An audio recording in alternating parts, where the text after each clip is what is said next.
Oh, How do I do one of those change display or character picks? Drop down at the bottom of the chat box.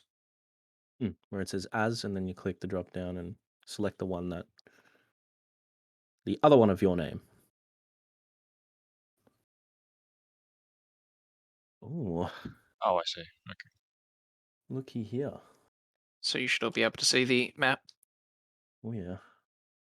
I'm assuming. Oh You're going to yeah. have to tell me if something goes wrong. And then I'll just try to fix it then there. Wolololo.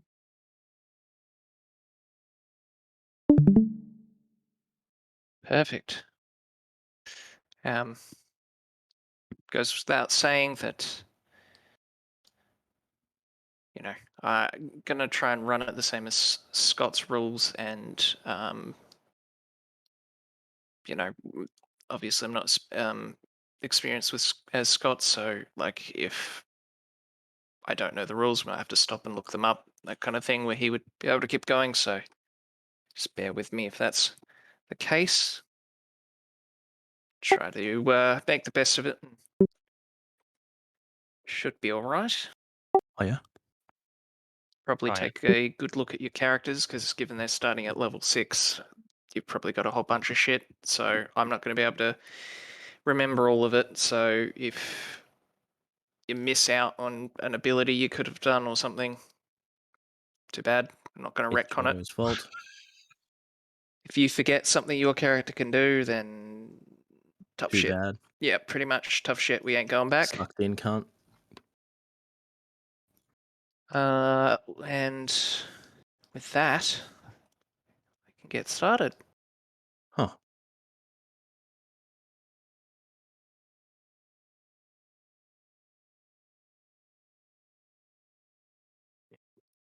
One sec.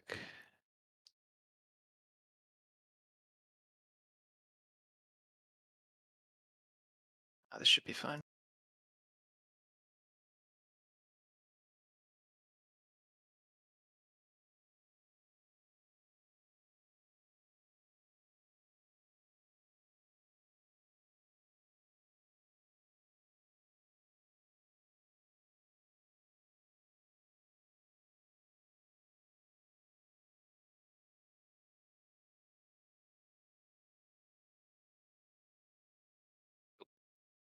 So, as per the intro that I put in the chat last week, you start in Red Tower. You have been, you have gathered based on seeing postings and listings for a bounty. The captain of the guard of Red Tower has put out a bounty for any able-bodied adventurers that could slay a clan of Trollkin who have been raiding the roads around Red Tower. He has put out a sum of 2,500 gold to anyone who brings him the head of the troll chief by the name of Bjornir. Bjornir. Björnjar. Tolkien Reaver by the name of Björnjar. No. Bjornir. The posters and Um, signs that described this bounty also included a detailed picture of Björnjar. So there would be no mistaking him. Okay, there we go. you have, Sorry, I didn't mean to cut in there and just take over the narration. I was just it's getting all a right. bit. Yeah. Like the sound of your voice better than mine.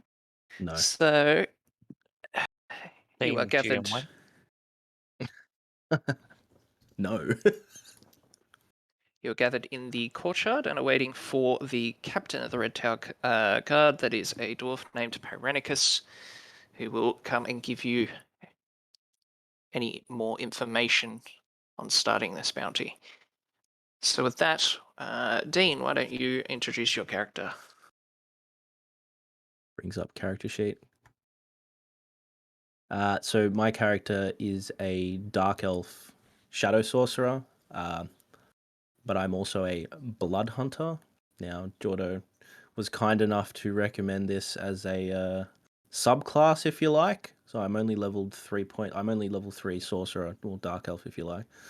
Don't But I'm tell them just what a it blood does yet. hunter. Let them figure it out later. You don't have to tell Sure, your class. sure. Sure. As for the character itself, I'm not seeing any of that come up when I click on the bio, which is really strange. I don't know Oh why. no. What's happened? Bear with me, fam. Here we go. So details on the character itself. He's 227 years old, as is standard, I suppose, for Rightly for an elf. yeah. Got grey skin, green eyes, medium-sized dark elf.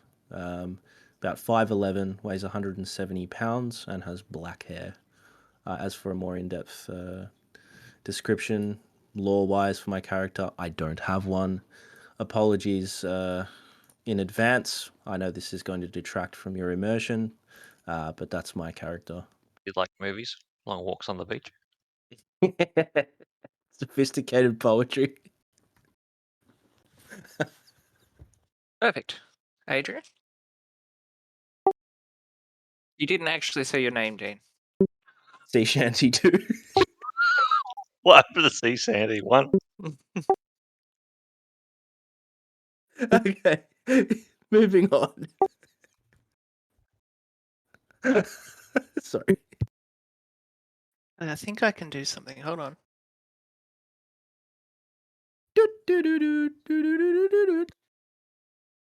I can make a mistake. Oh no. Why would you do that?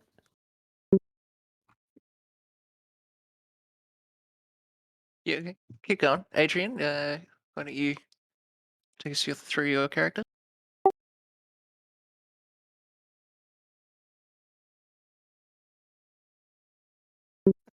Same.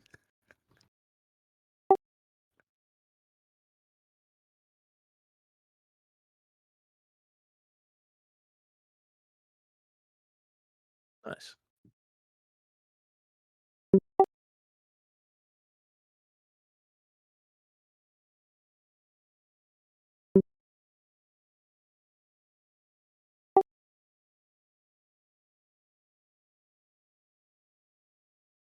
You don't have to give any more information than the general visual description.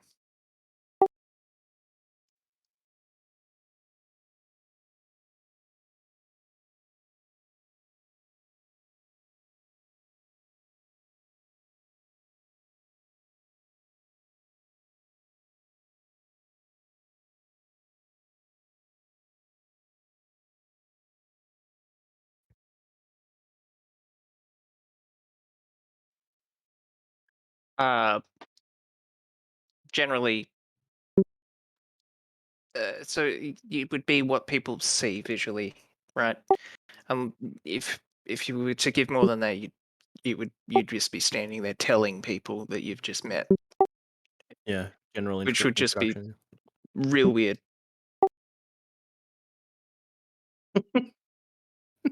The No year one was asked. 1976. I've just met you, but here's my whole life story.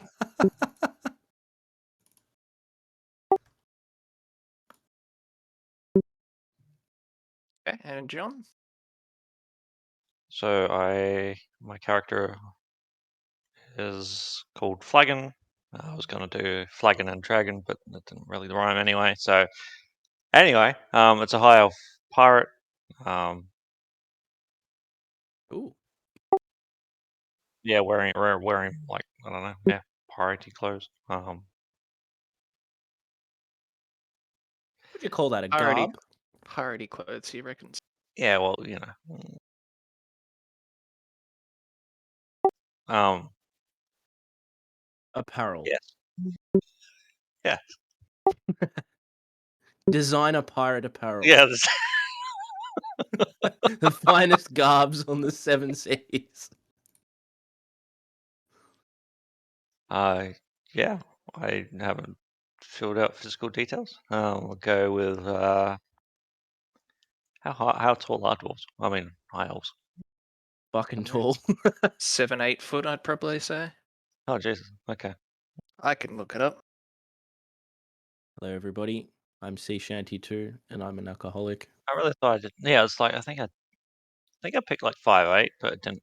Average Where height. do I find it? Oh, no, they're not that tall. Average height 6 foot. What did I swear I chose it when I was doing character creation. Whatever. Alright. Alright. It can be 5'11". There we are. Yep. So brown hair, pointy ears, that whole stick. Yep.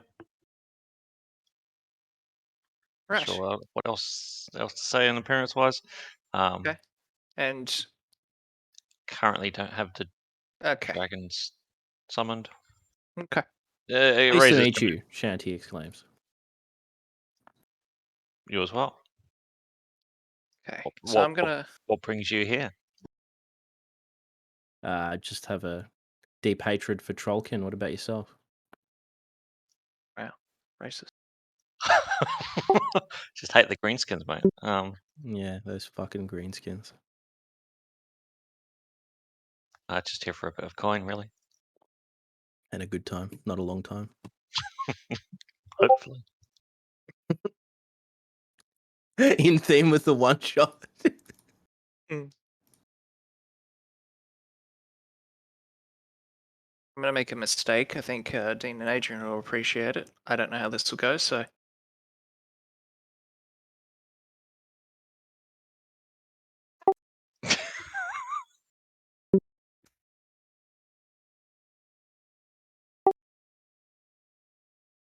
I definitely cannot hear you over this, Adrian. Make it stop.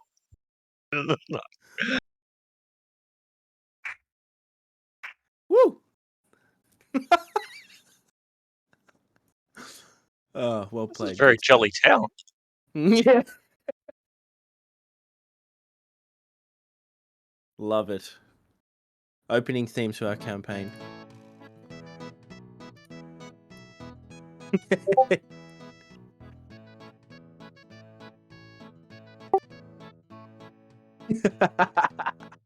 I've wanted to use this tool. Best song in RuneScape. So much so it's a meme.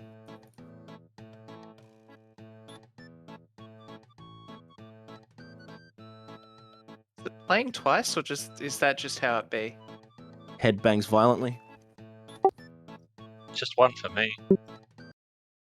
What? No, I was just playing what once. Thank you. Does that volume fixed it. control it for everyone? Nope. Yes. Well, I mean, it disappeared for a second. There it goes. Oh, God, yes, yep. He's loving it. He's gone mad with power. Yeah. Give it DM the fade power out. trip. Oh, beautiful, mate. DM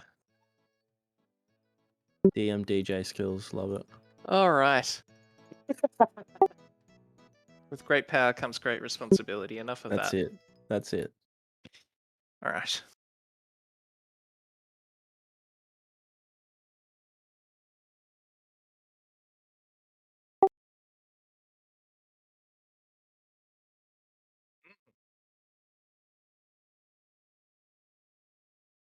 Yeah, well, you have to. I understand. You have to hold Alt to move it not locked to the grid, and this map is one that I put in.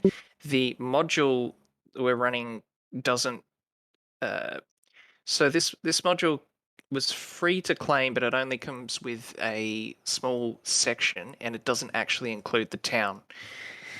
Oh. Yeah, I know. So basically, I found this on Google and ripped it, and then made it into its own map. When you actually get into the dungeon, then that's all the actual official module that came for free, but it's $35 to buy the thing outside of it. So I just ripped the map and then. That fucking works, doesn't it? So you might notice that there has these little symbols R1, R2, R4 on buildings. That would tie to a book that then gives more detail on each of these buildings and things you can do there. I don't have that, so if you do actually choose to explore, I'm just making shit up as we go until you choose to stop doing that. Just heads up. Yeah, so that's some sort of like inn, like tavern or something. And there's like a whole thing that can happen in there, and I don't have it. So for our purposes, yeah, those are just bones. Yeah, they've got like a beer garden going inside Yep. the remains of like a dead dinosaur or a dragon. Yep, exactly. Love it. Needed a pint. The pirate decides to go to the inn. And that was the last time we saw him for the campaign. Beautiful. That's so yeah. I assume we won't be spending much time here, but I'm not railroading you. Feel free to. It just won't be very exciting. Yeah, right. Back over there. So, the Paranicus, the captain of the guard, approaches you, and I've pulled up my notes.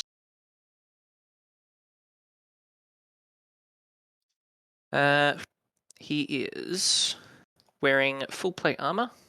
He has a shiny captain's badge. He clearly takes care of his equipment and is well dressed. He approaches you officially with his chest out, and as he approaches you, he says, 3 of you, that's all? Fuck me, you'd think 2,500 gold would be enough to attract more than 3 fucking mercs. I hope you know what you're doing. What's a troll? A bit forward. Can we turn on our heels and fuck off? Sure. Alright, that that was boy. all right. Let's go. Good campaign. Yeah, See you all Not 2 weeks when tonight, Scott boy. gets back. So, is 2,500 meant to be a handsome payment? How much That'd do you be have so in the other campaign? Do you have a don't know. frame of reference here? Probably not. I'm fairly sure I've got nothing, but we'll see. Okay, so a decent frame of reference is if you were to go to a store and buy a diamond, those are 300 gold. Oh, If okay. he is essentially offering you like 8 diamonds. Is that to the party in total, or is that individually? That is to the single person that brings him the head of the troll chieftain. He does not care how you split the gold from that point, but the person that hands him the head gets the 2,500 gold. You can Okay, work are as we a group if you... initiating? We're initiating free for all loot system here. Or are we working together, boys? What's happening? Last hit.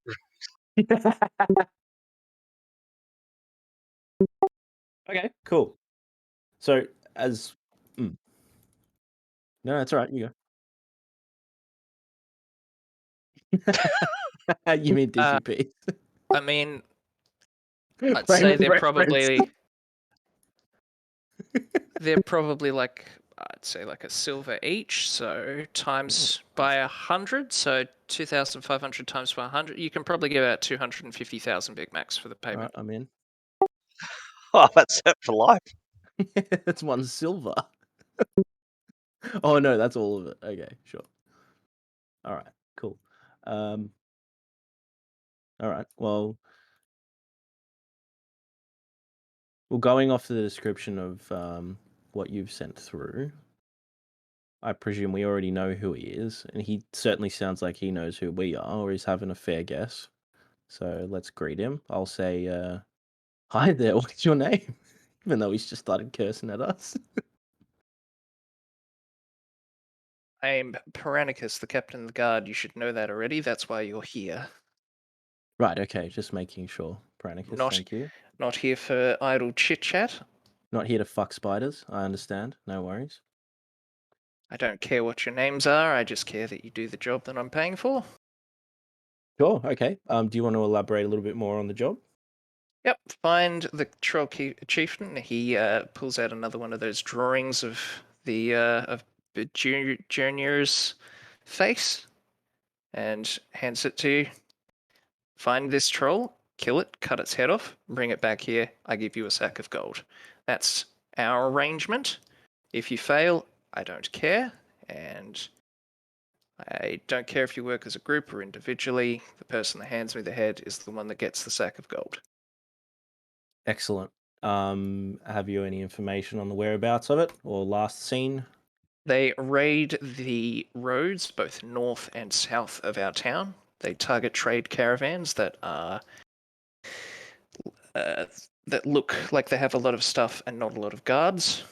They kill the armed guards They usually leave non-combatants alive. They don't specifically seek to kill everybody. They don't care if there are witnesses, and if you run and they don't hunt down people who run.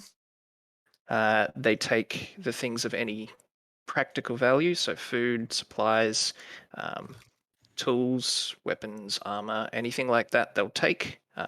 But pieces like art, jewelry, stuff that has no practical worth, they generally leave behind. Right. Okay. We've had So, we have sent some trackers after them to find where they retreat, but most have not come back. Only one party of trackers came back, and they reported seeing them leave to the southeast of our town. right. Um, Okay.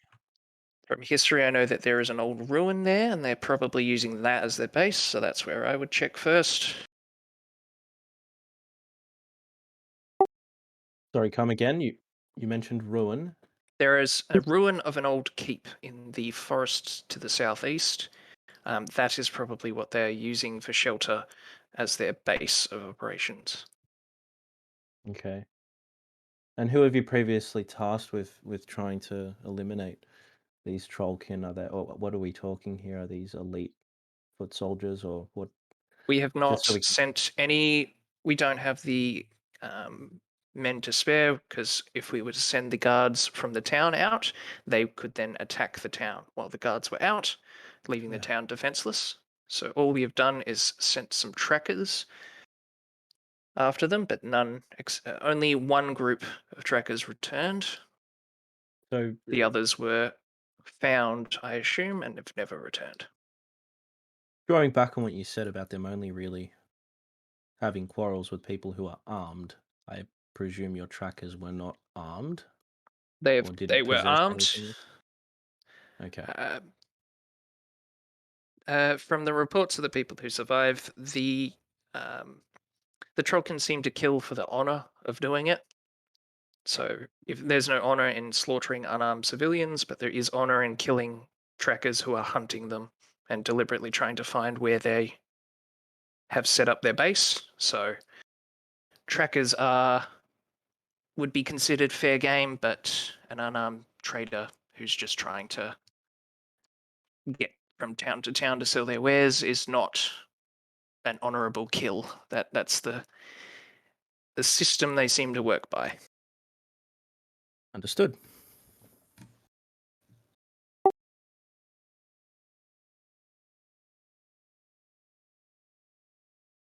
There's no roads and there's no civilization to the southeast, so no caravans would be going there.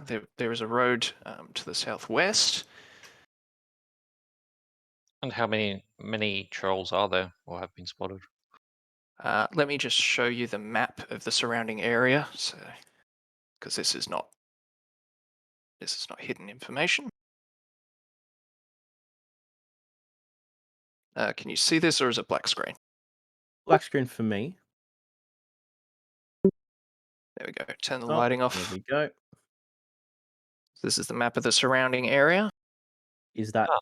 snapping onto the south of what we saw, or is Red Tower is where we were, correct? Red Tower is the town you're in, correct? The brown dashed line are roads, so you can see there's a road leading to the southwest and north. The Scarlet Citadel are the ruins he's referring to. Yeah. Oh, that's a fair So way away. Okay. Do we have any scale reference here? What's a hexagon represent? Okay, hold on, sorry. Oh, I see. 3 miles. Hmm. yep, sounds about right. I should probably have set this up better. Hang on. I can change the scale of hexes on the map to be correct.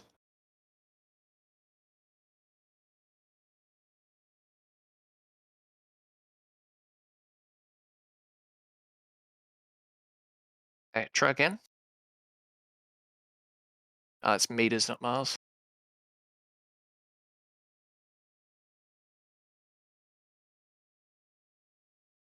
There you go. 30 miles. Yep, so it keeps 30 miles away, and yeah, Okay. get the gist. Interesting. Okay. Early morning, let's say like 10 a.m.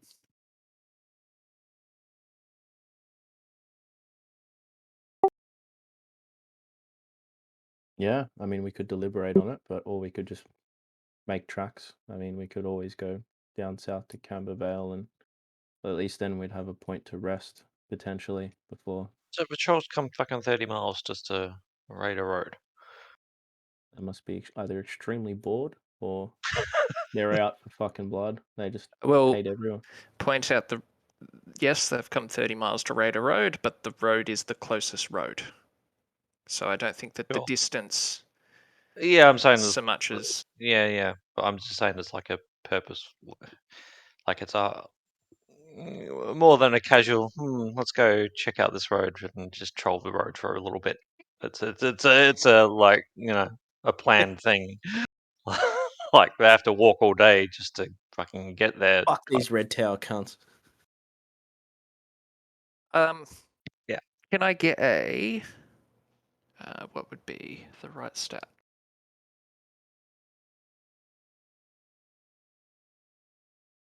I'm just trying to think. I'll Google what stat would be right for this.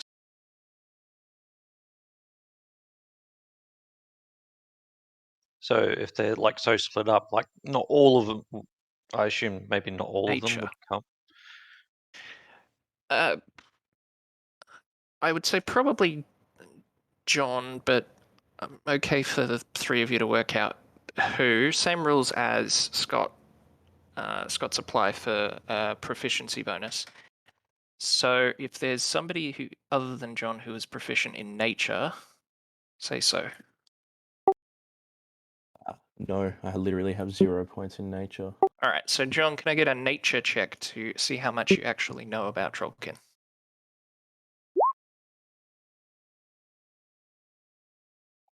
With a 16, you would know that Trollkin are not. They're not trolls. Trollkin are not trolls. Think. Trollkin are more like trolls from World of Warcraft. They are smart. They have culture. They talk. Oh, okay. They're tribal, but they're not necessarily any more stupid than your average. Is it indicative to their Humanoid. name? They are of troll's kin, but they're not necessarily a troll. They Is are that? not. They're not trolls themselves. Oh. Or yeah, they're trollkin. They're not. So they're not as Yeah. big as Charles and. Correct. Are they regular akin to size. trolls, or are they not related whatsoever? Um, If they were akin to trolls, they would They're- be somewhat a troll. Just like you could be akin to orcs and be a half orc, you would still technically be akin to orcs. I don't know their specific relation to trolls exactly. Mhm. But trollkin specifically, you can think of as World of Warcraft trolls, right? They're very, very similar to that. I don't know their specific blood relation to actual big proper trolls. Mhm. So I can't tell you. They're trollborn. I'm just trying to look it up myself. Which, I mean, you know.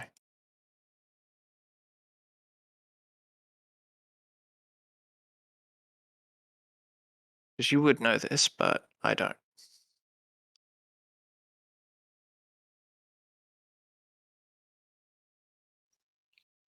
Okay, so it's yeah. Okay, cool. So think of trollkin more like orcs. Yeah. Okay, so there's not just like several trolls of. No, it's not three lumbering big ass Yep. trolls going through the trees. What you're talking with is like a clan of trolls from World actual of Warcraft, fucking- right? Okay. They're tribal, but they communicate. They have, you know. Yep. Okay, they're leaving people unarmed go so they can fucking raid them again when they come by next time. Yep. Okay, got it.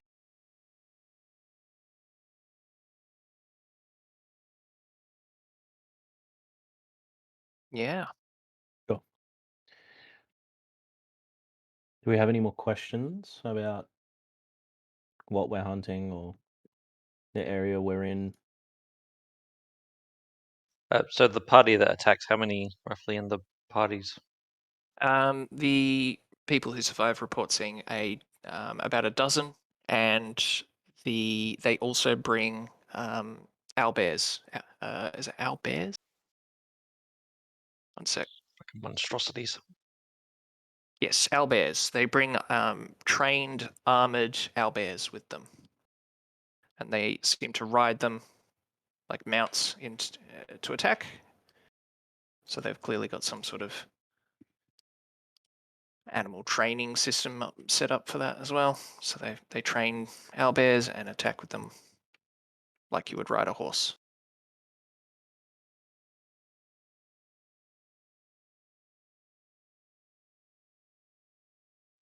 All right. And here I thought I was going to place it against some skeletons. Oh no. Mounted trolls. Oh yeah. I was not expecting this. Okay. So what are the terms on cancelling the contract? yeah, fuck this, boys. You're on your own. I didn't read the terms and Yeah. conditions. I just ticked the electronic user license agreement. The fearless band of mercenaries runs. All right, cool. Do we want to look around the town, or In I terms of suppose we should- metagaming, I will tell you that the module is based for 4 level 5s, and Scott agrees that 3 level 6s should be balanced. Oh, So, not Should putting you in a death Is- match here. You should is- be. is Scott sure he's factoring in that I'm shit? No, that we've Oh. never been level 6 before. correct. Elbow is Okay. just spawned in this world. I don't know how to use my abilities. I certainly picked a couple that were not useful. Hmm. So, well, are you? I don't want to. Feel free to ask any further questions of him if you want. But we'll say that if there's shopping you want to do, Is there any information on the Scarlet Citadel itself? Has anyone scouted it out, or it's just an old ruins Yep. used hundreds of years ago in a completely different time. so It we was- wouldn't know where the chieftain? So this would be Perennicus telling you, Yep. it was used before my time, and nobody goes there anymore. There's nothing of value. It was an old keep to look over the lands, but it hasn't been needed or used. Sure. You can give me a history check to see if you know any more about it than that. Sure. On a 4, you have never heard of it before. All right. I think I'm happy.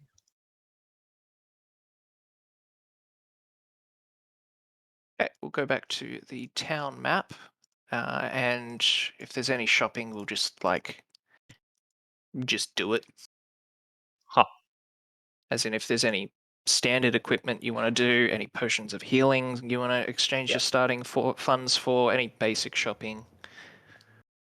I do not have, as I said, I don't have the book on any specific interiors of any shops or shopkeepers or any storylines or anything like that. So in terms of shopping,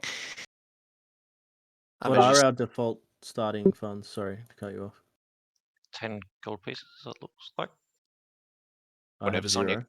character do? sheet. Oh. Let's see, what is Oh, no. D&D starting gold? Well, I've got 10, so get wrecked. Yeah, I know. Depends on the background that you take and the starting kit, like the adventurer's kit, the priest's kit, etc. You should have been given an option for those, and it should have automatically given you gold according to those things. So I'm guessing with the background and kit you chose, yeah, you just get fucked. Yeah, okay, fair.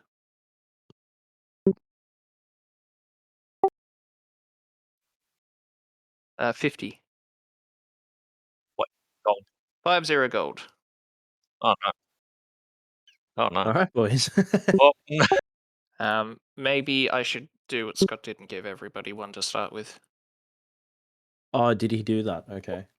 At the start of the Yeah. other Yeah. campaign, he gave everyone one just to start with. I mean, you are level 6, but also a lot of your backgrounds are I'm out of money, so I don't want to be too generous. Rocks up to town with 10,000 gold. By the way, I'm poor. I mean, to like max 10 fucking heal points, it's probably not going to be as useful as at level 6. Yeah. All right, let's just say everybody has one health potion, so mark that down. Sure. Seems fair. I don't think that's going to be the make or break. Fuck, it was going to be challenging content, but that one healing potion, I really... Currently does 20% of my health. That's, I suppose it's, you know. Also get somebody off of unconscious. Yeah, true.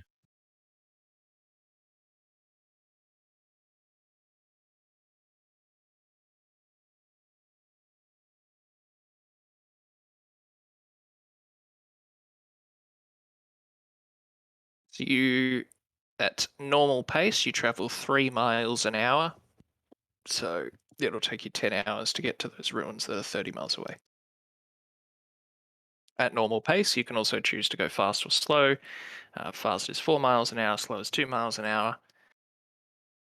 Same deal as Scott and Curse of Strahd. So fast makes you more likely to be ambushed, as in you can't use passive perception.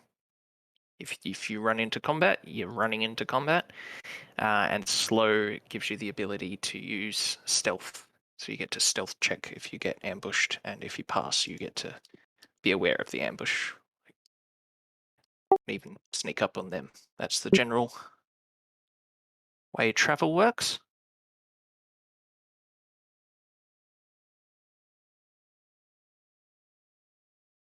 Very good. And is slow the flat rate of 3 miles per hour?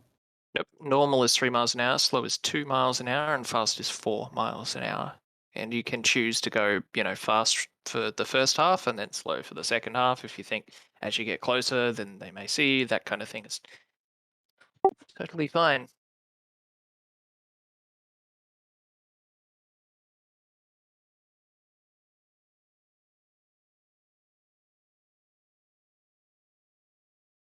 Yeah. I like the sound of that. Is that the consensus here or what?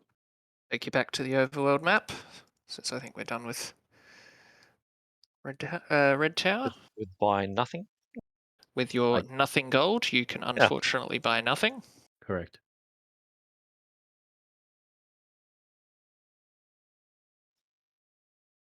I mean, I would like to get there before dark, but that's probably not going to happen. However, we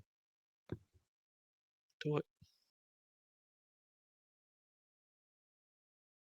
At 4 miles an hour, you need to go 30 miles. It would take you, 6 hours? So if it's 10, you'd get there 4 p.m. If you went fast the whole way, you'd get there just before sundown. I think my math is right on that. Yeah.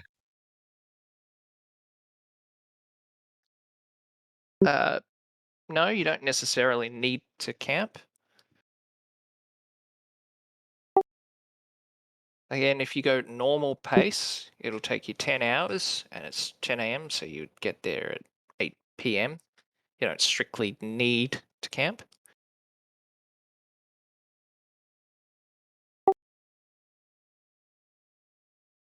Correct.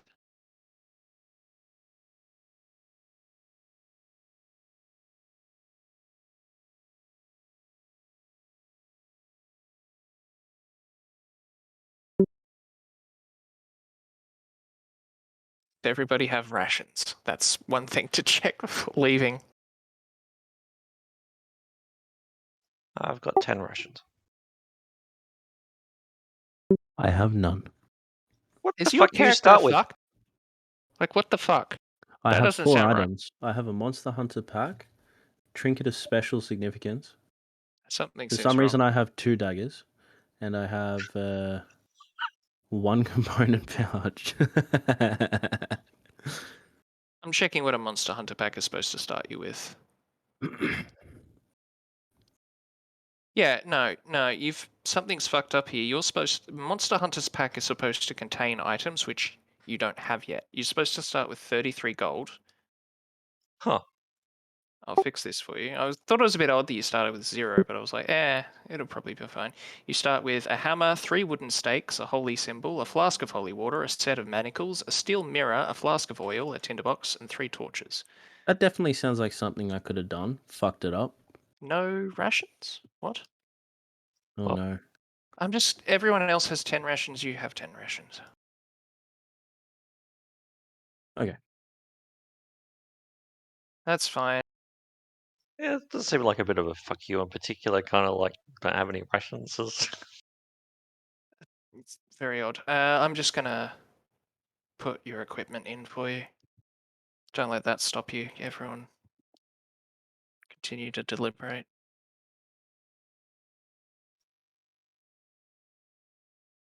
I mean, I feel like with smart players, to find somewhere to have a kind of like rest, to either go early and tomorrow morning or kind of have some hours of sunlight when we get there. But also,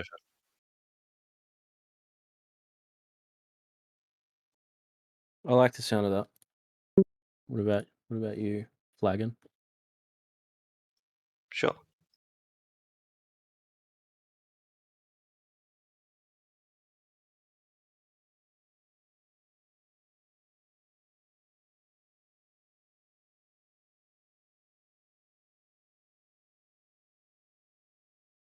Okay, your equipment's better. Thanks, mate. Russians, hammer, wooden stake, Um, holy symbol, crowbar, flask, set of manacles. Ooh. Dean, I'm just Alright. gonna DM you something. Okay.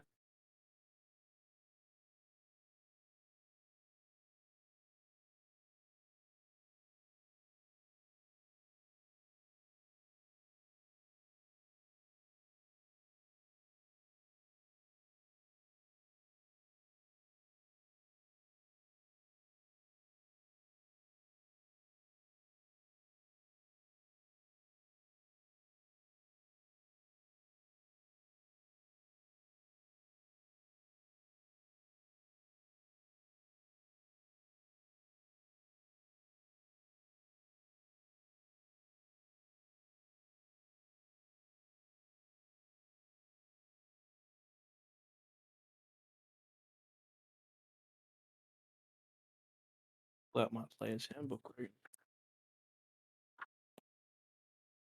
Just check that page.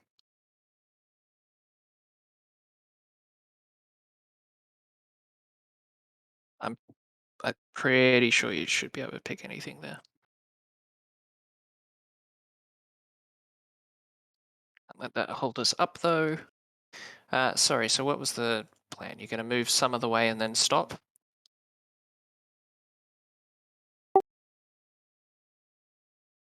Halfway.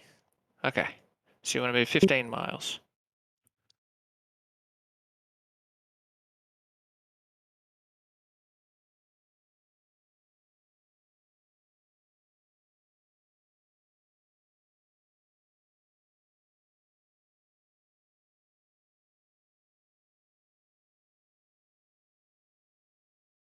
Okay, so 15 miles at...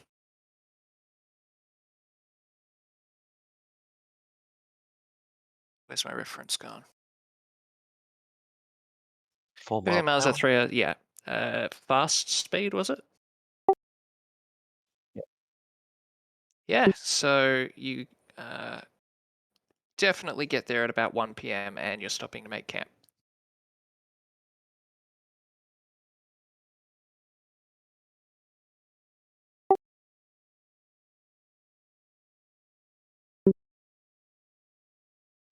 How far would you say you could be within sight? Would you be able to see the Citadel through the trees, or Yeah, I'd say so. 18 miles. I'd say I you'd be mean able not to see the top here, of but it. oh okay. 18 miles isn't really that far.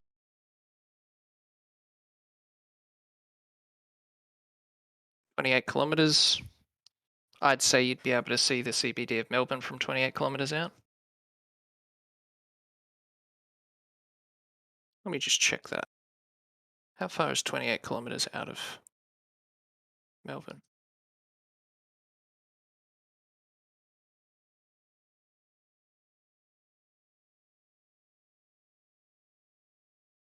Okay, no, it's further than I thought. So no, you wouldn't be able to see it. But there wouldn't be anything preventing us seeing it. When we do get within range. Purely distance, I would say. 28 kilometers is a bit further than I thought.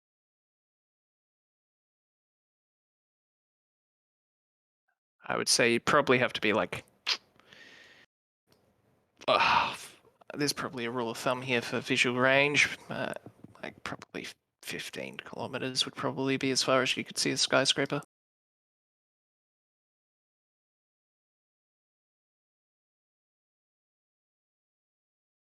I suggest maybe we keep going fast until we come within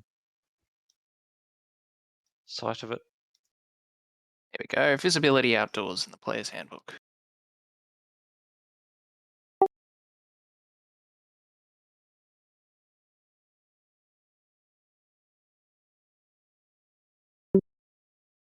Yeah.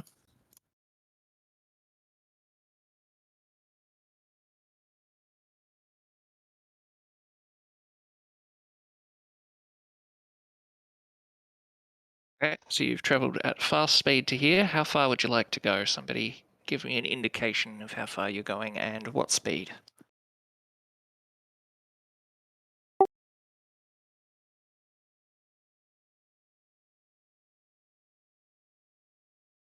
At slow speed, you are able to make a stealth check to see if you are seen by anything along the way. So if you are choosing to go slow speed, can I get a stealth check from everybody?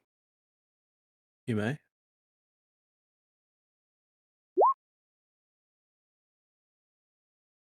That is a 4, a 4, a 12, and a 16. No, that's a history check. So that would be a 10. Okay, and how far were you going?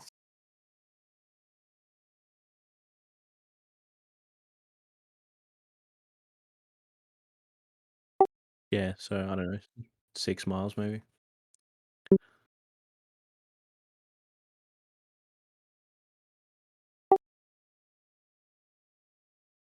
Okay, you've gone 6 miles at 2 miles an hour, so that's another 3 hours. It would now be roughly 4 p.m. Just about to head into like late afternoon. And as far as you are aware, nothing has seen you, Beautiful. other than the occasional wildlife that you would run into in the forest, but certainly nothing that resembles a troll or a trollkin has seen you as far as you are aware.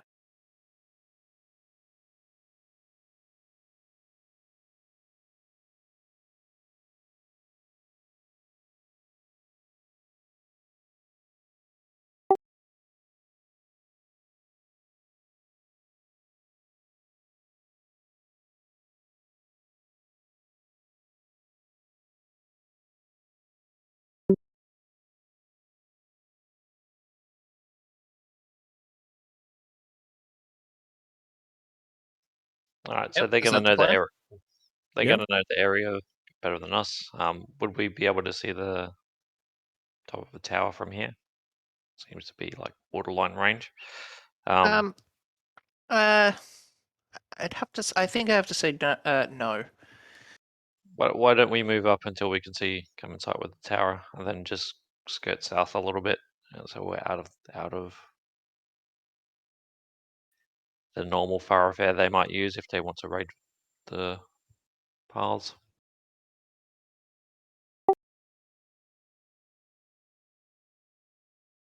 So could we like go slow, move up 2 more miles closer, and then 2 more miles south? Okay, so you're heading four Well, 4 yeah, 4 miles to the total. Yeah, southeast. You can yeah, use the sure. ruler to indicate to me how far Oh, okay. you're locking in. So I have no Oh, ambiguity so 2 here. miles is pretty slow. Okay. So like 2 miles closer towards where we were walking anyway, and then just kind of 2 miles down off. Yeah. So that would have taken you another 2 hours. It'd be roughly 6 p.m. So probably sunset.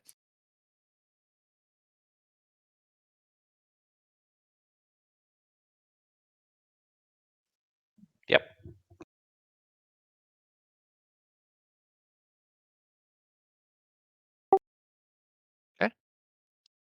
You're all locking it in. You're all happy to set up a camp at 6 p.m. at 9 miles away from these ruins.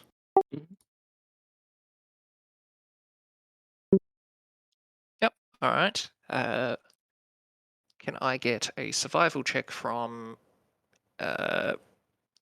So check if you are proficient in survival. Who is and who isn't. If there are 2 people that are proficient, I'll give you advantage on the roll. I am. Proficient is the top. Is the tick. Yeah. I am proficient. Yep. I have +4. Double checking with Dean. He is. Okay, and John would be. Oh, he's already rolled. Oh, sorry. Okay. Oh, all good. I mean, a nat 20 is. You're not really going to beat that, so don't be too upset with him. I'm not. Beautiful. Yeah, so you find a nice little nook somewhere in the forest that actually has only one kind of way in and out, so you only have to keep watch on one direction, which would be a rarity in the forest. And you think you can actually even get away with a small campfire for comfort without making too much obvious light as well. So you all go about setting up a nice little camp with a kind of a sheltered campfire, so can't really be seen, and I assume you will be wanting to set up a watch. Definitely. Okay. And what time would you be intending to get up? How long do we need to rest for? You technically only need to rest for like you need to be asleep for 6 hours, and I think the rest needs to go for 8. But because you've got 3 people keeping watch, how did Scott do it? It was like 3 hours each. 3 hours each awake. So your rest needs to be 9 hours. Yeah. So given you're starting at 6 p.m., you'd be able to start at get up at 3 a.m. fully rested, having had a watch up all night. Okay.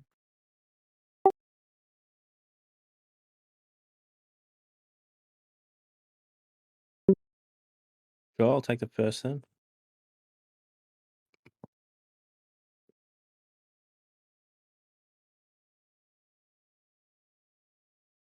Okay, you're taking the first watch. I'm going to take the second. So can I get a perception check from you, please?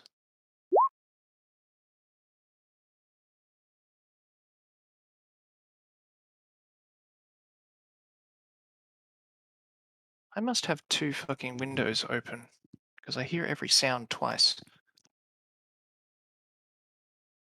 Oh no.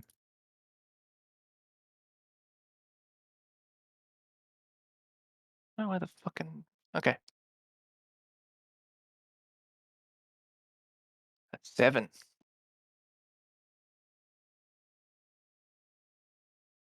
One second.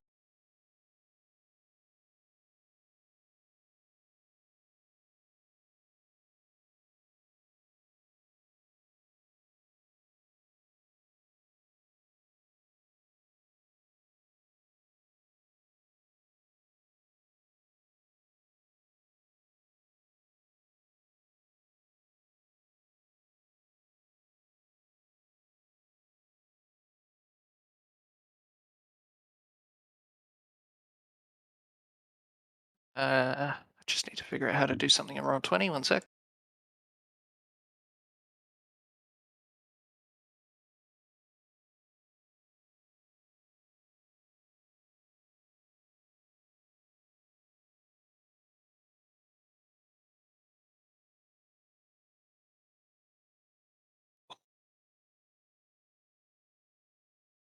Oh, Oh no.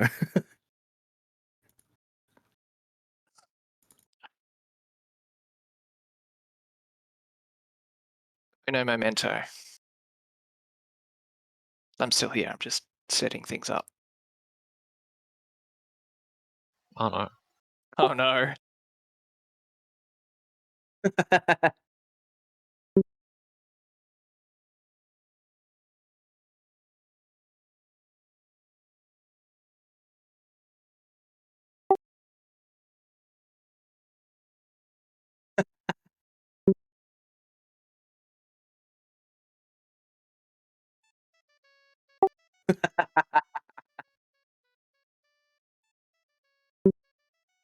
Still trying to figure out how to use the compendium properly as a DM, so give me a sec.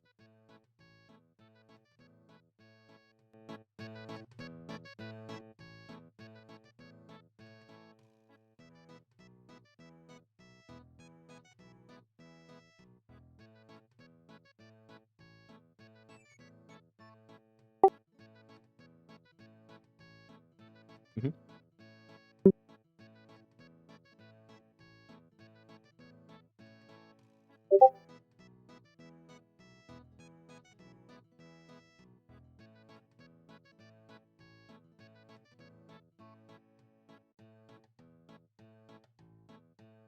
Genuinely, how the fuck do I... Hmm.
This is one thing I probably should have checked with Scott beforehand, so give me a minute. I'm making progress, but Okay, man. Take your time.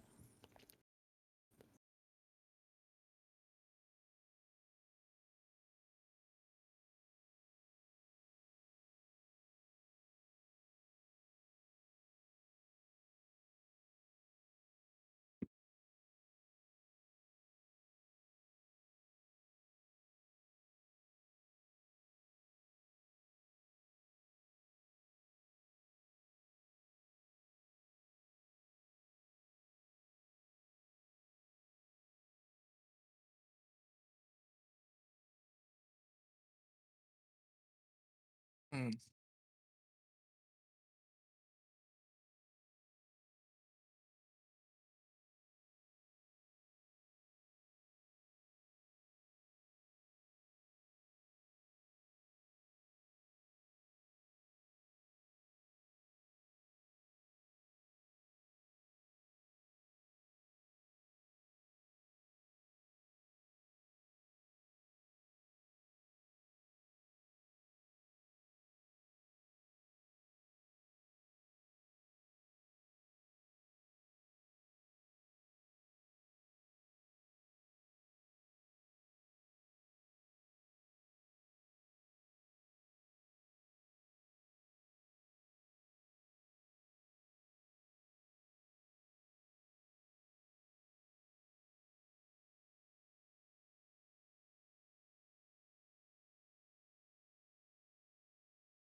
Time for it.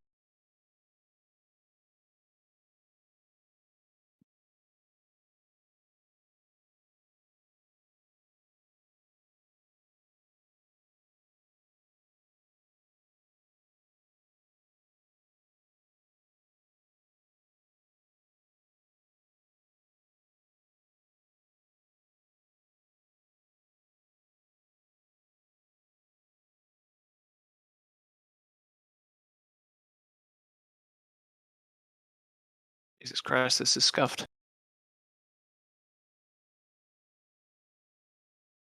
That's alright, we'll make do.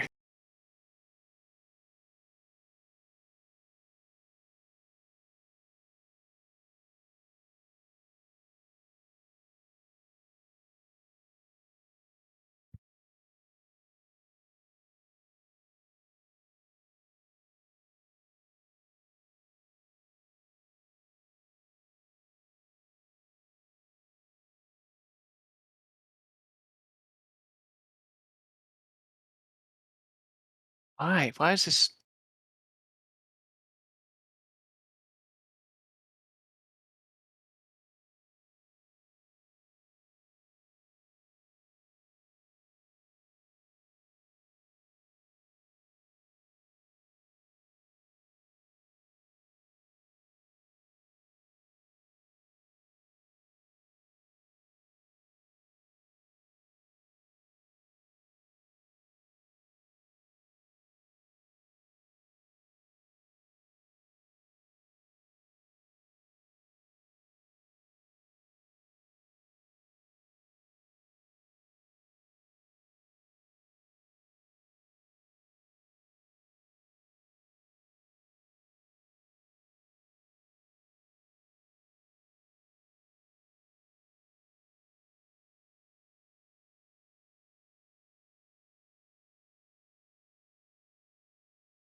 Oh, that's why it's scuffed.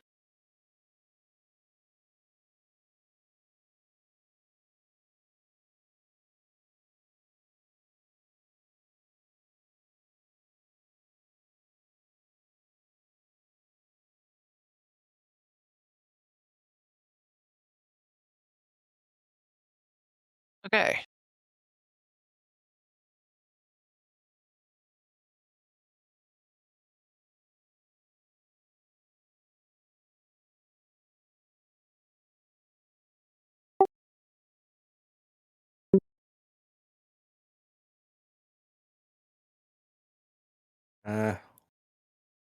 I see black. Wow. Why'd you have to bring race into it? Yes.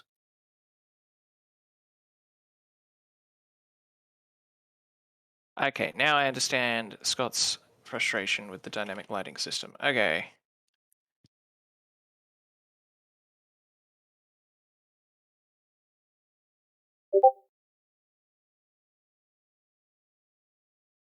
We got there.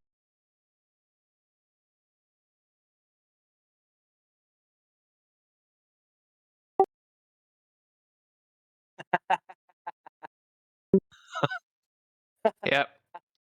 Super scuffed. The thing is, Scott owns a bunch of battle maps, and I don't know how to access them in Roll20, so guess where I got this one from? Google Images. Oh, yeah. I spent about like 2-3 minutes trying to figure out how to access his maps in the compendium, and then just gave up, and this is scuffed, but it'll do. It's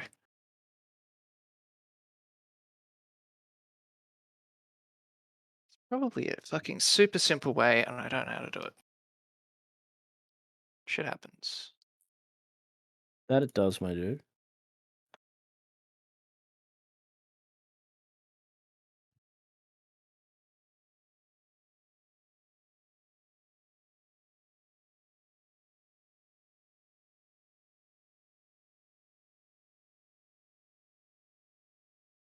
Oh, I give up. All right, so as you're taking watch, you realize that the very nice little den that you have found yourself in actually belongs to an owlbear, and it is coming home for the night. Oh no. A long day at work. He's fucking. Who the fuck are these guys? So at first, you hear it land, and it has a rather large rodent in its mouth, having found prey, and it's coming back to its den to eat. Enjoy a And nice Prey on us. can I get everyone to roll initiative? Okay.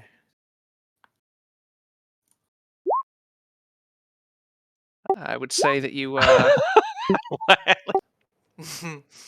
I would say with a roll of 7 on perception, you get very little warning before it's on you, and I'd say you basically use your warning to wake up the other two, rather than trying to do any other kind of prep. I can't select my token. Really? All right. Because Please. I'm an idiot. Okay, perfect. Good. Now I need to figure out how Excellent to stuff. do combat, although I did practice this, so.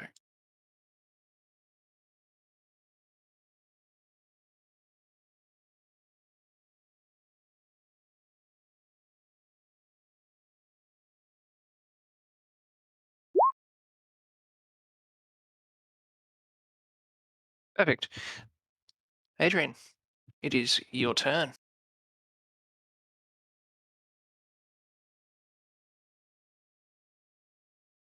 So you've just been woken up by Sea Shanty 2, and he is informing you that there is a big fucking owlbear coming for you, or coming for us.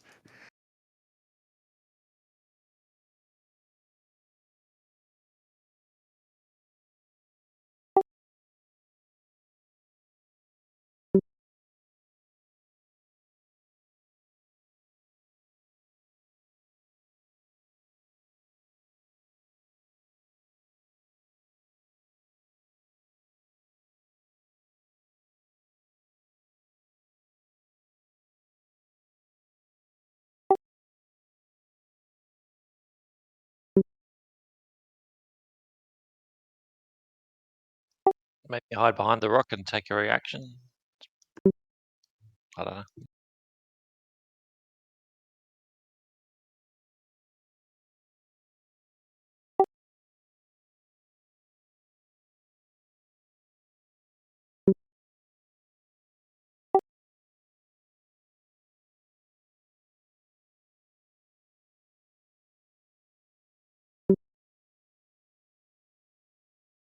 If you're particularly anal about the fact that I described the area as having only one way in, and then I found a random map on Google that has 2 ways in, firstly, go fuck yourself, and second, I'll draw on the map to indicate that there's only one way in.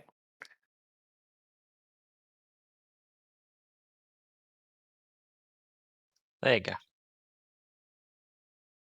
Those are bushes. Oh, Fuck you. okay.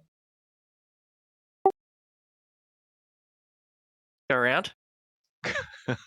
I'll say it's rough terrain. If you really want to go through the bushes, it'll be double movement.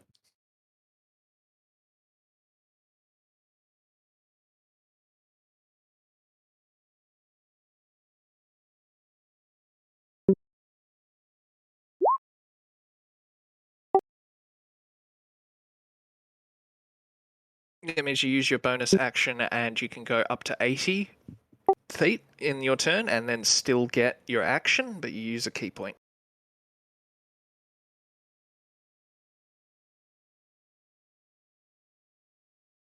Or you could spend nothing and just wait for it to come in.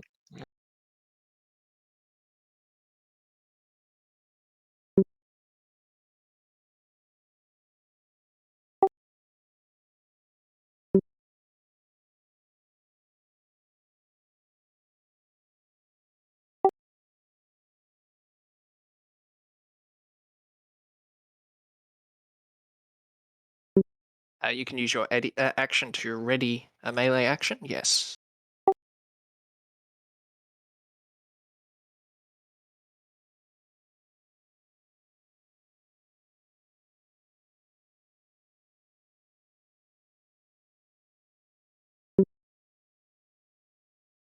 Okay. Is your weapon your fist? Ah.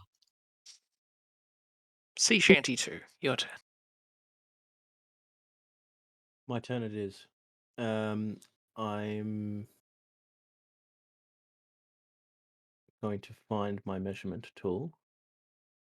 Do we count the little corner here as a rough terrain if I'm sort of going that way, or is that avoid it?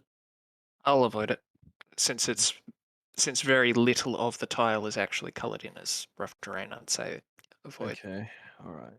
Hold on, let me just have a quick read here. Can you do a cantrip and a spell in the same turn? So that's very specific. The way that works, the ruling is you can only do 2 spells in a turn if the spell is bonus action and the cantrip is 1 action, and both are instantaneous cast time. Say that again, sorry. The spell is instant and the cantrip is 1 action, or the other way around. Nope, that's the right way. So spell is a Okay. bonus action, and the cantrip is a full action, and they're both instantaneous cast time. That's the only time you could use 2 spells in a turn. Okay.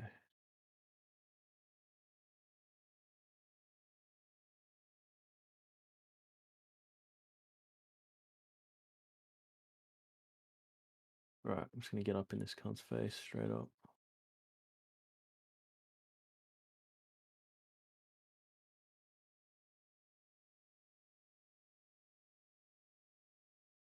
Already lost where I marked. Hold on.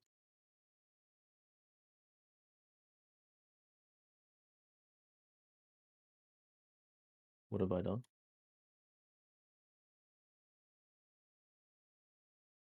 I do want to. I probably shouldn't point this out, but I find it interesting.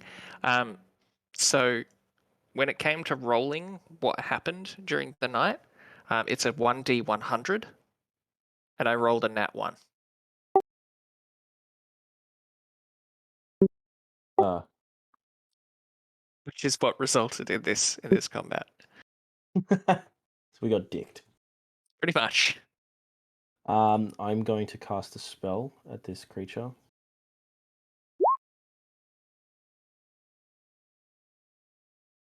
So, Mhm.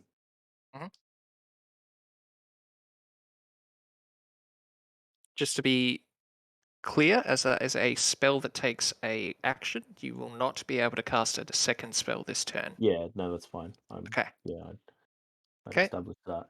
Now this is a 2d8 is a separate roll to, I suppose, That's or the can I simply damage. click on the? Okay, sure. So if you Yeah. click on the spell, it should roll an attack to see if it hits. Sure. Yes. Okay. Interesting. Yep, that hits. So roll your. On a hit, the target takes 2d8 and must make a Constitution saving throw. So roll your 2d8 damage.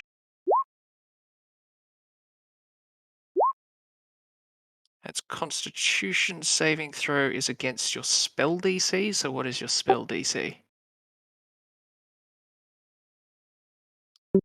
Are you answering for Dean on his spell DC? How do you know? It is. Yeah. Bottom of the spell. Yes, it does say on the Oh, bottom of the fuck. spell. It is, and it Shit, is. that Yes, must be there the whole time, and I've never it is noticed it indeed before. 13. Yes, that's Useful. correct. So it So passes the Constitution saving throw. does fuck all, and now No, it I've. still takes the damage, but it does not get poisoned specifically. Oh right. Yes. So it takes the damage, so it has taken 9 hit points. Now I've used my 30 feet of movement, so I'm kind of just sat here now. So I guess I end my turn. Oh yeah, you're bait. Yeah. GG. Easy kelp. It's poisoned until end of his next turn. It succeeded the saving throw. Yeah. On a failed save, it is also poisoned until the end of your next turn. What's the point of the throw then? The saving throw, Or it's only poisoned for 1 turn, not fucking forever, I suppose. as Is also opposed. poisoned. It takes 2d8 poison damage and must make a saving throw. If it fails, it is also poisoned until the next turn. It succeeded at the save, so it's Oh, not I see. poisoned. Okay. It takes the damage regardless, but the Constitution Oh, I see. saving So throw it, is to see whether or not it is poisoned. It takes the status effect of okay. poison. As it succeeded Okay. on the saving Yeah, throw, yeah, it yeah. is My not bad. poisoned. All right, It so has taken the damage, though. that's the end of my turn, I believe. Okay, Wagon. Okay.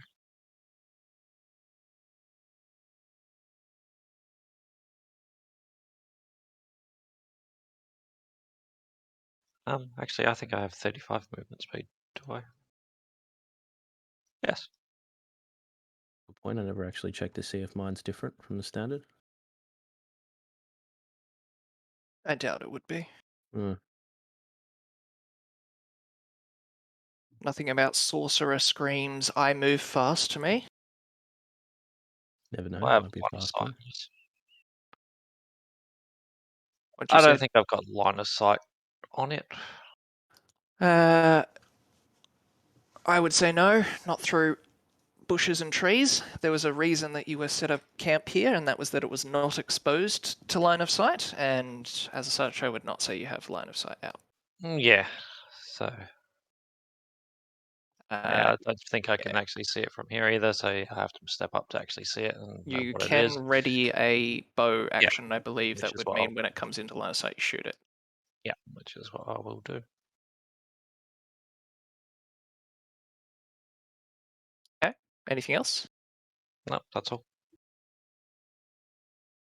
Hang on, I fucked up the turn order. I get another How did I turn. do that? You do not. I'd like the cards now. Okay, so the owlbear is now pissed to find 3 people invading its home. It was going to come home, have dinner, and go to sleep, and instead you cunts are here. So it drops its prey from its mouth and, I don't know, squawks at you like an owl, I suppose, and How does it sound? fucking squawk. Fucking squawk. And it is going to be unaware of ready actions and be pissed, and it is going to use its movement to go, yep, right up on in your face. It's going to go for Oh dear. the person that just cast a fucking ray of poison on it and pissed it off. Congratulations, you have threat. And can you please use your ready actions now? So you're rolling your attack rolls now. Yeah. Just Yep. as though Who it was wants your to go turn. first? Me first. I guess I have range, so I would shoot it first. You would shoot it first. Yes, you would loose the arrow as it. Now, have you checked your item there? Because there is a specific condition to being able to use that one. Oh, fine. Oh yeah, my bad. Thank you. So you're rolling. That would be I a don't know 12. what the fuck Why I'm is- rolling. Where's my damage? What? Okay, so your fighting style. Okay, you have a fighting style that is adding 2 to all of your rolls, but unfortunately, literally every single one of those rolls would have hit, except for the one we're going with, which is the 12 plus 2. The 14 doesn't hit. 14 Oh. does not hit, and actually, hang on, let me check something.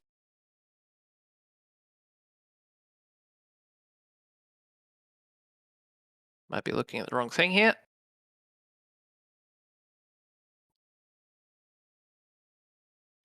No, a 14 does hit. My mistake. Sorry. So please roll for damage. Why doesn't it roll damage for me? 1d8 plus 4. You just click the bit that says longbow plus 7 that is on the hit roll, and it will then do the damage. Only Nope. Damage type doesn't roll it. no, not on your character sheet, in the chat log. Longbow plus 7 in the chat log underneath your rolls. Okay. So I rolled a 6. Oh, okay. Yeah, okay, there you go. Perfect. So 12 damage.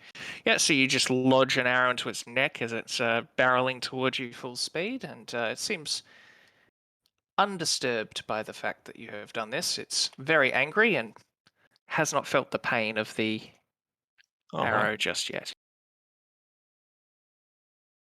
Okay, and then Adrian, or whatever your character was named, Queasy, would jump out from behind the rock and do what? Remind. Yeah, you do get 2 attacks. That's correct. Hang on. Do you get 2 attacks as a ready action?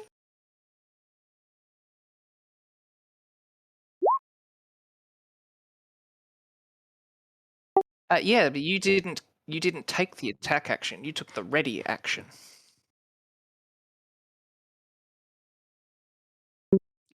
I'm looking it up.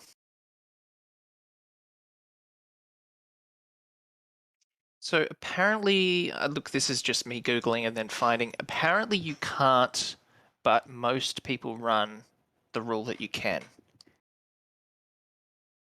So the official rule book is that you cannot, but the way most people run it is that you can. Because that would make the most sense. I would have thought a ready Yeah. action, you're taking the attack action. Like, yeah, but that's me. But anyway, Looking up another source. Oh,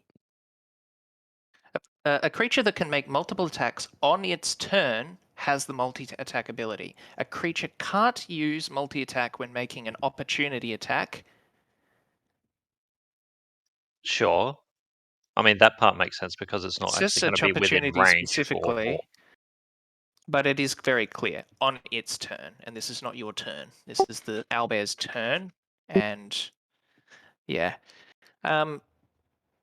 Okay, goes both ways. Do we all want to agree upon ready actions allowing multi-attack? And I will warn you that goes both ways. If we come across monsters that have multi-attack and they ready action, they can do it as well. Are we fine with this going both ways? yeah, sure. I want a yes from everyone, or nobody. Okay, John already said yes earlier, so I should I mean, be fine that's with it. how I would interpret it. But Yeah, I I can mean, understand why you don't like you reading the rules and being well. Actually, yeah, I'm gonna hit Scott and Nick with this one actually.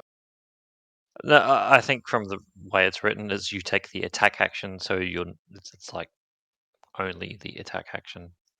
You're taking a readied action, which is not the attack action. It's legally it's not the attack action. So, but I feel like if So it's already if your attack action is a multi-attack then phase, then like it's coming within range and staying within range to be okay, attacked, we isn't have it? a ruling from God DM. Huh. We are going to go with that. Huh. We were anyway, but that solidifies it. Perfect. So you rolled a 23 and a 22. Yes, obviously both hits, so please roll damage for both of those.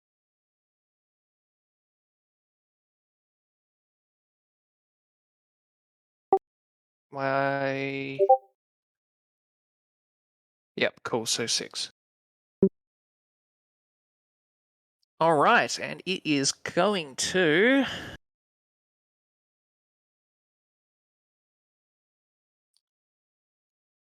Yeah, it's going to attack with its claw. So as it reaches Sea Shanty 2, it rears back and swipes its claws, and as it comes back down, it also aims a bite at Sea Shanty. Oh my So god. does an 18 hit?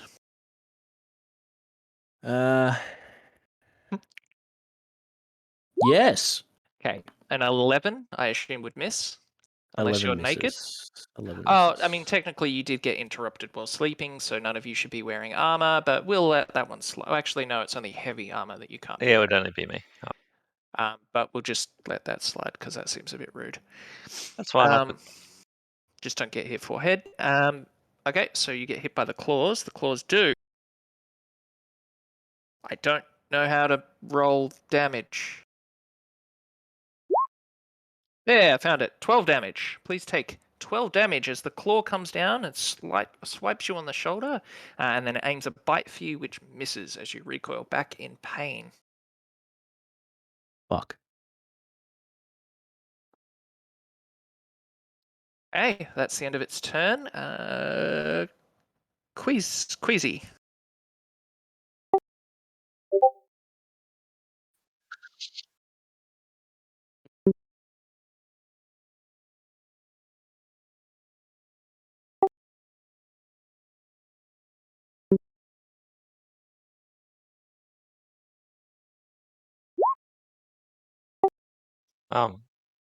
No, seashells she sells by the seashore. It's the elf. No, I don't think so. It's Queasy. He rolled a 16. Is it? We've gone Oh around, yeah, and then of course. Shandy's Okay. 12. Yeah. God. Okay. Well, no, Queasy that's kicked us my off bad. with a ran Yep. out and then ready, and then Shandy popped Yeah, out of with course. a. My bad. Okay, so you're going to use whatever the fuck this is, or wherever it came from. You can use make a melee spell attack, so you need to roll an attack. I don't know exactly what the roll is. I don't know how that works exactly.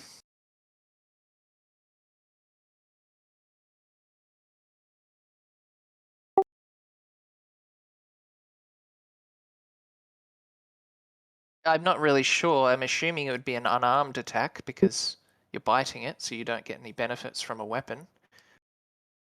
Whatever your unarmed attack would be. Okay. Seems reasonable to me. So please roll 2d6 for piercing damage, and I will roll a dex save. I don't know what the dex save is against. Because for some reason you have a spell save DC of 0 on that. So what is your spell save? You should have one.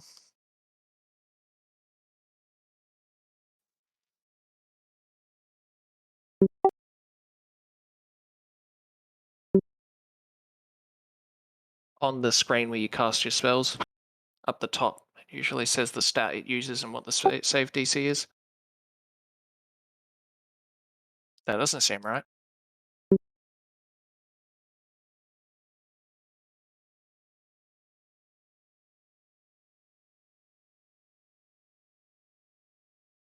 Yeah, why is it? Okay, I can manually fix this for you. I just don't know why it isn't. Alright, one sec.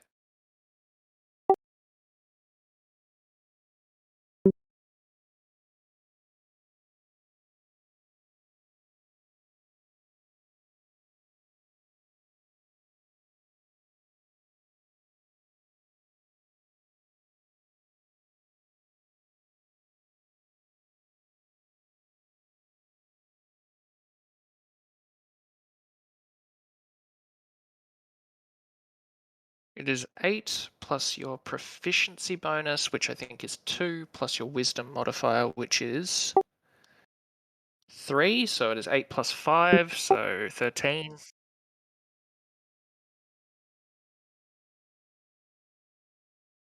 Okay, sorry. So 14. And your spell attack modifier is your proficiency bonus plus your wisdom modifier. So 6. So you should technically have had a plus 6 on that roll, which I don't think changes the outcome because it was a plus 6 anyway, coincidentally. Okay. Now I'm gonna, can you fill those things in on the top of your sheet? Oh, it did it automatically. Why is that high? Why is it calculating that out to be 8?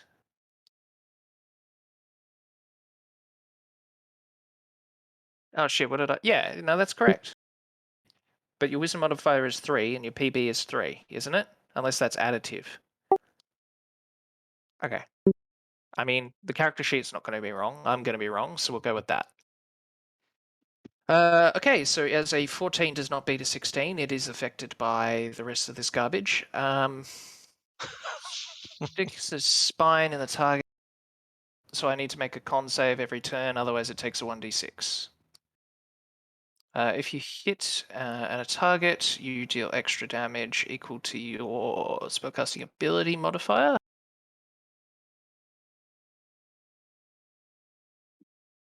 Which is 4. I don't know. We'll get to that next turn.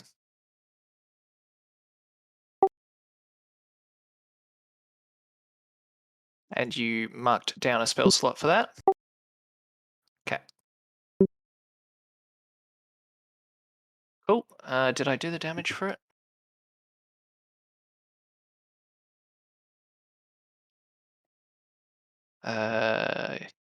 Shit, did I do the damage for it?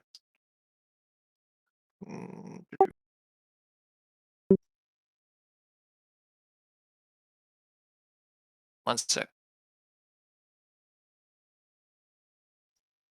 Should be minus 22 at the moment. I mean, And then 9, so minus 31. I did already. Okay. So yeah, it's starting to bleed, and you can see it is starting to get quite irritated at the amount of pain it's suffering, but it is still very much wanting to kill you. murder the elf. Actually, now it would be pissed at Queasy. Huh. But that depends what Sea Shanty 2 does on his turn. You are up.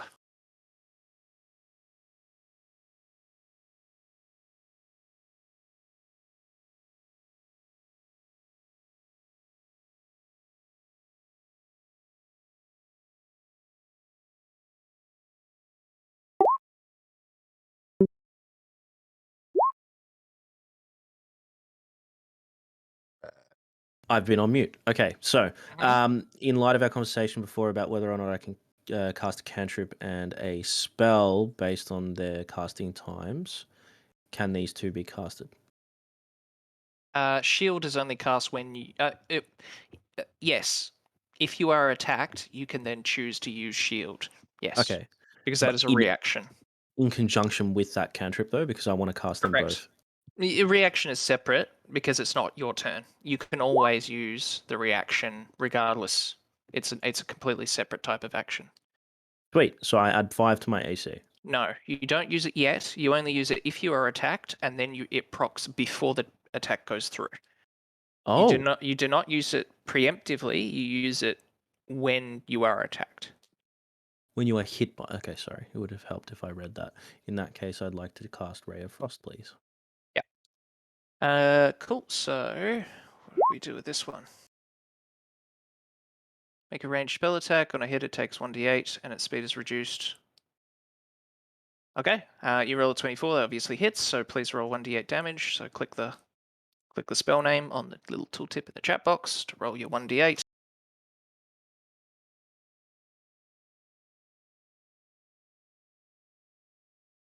Where at, sorry?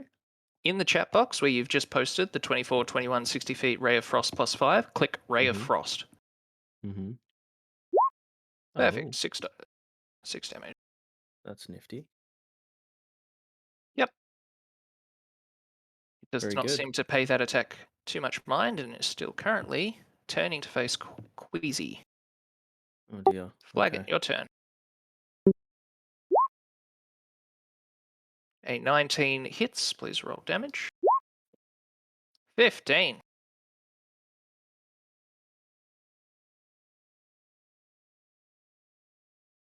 It does not like that one. And Does it set on fire? No, it doesn't. No. You hurl a motor fire at a creature or an object within range. Make a on a hit, the target takes a flammable object. No. Is an owlbear a flammable object? I would not describe it as being a gas tank. Oh. It is certainly not a... You'd be surprised how fast fur ignites. I mean, perhaps, but I would say you were not... Like, I wouldn't say players, or... I wouldn't say things are just by definition flammable because they're not currently flame retardant. Sure. Flammable to me is something you would start a campfire with, or like deliberately set up to ignite, rather than just everyday objects that don't happen to be. Oh, look, there's probably a ruling. D&D, what's flammable? I mean, it's not. Oh, it is. Yeah, no, it's a flammable object. It's not an object, so it's yeah. No. It's So a the creature, answer so is the answer in this case is definitely no. Yeah, I was just being funny.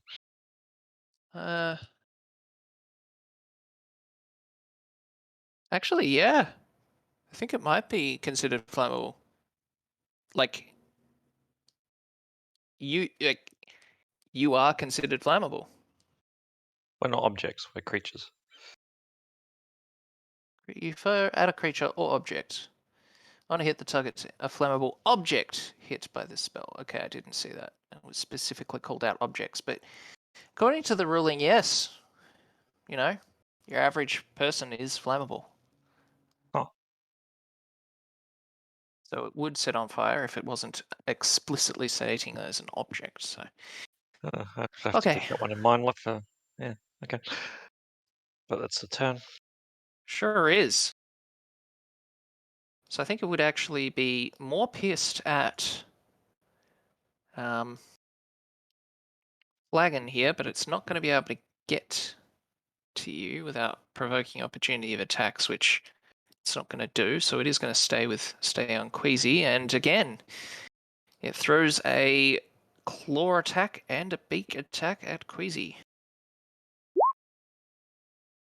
Oh, Oh, those are some rolls. Yeah. and it hits you for 30 damage with both its claws and then its beak following through. It is pissed. Did you have another campaign lined up after this one, Jordan?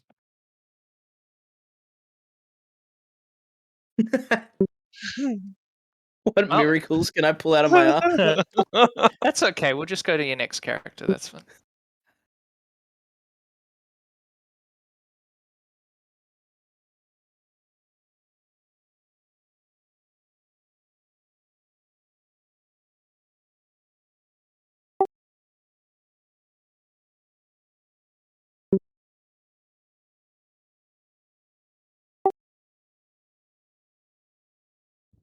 Wow, it rolled perfectly on the beak attack. 15 damage is the max, and it rolled a 15. Or rather, it rolled a 10 plus 5. Yeah, and the other one is pretty high too, I think. Yep.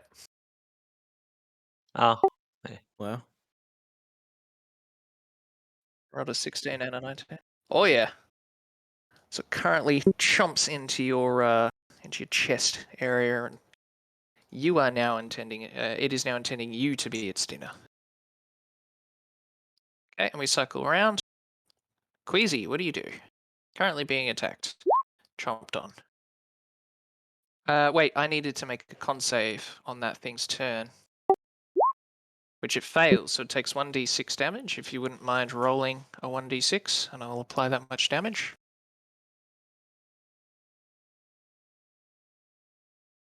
Oh. Okay. And you want to use a cantrip.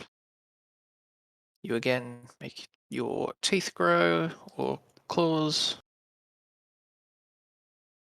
You need to roll a melee spell attack, which is 1d20 plus 8.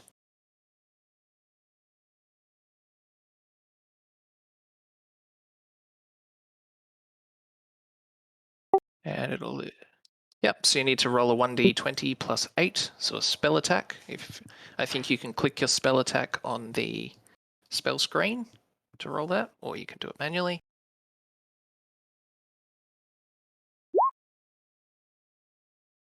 Ten does not hit, unfortunately.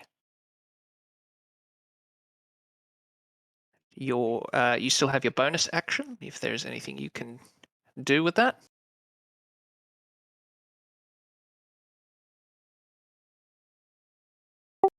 Oh.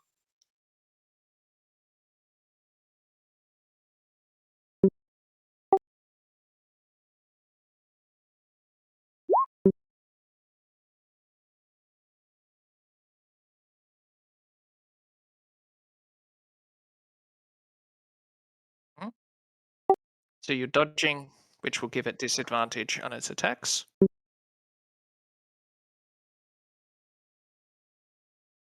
Okay. Anything else? Shanty, your turn. Right, now in terms of spellcasting, spell slots in general, how Mm. does that work for recasting the spell that I've used in my previous turn? I can still use that, right?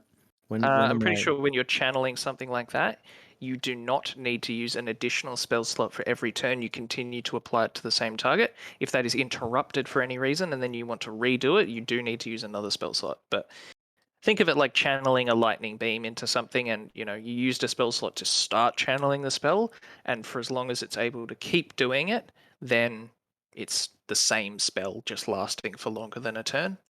Right. So that was Okay. Ray of Frost, was it? That was the last one I used. Yes, that's correct. Fridge-a-boo-ba-doo-ba-doo-ba-doo.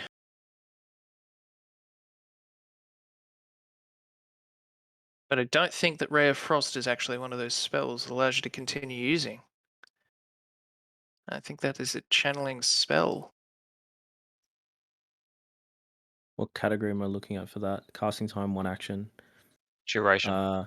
Duration is instantaneous, That's the issue, I think. meaning I can't use that again in this fight.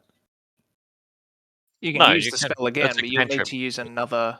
Yeah. Ray of Frost is just a cantrip. That's not going to be a channeling spell. Yeah, And you didn't, spell-wise, and Ray of and Sickness you is didn't even use a instantaneous as spell well. slot for casting that. A cantrip does not use a spell slot. Yeah, okay. So you should have only marked one spell slot off for Ray of Sickness at the start, and that's the only one you've used. And you can use Ray Yeah. of Frost again at no cost, though it is only Okay. a cantrip.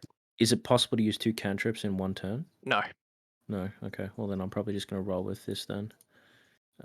If it lets me... Poison spray. So DC 13 from the older creature. You do puff of noxious gas. Must roll a con save. I'm gonna warn you, 13 is not a particularly high con save. No. And it does make it, Oh. indeed. It did roll an 18 on the T20, so. Well, shit.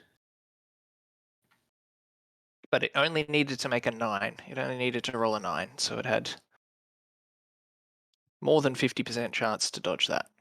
Mm. So unfortunately, it does nothing. All right, onwards. Wagon. You see the owlbear currently trying to eat the cat alive. Huh. Sea Shanty over here holds up his hand. A puff of green smoke comes out and does nothing. I- What do you do?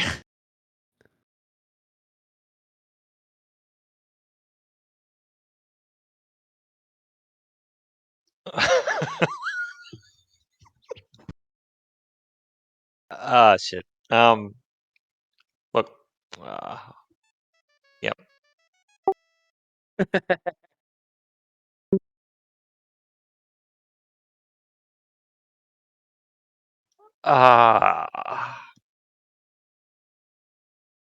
I will. Oh, fuck. Is that a. One sec, just reading something. Okay, Flagon pulls out a manual for his bow, starts reading how to use it. Shut up. It is now the tire owlbear's.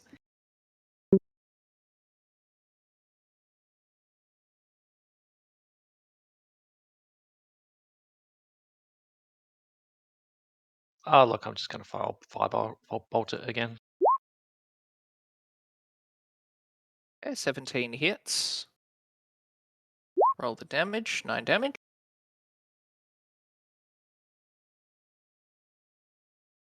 Okay, the dire owlbear is quite unhappy that it keeps getting pelted with fire from you.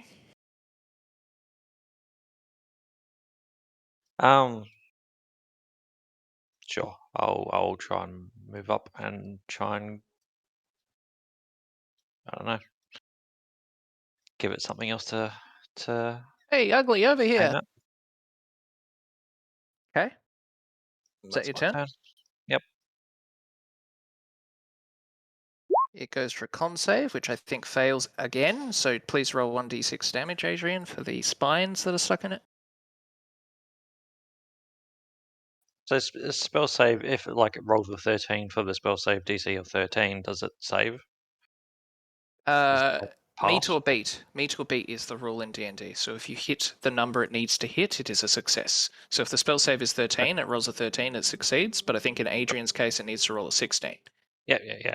Oh, I understand why you've got that now, Adrian. Yep. That makes sense. Okay. Perfect. I didn't know that it did that automatically. That's really cool. Cool.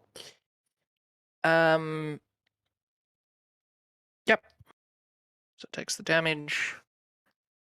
And as you rammed your fist up its ass and set fire to it, it's going to be pissed at you and turn around. And I think you know what's coming. The old beak claws. A 14. Does a 14 hit? Even with the scale mail off, it's a 4. Wait, well, actually, how does that work for attacks then? Because like it's not the same as it. Like I have 14 armor class. Does that mean it hits? If you had a 14 armor class with your armor on, so technically you're not allowed to sleep in heavy armor because it's considered uncomfortable. So you wouldn't be able to sleep. Yeah. You're supposed to take it off and then So put it on. without armor, I have 14. So does that actually? Does a 14 so if you've got hit? 14 and it rolled a 14, meet or beat, and it met your AC, so it succeeds. Okay, see that's what I don't get because it's like it's the aggressivist turn, like what the other way it's the defender, so it's like one time that's the aggressive at meets or beats. So whenever these are rolled in D&D, there is always a static, well, like not necessarily static, but there's a target number and a dice roll. The dice roll must meet or beat the target number. Your AC is the target number, and the dice in this case is 14. So it has met a 14. Yeah, okay. That makes more sense. Okay. Yeah, okay, cool. In a contested roll where both things are rolling, a meet is a tie. And then you re-roll or just then beat the tie some other place. But where the static number is the target number, it's just this or higher is a success. Yep, cool. So sounds like both of those hit. Yep. That'll be 20 points of damage, 6 piercing, 14 slashing. As it whips round, pissed that you are setting fire to it, and gores you in the side. Okay.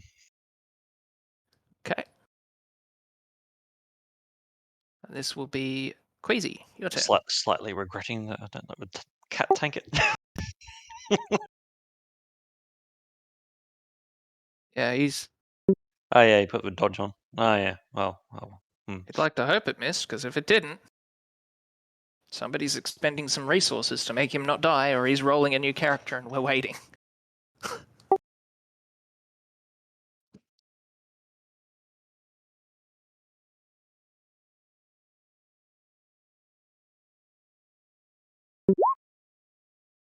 Uh-huh. 18 does hit. Roll damage. I believe you also get to roll damage for hitting it when it has spines stuck in it. If you would just check that for me.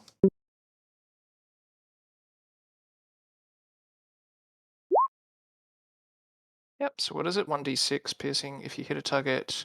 Spellcasting ability attack modifier. Deals extra damage. Spellcasting ability modifier. What is your spellcasting ability modifier? It's +8, isn't it? Which is a bit of an off. Yeah, that's pretty fucking high, isn't it? Yes. Adrian may explain why it's that high later in the campaign.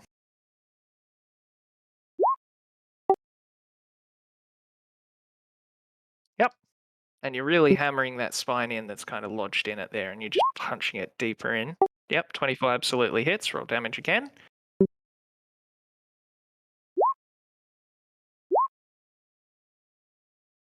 Okay. Dean said? Yep, I think so. It doesn't say limited once a turn, does it? Until the must save. If you hit a target that has your spine stuck in it, your attack deals extra damage. Yeah, if you hit it, you hit it. You met the conditions. So that's just 8 again, isn't it?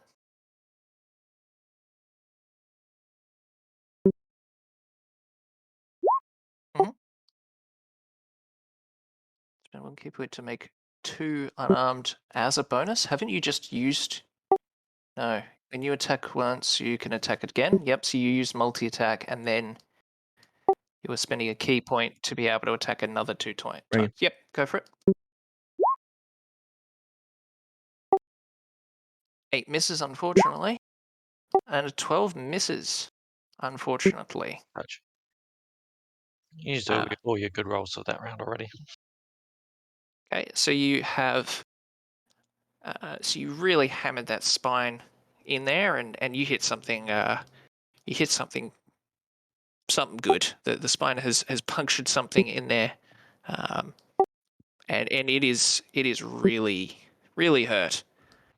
It is screaming in pain from that. Mm-hmm.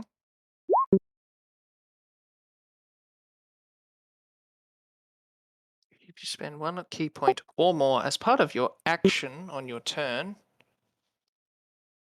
but you didn't spend it as part of your action. Immediately after you take the attack action, you can spend.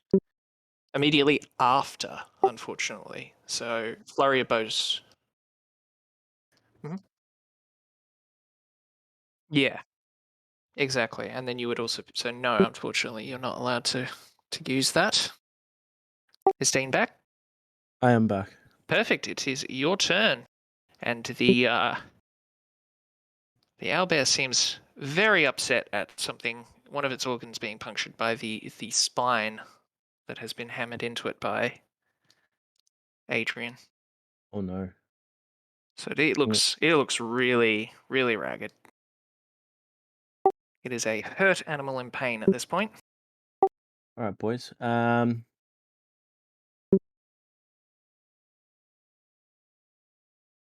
I don't have a lot left in the way of spells. Unfortunately. He's done already. What do you mean you don't? You've used 1 spell and both cantrip, like a couple of cantrips. Yeah, so What either other my spells have thing's you fucked up or I just straight I'll up double don't have check, enough. but take your turn.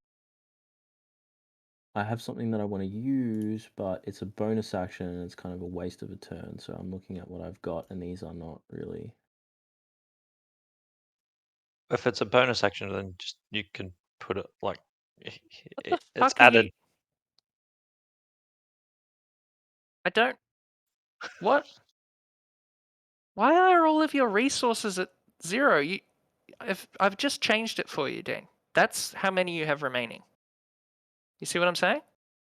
What? Because I don't think it adds them when you level up, so it's like starts off at like 1 or 2 or whatever it is at level 1, but it doesn't add them like.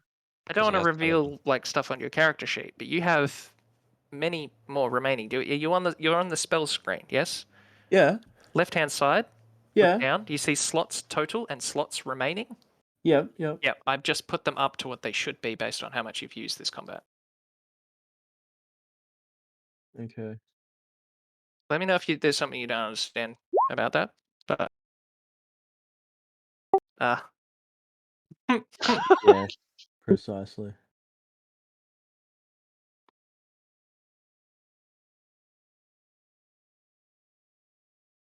but yeah, yeah.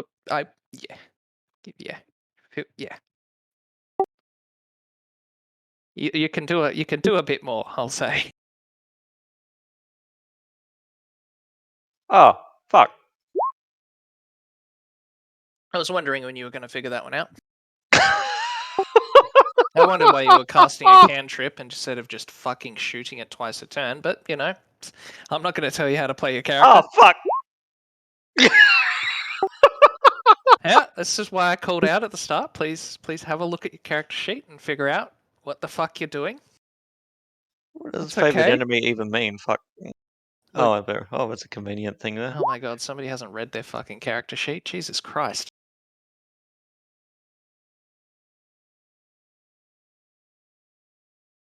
First time on each of your turns you hit it, you deal an additional 1d4. You can use this up to, what are you at? +3 for your proficiency, so you can use it 3 times per long rest. Huh. Yeah, I think just shooting it twice a turn and proccing that all the time might have gone well. Huh. I can use this bad boy on my weapon and then attack, but it's a bonus action. I can use that before I attack melee, right? You can use a buff on the turn where the animal is writhing in pain and dying. Yep, you can certainly overkill it. Beautiful. Fuck him. Where's my option to roll a 1d4 in the little So you type that into the from the chat left? box. So /R space 1d4. Nice. You rolled a 4. Unfortunately, in this case, high is bad. You take 4 damage. Oh, Because this is your cost It is. for using it. Yeah, that's correct. Yeah. So this is a blood right. So the concept is that you are kind of using your weapon to kind of draw your own blood, and then your blood enchants the weapon with your We didn't update particular my right. correct. So it'd be cross damage.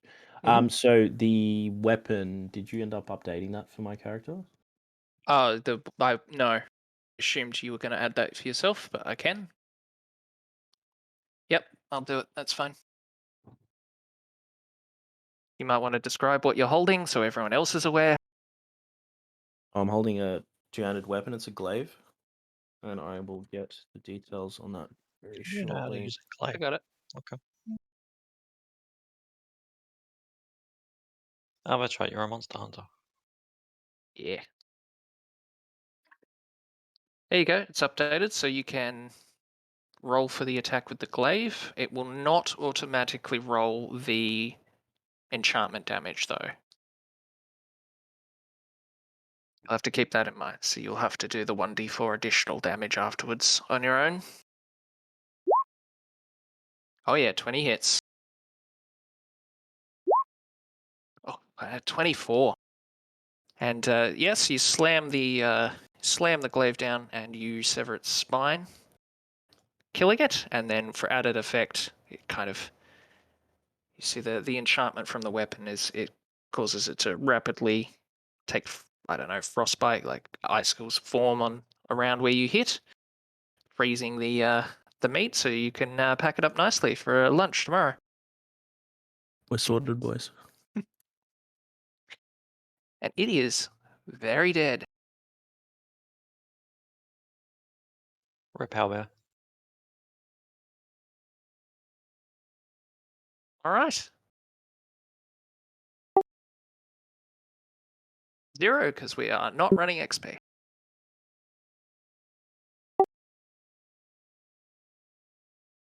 It has meat. Meat is a kind of loot. Is that a what, sorry? Meat pie. Yeah.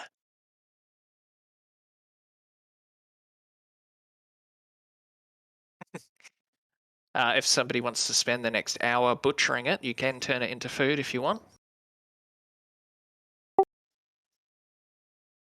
Yep. Yep.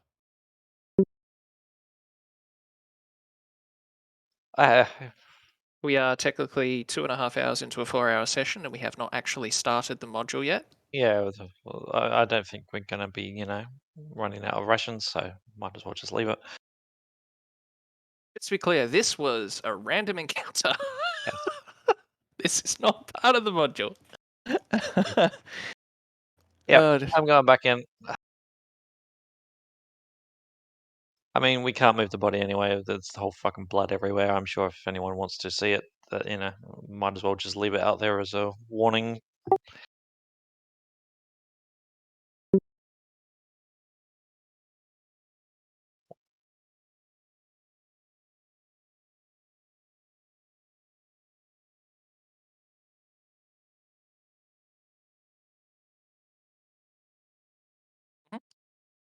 Anything else? So does Dean have this one as well? Yeah, so I only need to just sit there and meditate for 4 hours, from what I understand. And I get the same rest as you all, who probably need 8 hours of actual sleep. I'm at health as well, so we both have that. So just Oh, cool. There we go. Yeah. So then 2 with trance mean I potentially don't even need to have a shift, a sleeping shift, I guess, because meditating doesn't necessarily mean that we're sleeping, right? So, or do we treat it the same? I'm not sure. I think it just means we need 4 hours instead of the Oh, okay. instead of the 6 that we're running. But either way, it doesn't really help with calculations, I guess.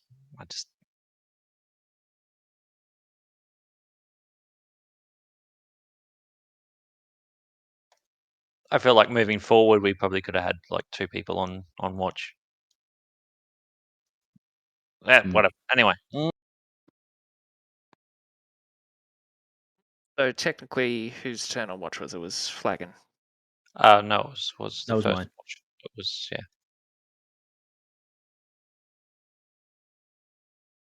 Yep. Okay. So I mean, nothing like you've resolved this watch. Like I don't roll again for Oh, I another see. thing to happen this watch. This was the outcome of the watch, right? Cool. Oh, I see. So it's my turn. Okay, yeah, my turn. I see what you mean. Okay. Yep. So the sea shanty sleeps like a baby after executing that owlbear. Easy game. Okay, Flagon. You will get your resources back if you make it to the end of the fucking night without getting attacked again.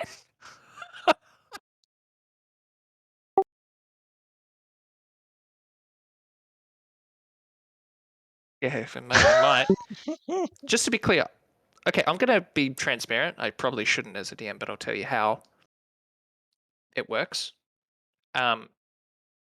So for every watch, I roll a 1d6. On a 5 and a 6, I roll on the encounter table. On a 1 through a 4, nothing happens. I rolled a 6, then I roll a 1d100 to see which event happens. And probably like half of those on the table are encounters of some kind, and then the other half, nothing major happens. So to roll your first watch, I rolled a 6 on the 1d6 and a 1 on the 100. Like the worst 2 outcomes. Like you get an encounter and you get the worst one. So I mean, the trolls using owlbears as fucking mounts, so I'm sure we're going to run into more of them. it was technically just like a hard encounter. That's a warm up. Yep. Oh, was it? This was up. I don't have a book telling me what to summon. When I got the encounter and I was supposed to make it like a hard encounter, I was like, yeah, this will do. So. Oh, okay. It seemed reasonable to me on the spot. So shouldn't pull back the veil too much on this kind of stuff, but I'm just letting you know kind of how that worked.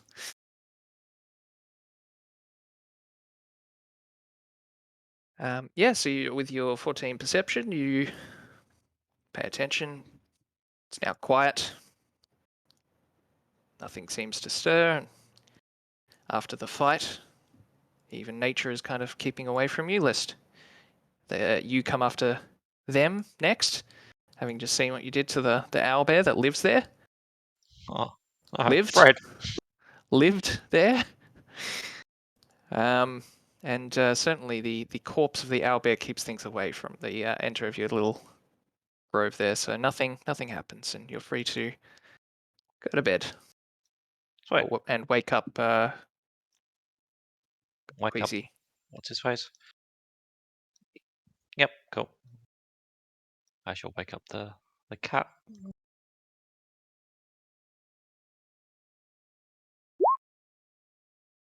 On a 25 in perception, not only do you see every fucking wildlife in the woods and the fact that they're staying away, but you're even tracking the movement of the stars as as it goes by into the early morning.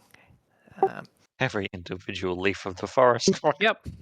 Yeah, you're tracking fucking everything here. You see everything, and nothing of note happens that causes you to have any concern. And with that, we hit the time that you were going to wake up, which was 6 p.m. plus 9 hours, so 3 a.m. I think. Or you can just honestly, you could just pick if you were waking up later. So what time did you want to get started? Crack of dawn, 3 a.m. I have dark vision for once. Yeah, you can get started at 3 a.m. fully rested. Please take a long rest and mark all of your resources back up to full again.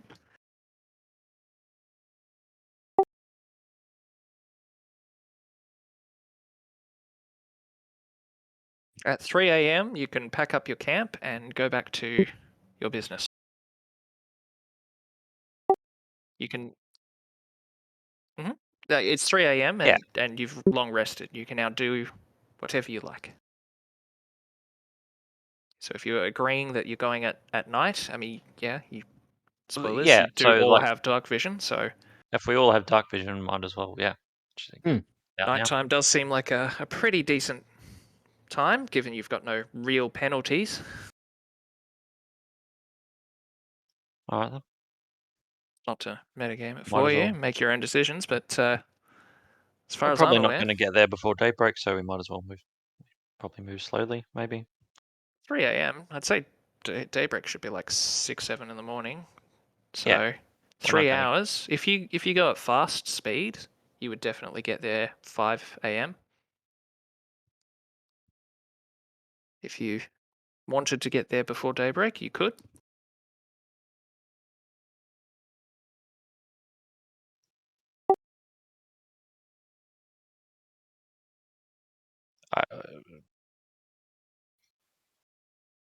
I mean, what if we run into like, any of them foraging or, get spotted, and they're gonna run back to fucking their camp, and then the whole expedition's off. I don't really want, don't want to trigger any alerts or anything like that.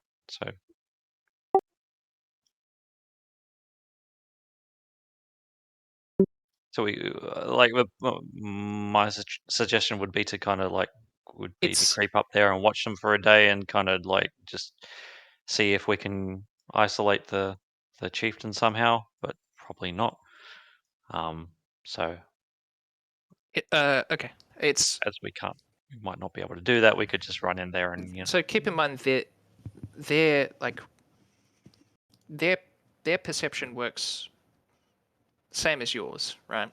So they can see you better at the day than they can at night. So if you were to go faster at night, there is still the chance they wouldn't be able to see you because it's night, right? So what I'm saying is moving fast at night might even be better than moving slow at day. Okay, so I'm not necessarily should we aim to get there at daybreak then? I'm not necessarily trying to I'm making sure you've got all of the information when you make the decision, right? Not necessarily inferring you should do one thing or the other, but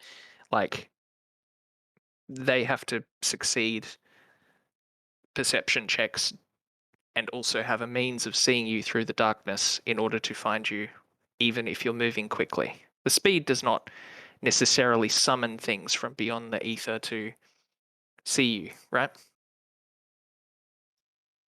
No, but we don't want to barrel into Yeah, absolutely. If you walk people into fucking something, foraging for fucking mushrooms or something, and yeah, that is absolutely correct.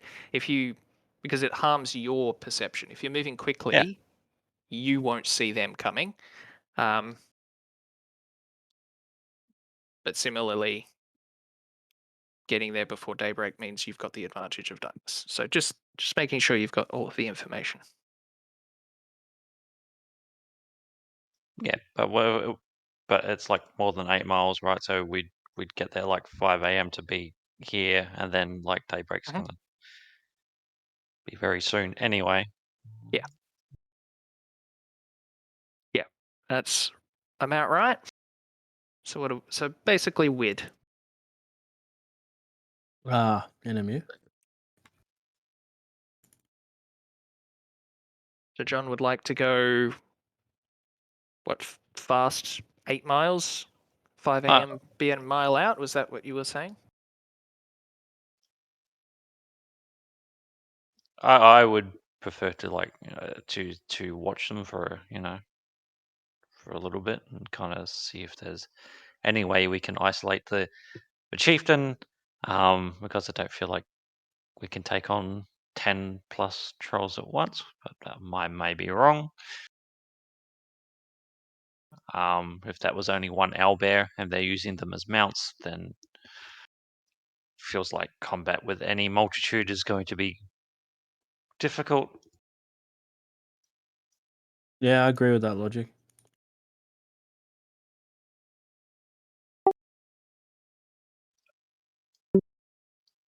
So yeah, I would just try and again just kind of like see what their plans are for the day and kind of spot on like what opportune times, or at least, or wait until nighttime again and when we have dark vision and How do I fucking delete something off of the initiative order? How do I clear this shit? Found it.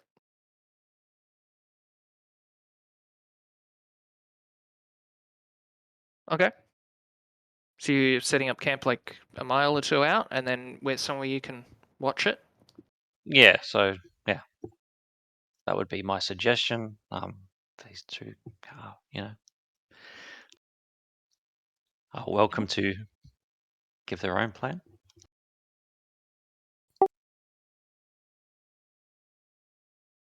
Mhm. Sure. Yeah, not like we get there and then you just automatically go, all right, now it's 5 p.m. and like maybe Okay. So please mark on the map where you're intending to move to on what speed.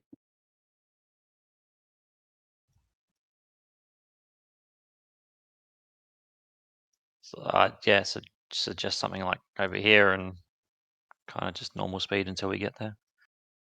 Yeah.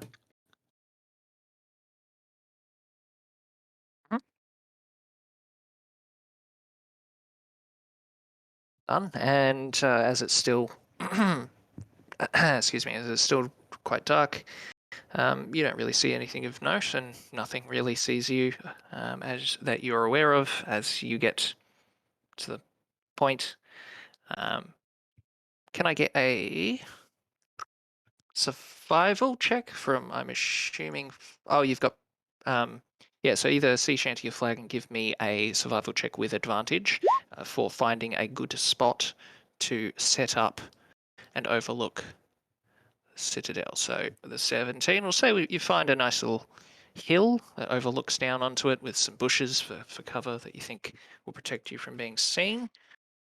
And can you all give me a stealth check if you are trying to set up and watch without being seen, trying to remain hidden while you are watching the Citadel?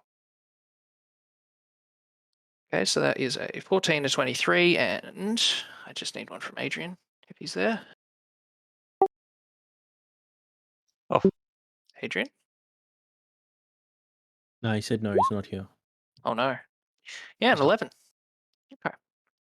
So we'll say you got there at like 5:30, crack of dawn kind of time. So what what are you doing? You've set up overlooking the area. I It's dawn.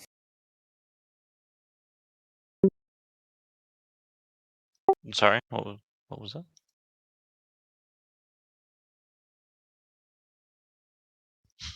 What do they see?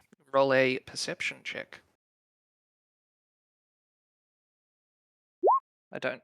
If your racial abilities give you advantage or anything, you are going to have to tell me because I don't know. But I'm going to assume not and go from there unless you tell me otherwise. So on a 15, yeah, you see some ruins. You don't see any trollkin. You see no movement.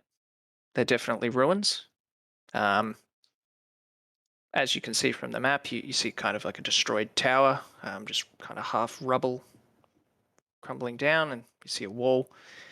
There's a bit of a tower that looks quite dilapidated, and a door that's open. Don't see anything particularly concerning. There are no guards, no trollkin, nobody walking around, no animals either. Just some empty ruins. But where are the trolls?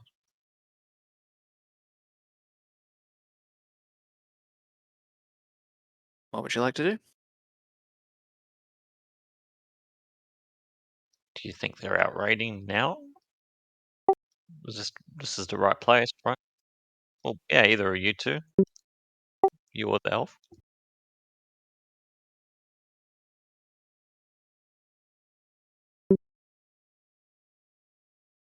Yeah. What time is it now?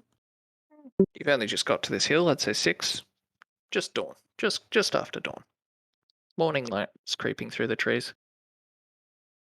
Are they all asleep in there? Maybe they don't even need to bother posting guards?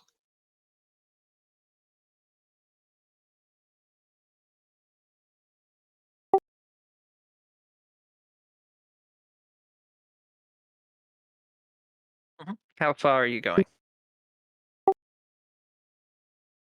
Okay, so like, oops. Oh god, it's So we'll go. quite a while, isn't it? Yeah, still fucking 3 Look, miles I out. mean, you intended to be like 2 miles away or a mile away, right? Like, Yeah, a mile away probably. Yeah. close, but I get your intent. So we'll say that's where you are rather than go by the map. So like this far or whatever. Like, obviously the Okay. thing isn't perfectly to scale because like from this tip to this tip is 5 miles, and the thing is not that large. So let's just, True. yeah. So you're like what, an hour 45 minutes away. Creep up. How close? Like, were we talking to the external walls, like up to the structure, or how close are we getting?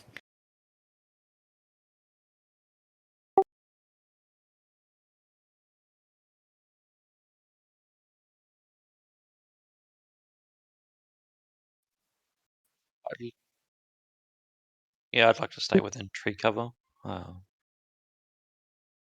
Somewhere that's easier to double back, perhaps. So yeah, tree cover, I guess. Yeah. Okay. So you're getting to the edge of the tree line. Yep. And you're going slowly. Now we'll use the existing stealth roll. You shouldn't be upset by that. They were pretty decent rolls.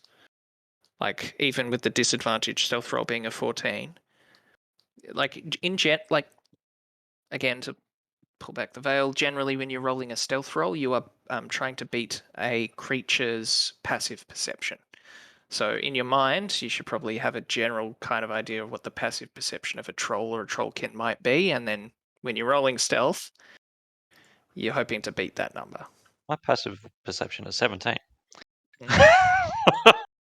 But you're a fucking hunter who specializes in that kind of shit. Hmm. What do you think a troll's passive perception is? Anyway, just Hmm. So yeah, you reach kind of like this external crumbling old wall, and yeah, it's as it was before. It's definitely daybreak now, isn't it? Oh yeah, it's about 7 a.m. Sun's properly risen at this point. Some animals you can see are coming out for the day. Some squirrels running around in the trees, and birds flying overhead. And animals are up for the day. And yeah, you reach the But end not of the this troll. wall, and you can still definitely see it is as it was back on the hill, with very much a ruin. And there's a single structure still intact with open doors. What are you doing?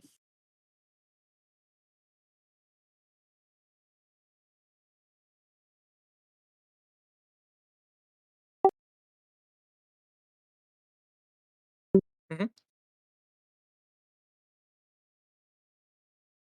Right. Roll a perception check. All of us, or No, I'm just up. Adrian. And an 18. You look inside, and the thing that you'll note as an 18 on perception, with particular point, is this structure seems too small to house 12 trollkin and mounts, owlbear mounts. And if they had owlbears as mounts, where are their stables? This is too small for what you've been told to expect.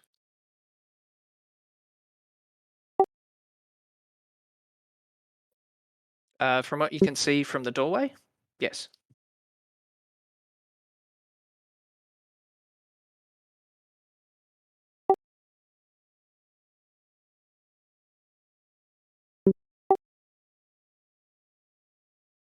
You can definitely go in.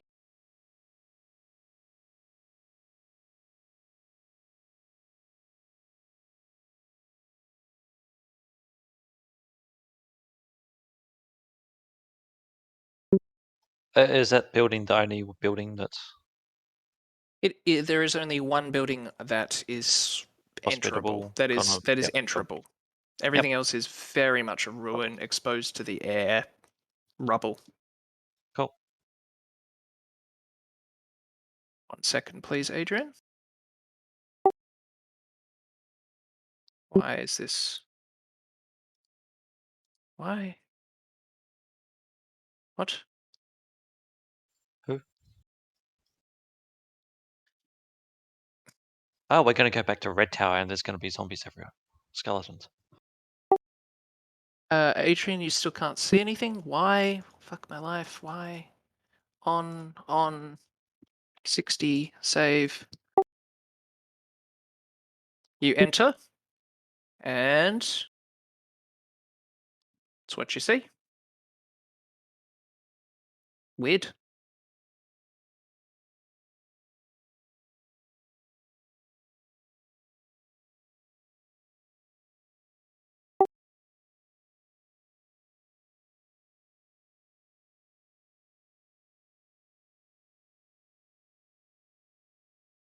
At 4 floors.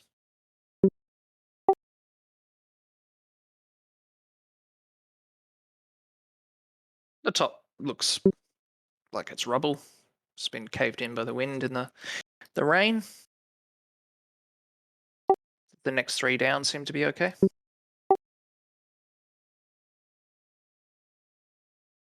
Sure.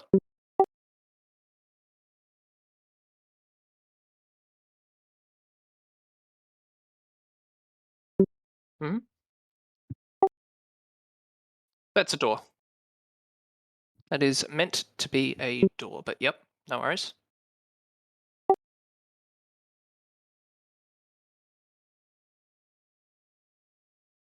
Go with the original 18 of perception, since it hasn't been very long. You've just kind of entered a door and you're still actively perceiving, and you definitely do not hear anything on the other side of that door. Yes, you may.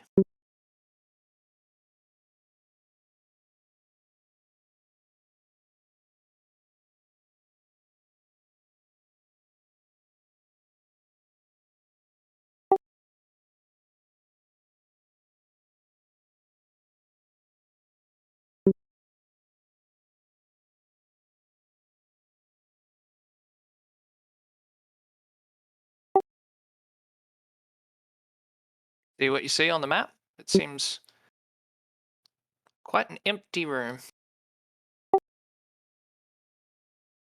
Just moss, mold, mildew from age. A bit of moisture's come in from the weather, and it's kind of grown around the edges. It's just rubble and mildew and mold, and that's about it. What are the other 2 of you doing outside? kind of just looking on eagerly. You've just let the cat walk in, and he's disappeared from view as he's gone around the corner, and you're just like, well, he's dead. Yep. I'm Yeah. sure he'll scream if he needs help. Give him a few minutes, several minutes at least.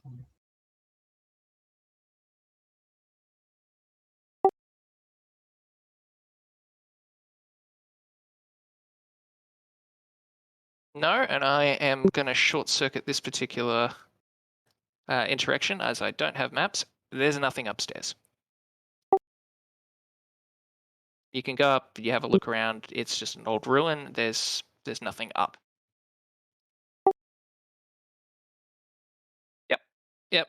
There's just kind of ruined layer after ruined layer. There's some discarded weaponry and stuff on the ground up there, just like there is on this layer. Some bones and stuff up there, but nothing of particular note.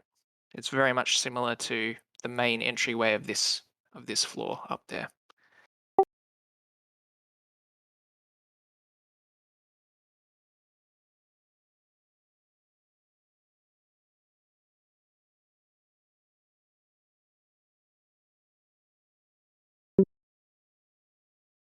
What do they do with that information? Excellent. Proceed forward slowly. Yeah.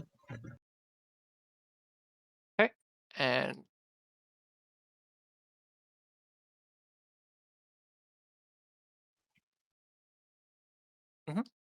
you're all in here. Is there any sign? So there's no signs of actual people like. Give me a Ants or- survival check. On 14, you note that there are no footsteps, really.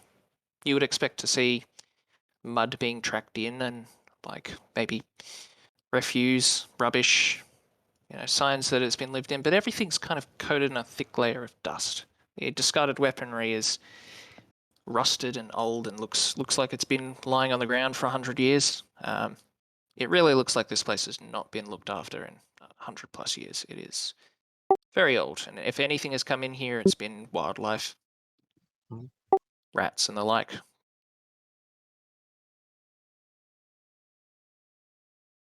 The owl statues, like at the doorway. Yep. Give me an investigation check as you are looking closely.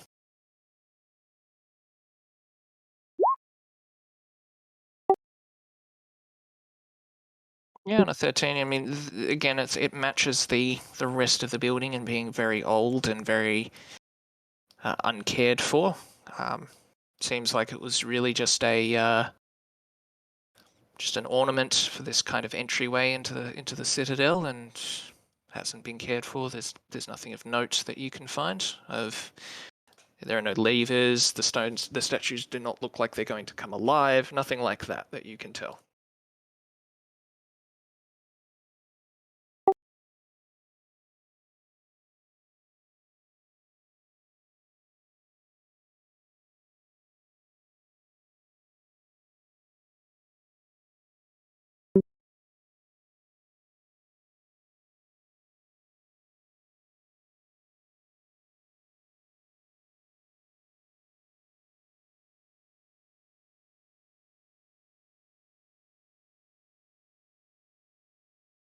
As you two stand on Sorry.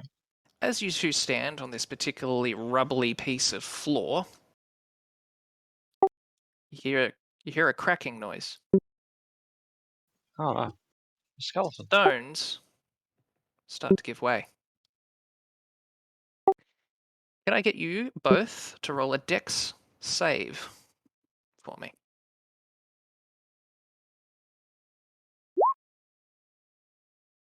Yep, the monk makes it. That makes sense. A hunter who's further in, Fucking kidding me. not so lucky. The floor underneath you crumbles in. It is very much not a trap, but it is very old, and it has given way as the moisture has eaten whatever was holding the bricks of the floor together. And Queasy manages to grab onto the side and stop himself from plummeting down the hole, but unfortunately Flagon does fall with the floor. So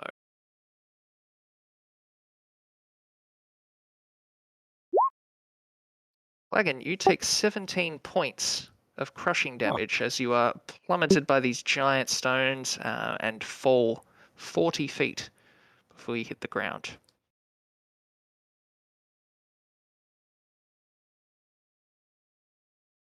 Ow.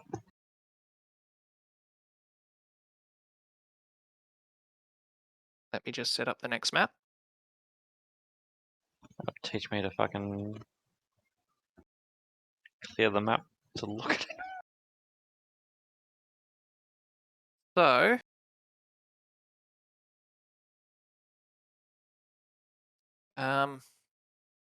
so while Quizzy and Sea Shanty are not technically down yet, I will give you a token for the map, just so you can see. And I am also making the assumption that you will also come down. So I'm just setting that up in advance. But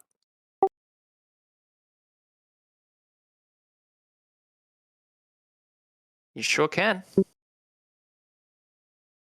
I might want to see the map first. And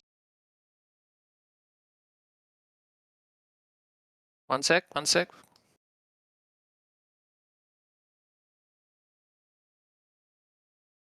Okay. The fuck is that?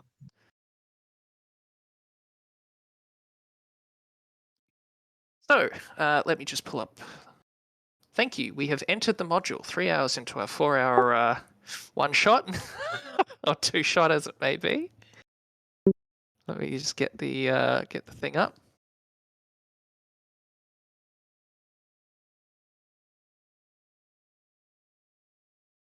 You find yourself in an immense hall. It seems to be both a martial training room and a smithy. A mound of dirt, stones, and broken tile are in the middle of the chamber, but the rest seem to be kept clean, kept swept clean for use. To the western side of the room, you can just barely make out a troll that is in a leather apron, holding a quite large, but still comically small for the troll, a blacksmith hammer. He is staring at you in utter bewilderment because 30 seconds ago there was a roof there and floor, and now there is rubble and person, and he does not understand, and he is very clearly confused.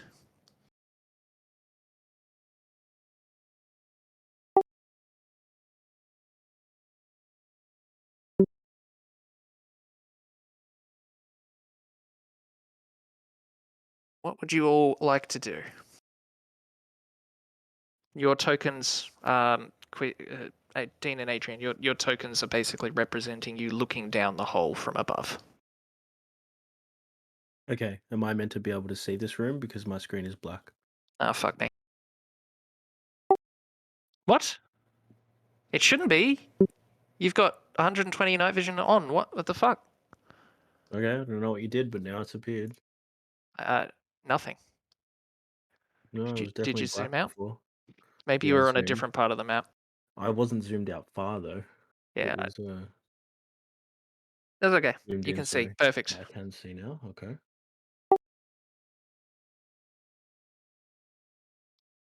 The bit familiar? Is he? Oh, right. This is definitely not Björnyar.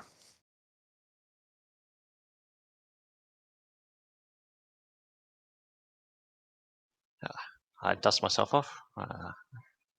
See patrol. Don't hope you mind that I dropped in. Troll tilts its head and scratches its ear. It does not seem to comprehend you.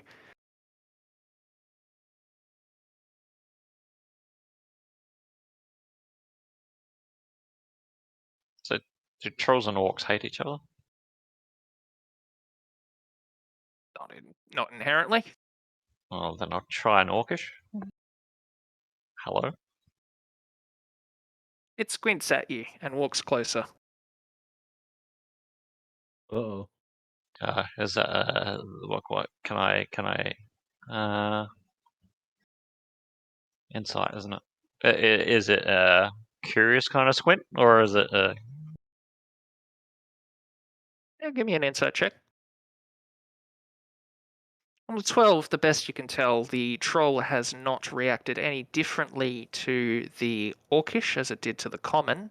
It's just that it seems to be getting over its initial shock of roof fall down and is now being overcome with more curiosity as to what the fuck. Sure. You can Ready choose to to pounce? use a slow fall whenever you like.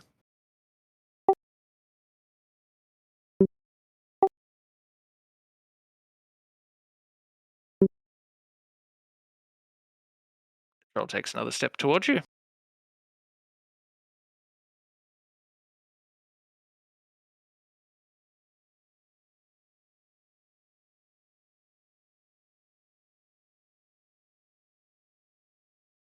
Yep. Troll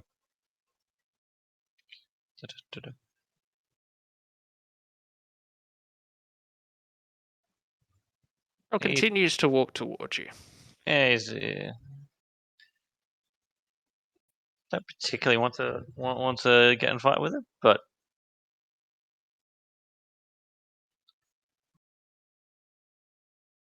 can I see what he was doing? Like, can I look behind him and One see what he second, was I up have to? a tool that allows me to see what you can see. So I hit you and I hit Control L. Give me a perception check. At a 19, yeah, you can see that he's got a little workshop back there. It's set up like a blacksmith. The tools that he's using are all quite fresh and well maintained. He has an active forge running and seemed to have been fixing some armor before you rudely interrupted him. He very much seemed to have been actively engaged in fixing some broken armor on a working forge back there. I'll say Jonia, whatever his name was. Fuck, I have to go look. I'll Jonia? Sure. What language are you saying that in? Just in common. Like,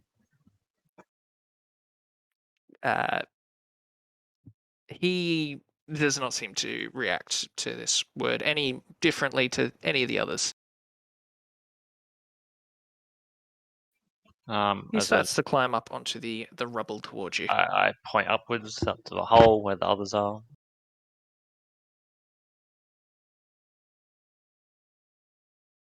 He does not seem to follow your gaze. He does not look up. He is firmly focused on looking at you. Oh god, okay.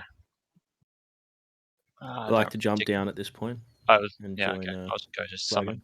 What? So this is a 40-foot drop, which is like 2 stories. You are just going to jump. I don't have any other option, really, do I? What's around me? Is there any hanging rubble from the sides of where the holes has just been created? Can I Plenty. rappel down off that? Can I scale it to try and make the fall even shorter? If you have 50 foot of rope, 50 foot is longer than 40 foot, and you would be able to attach it to some rubble and use that to scale down. Keep in mind that would Can I take. interact with anything going on in this room from being in the room above? If you've got something that has a longer range than 40 foot, you'd be able to cast it down. You could certainly drop things from above. Can they use it? I'd like to cast this on the troll, please. Okay, so at a range of 60 feet, I'll allow you to cast this centered around the entire. Yeah. So let me just get my tools set up to be able to do this. So it is a 15-foot radius, so 30-foot diameter. And can you please indicate where you would like the center? Keep in mind you do also have to go like 20 foot that way and 40 foot down. So the max tile you could reach would be here as the center of the sphere. Cool, that's fine. Then potentially from here, right in front of Flagon, as if there's a wall of darkness separating them. You can't do a wall. It's a sphere. The spell so it is needs a to be a sphere, sphere. but the Yep. sphere will in the grand scheme of things, be larger than the troll anyway. So No, I'm gonna draw it for you. You'll if get I it. can have it start from You'll get the idea. here, where as far as I can cast it from how high I am up. So this black sphere represents darkness. Cool. So you have cast a magical darkness that just plunges that whole area into darkness that is so thick that you can't see it unless you have a specific trait. Dark vision itself is not enough to see through it, as it is magical darkness. Can we have it start from there, perhaps? No, too far. To have it start, so I need to be able to cast to the center of the circle. Correct. Oh fuck! Well then, I just That is as far left as into, I'll. fucking abyss. It's Mhm. not helping. Yeah, sure it is. That's still yeah. Okay, Flagon. What Take the note fuck? of what is behind you and run. Can you guys drop a rope? Fuck.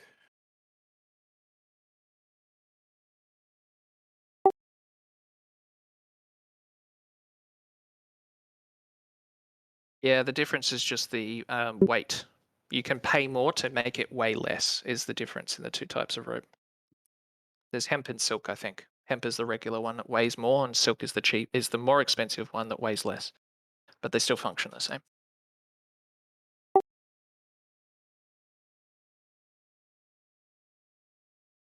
Correct. Yeah, I'll let you tie that to a loose stone on the side of the. I mean, both of them holding it might. Yeah, or you can hold it. Well, you tell me.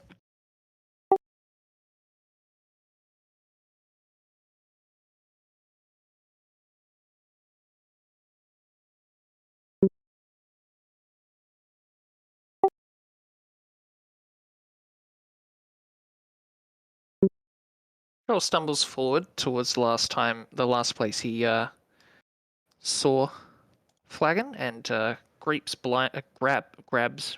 blindly into the darkness. Hearing fucking the troll, kind of try and stumble around and stumble, sideways, while remaining kind of quiet as possible, but mostly always keeping distance as best I can. If that makes any sense.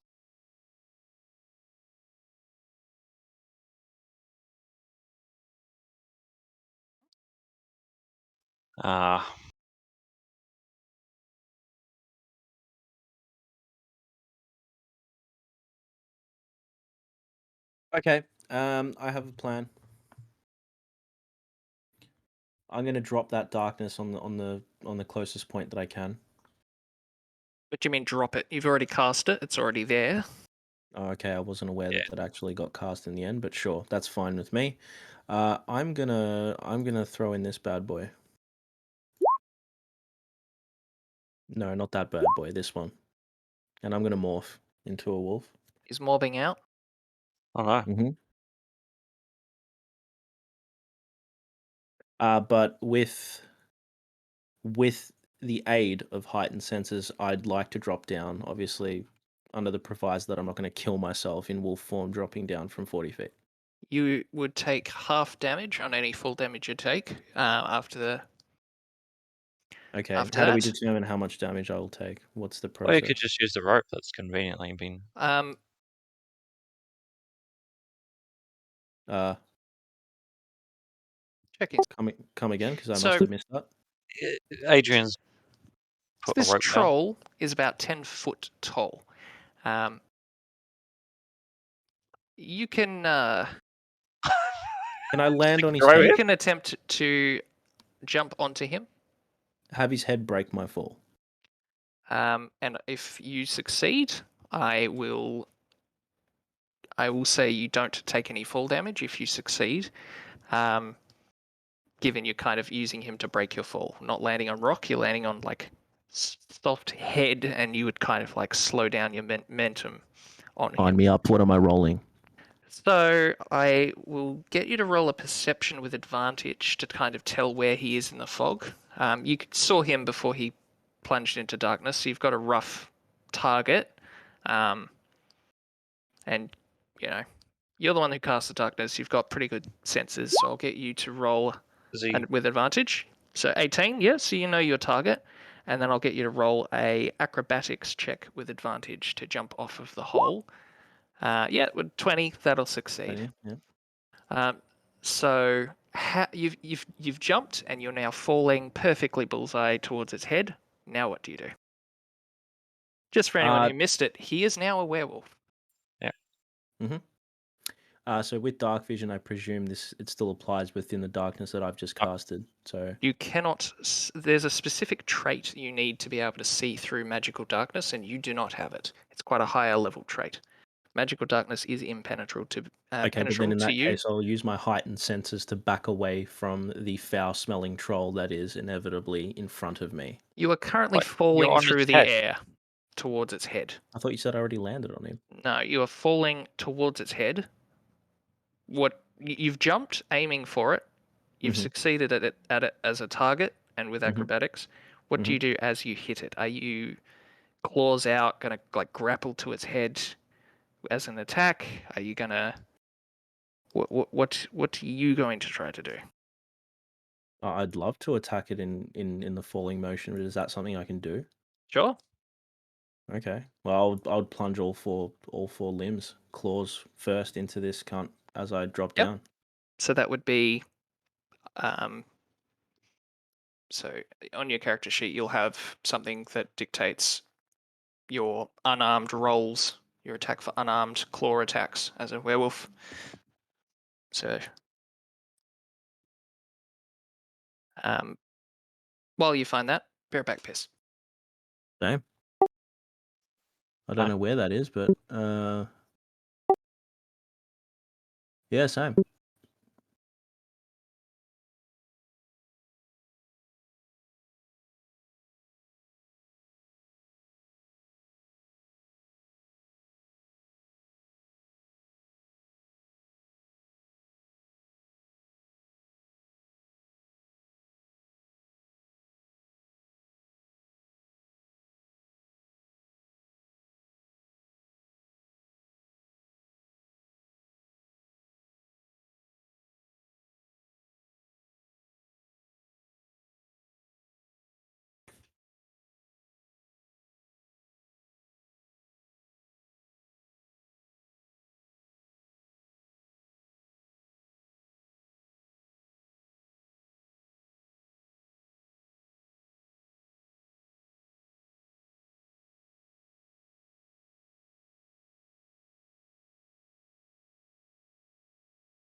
I see nothing on my character sheet about attacking abilities in wolf form.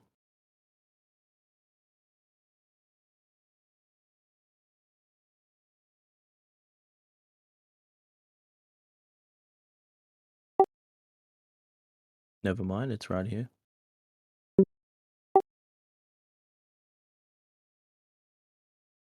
How are we then? So have you found that? I have. Perfect. You could roll your attacks. I can apply my Crimson Right to my unarmed strikes. Wow. Okay, can I do this all in the time that it's taking me to fall 40 feet? Yeah, I'll allow it as it's your That'd be bonus action. fucking sick. This is basically a bonus round you're using to attack the troll. So this you get the full thing, right? So you get an action, a bonus action. Yep. So I'll describe it for you. So you plunge the area at the bottom of the hole into darkness. You turn into a werewolf. Your fucking shoulders pop out and fur sprouts out. You jump off the edge, slash yourself with your claws to cause your blood to enchant your own claws as a werewolf, and then plunge into the darkness, claws out, landing on the back of the troll's head. Take 2 points of damage from your own claws as you enchant them with frost, and then please roll an attack at the troll. I believe you get 2 attacks as a werewolf as well. With predatory strikes, I think, potentially. I can't remember what the roll is, but it's like it's like plus Dex modifier or something. Yes, you can use dexterity instead of strength for the attack and damage rolls for your unarmed strikes, which deal 1d6 bludgeoning or slashing damage. Your choice. This damage increases to 1d8 at 11th level. I can't see where it says that I get 2 attacks, though. It's definitely in there. Are you referring to Bloodlust, are you? No. I'll find it. Oh, +1 bonus to melee damage rolls? No, that's not it, is it?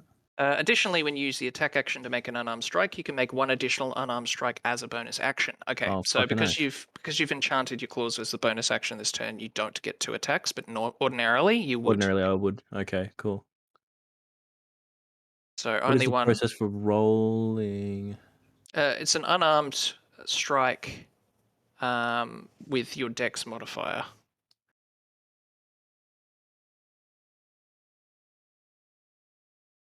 How does one roll that from the GUI? Great question. You don't have a button for unarmed. No, I don't. Where the fuck do you get the button for unarmed? Do I need to hit the plus and add it myself, potentially? Nah, I think it might just be a straight Dex roll for attack, maybe? Because it'd be like a 20 plus 4. Oh, not a save. Not a Okay, so save, how do you do a but it's dex the roll? same. It's the same modifier for you. It's literally the same sum roll. 20 plus 1d20 4. plus 4. Okay. So Huh. it's fine. Okay. I mean, if you'll have it. Okay. I mean, it's the same roll. Just because it says save on it doesn't mean it's in any way different. And then you roll for damage, which I think is 1d6 plus something. Plus what, sorry? Plus something, I'm not sure. I'm just reading. Hang on. You can use dexterity instead of strength for the attack and damage rolls of your unarmed, which deal 1d6. So it'll be 1d6 plus 4 for your attack. You really probably need that on your character sheet, don't you? Maybe. I'm going to add it It's for my you. fault for going for this custom build, though. I don't know. No, it's That's just, probably something I should have just written it out. It's mine. It takes a my minute. thing to do. It takes a minute to set up the first time, and then it's done forever. So Yeah, sick. just give me a sec. I'll add it to your character sheet. Thanks, mate. Hang in there, boys. We're getting there. Apologies.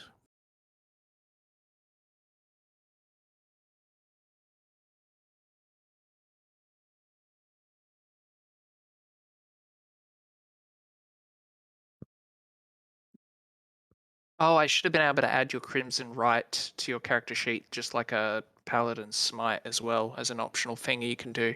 Sorry, I could have set that up as well, I now realize. Crimson Right function's fine, though. You have to do 1d4 manually, because I haven't set it up, but Oh, that's for okay. damage. Right. Yeah. That's okay. So I think that's right. All good. Yeah, I think that's fine. So you now have Werewolf Strike on your character sheet, and we'll just do Crimson Right manually for now. So 9 damage, and then roll a 1d4 for the frost damage from the enchantment.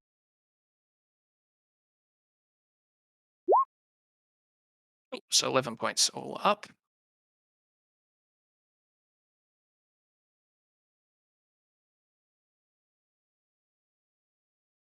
Yes, you slide down at the back, dig your claws in to slow your fall, scraping them down its back as you do, and come to a stop on the floor. You take no damage from falling as you did, as you use the troll to slow your descent.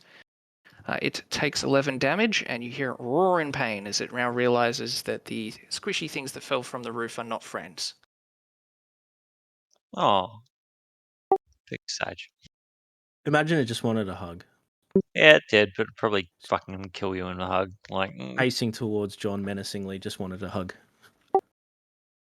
Roll for initiative, please. I don't want to take any more crushing damage.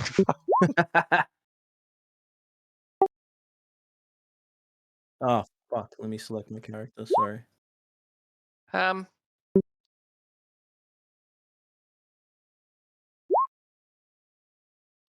Yeah, okay. I'll allow everyone to have it. It's essentially a surprise round, so I will allow Adrian and John to get a round in before we then go to initiative.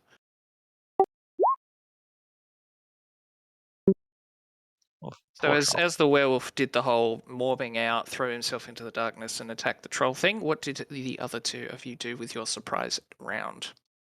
Keep in mind, it is in darkness.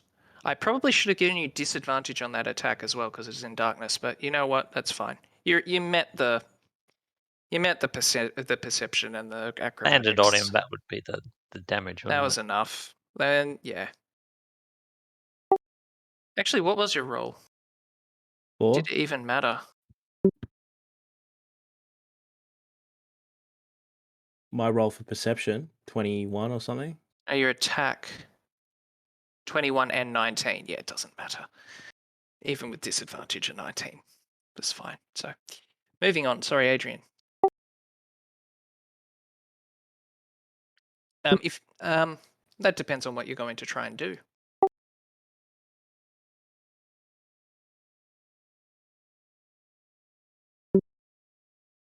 How long do you wait before you jump on? Yeah. So how long do you wait? He jumps in, and you see him just kind of disappear into the darkness, and you hear the troll roar, and then okay.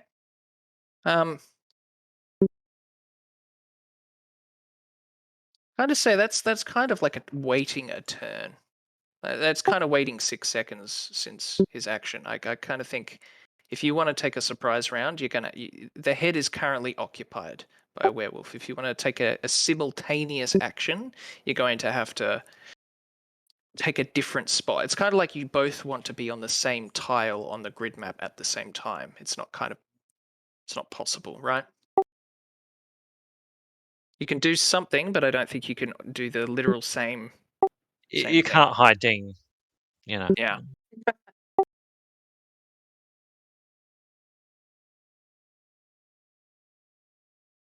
Okay, as it's in darkness, you will need to roll an attack with disadvantage.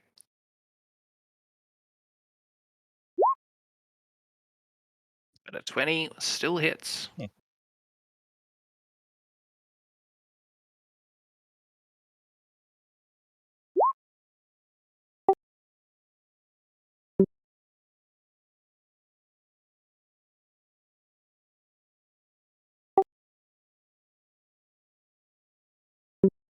No, the damage is not a disadvantage. It's just the hit chance. Oh, wait, no, you're right. That's the second attack. My mistake. Sorry. So it does indeed take 6 to bludgeoning, but then you miss with the follow-up strike. And sorry, is that your turn?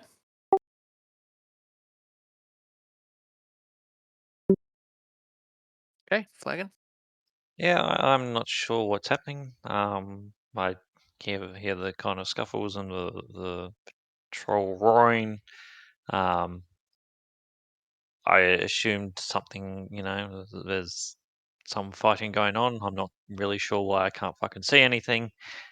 So I don't really want to be within range of the troll when it starts, swinging back. So I'm going to try and kind of like stumble towards the closest pillar that I know, like the southeast one, I think. I know there was stone pillars, so I want to kind of get to that to kind of get my bearings. So yeah, I'd probably just try and stumble that way until I touched it. You're now out of the darkness. You can see it. But now I can see it, so I don't just run into it. But now able to get a better idea about what the darkness is. I'm not really sure what I can do in there except put the fire blindly. So I'll summon the Drake. Just pick a tile and I'll drop the token there. To be the one. Hold the left click on it. Yeah, beautiful.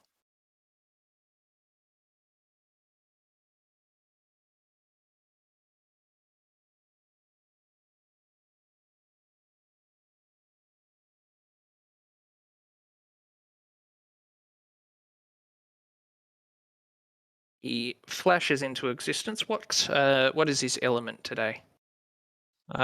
Just fire. Sorry, I assumed his gender. Yeah, just I guess fire. it's a spirit, so it wouldn't Have any? technically have. Who knows? Sure. So I'm going to hit it with a red to indicate it is a red fire drake at the moment. Yep. Keep in mind, you've not actually seen. They should be around Yep. the other way. He should be behind, and you've not actually seen him morb out. You would have been plunged into darkness, and then hear the transformation, but you would not Yep. have actually seen him as a werewolf yet. Yep. So I'm not going to fire in there. I'm not sure what I'm shooting at. So I'll just say, yell out, Drake, good. Well, that's my turn. Okay.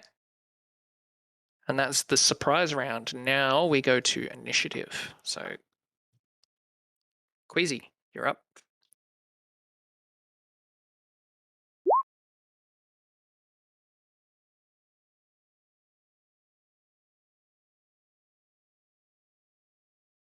Mhm. 19 hits for 9. 20 hits for 7. Yep.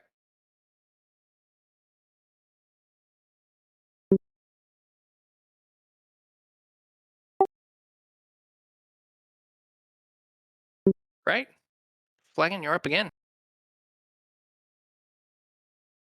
Actually, yeah, no, sorry. I forgot that would have been a disadvantage, but since you just can't seem to roll anything lower than a...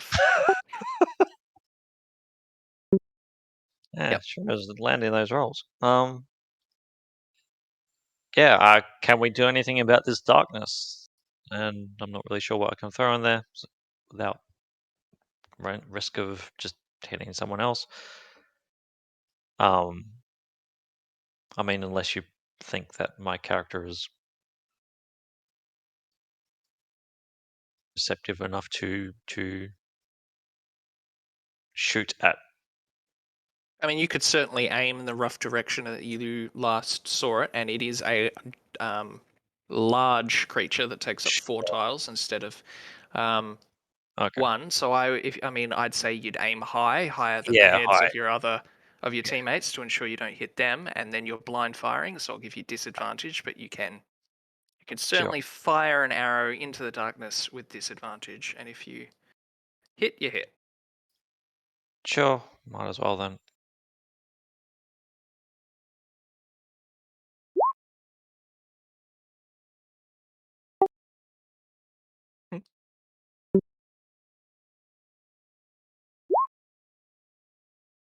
That would be a 14. Does not hit. That is a 22, which does roll damage. A 0. Why is it? Hey, what? What? Why is it flat 0? What? I don't think that's been imported correctly. No, it certainly hasn't. Yeah, 4. So damage type is 4 plus 1d6 of the same type of. Yeah, Oh, I don't it's think not interpreted. It's not Yeah, interpreted that right. I'll fix it up. No, I'm trying to edit you. Sorry.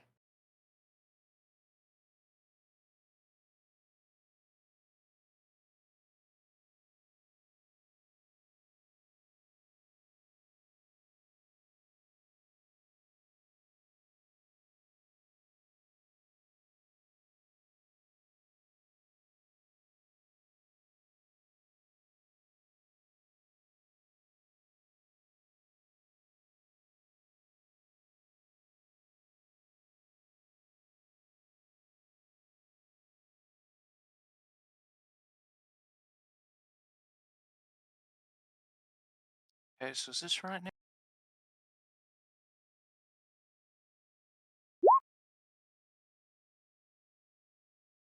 No, that's the thing. Damage. There you go. 1d6 plus 4 plus 1d4. Yep, perfect. No, why is it 1 why is plus it? 4? What? Shouldn't be 1. Oh, it's applied the plus 4 to both instances of damage, which is not correct. So for that case, it would have been I need to roll a 1d6. Wait, what? It's 1d6 plus 4 plus 1d4. 1d6, sorry. Yeah. 1d6 So why is it 1d6 plus 4. Why is this?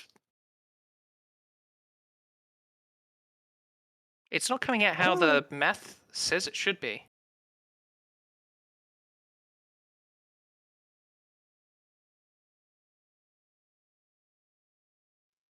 Yeah, I'm not sure what. I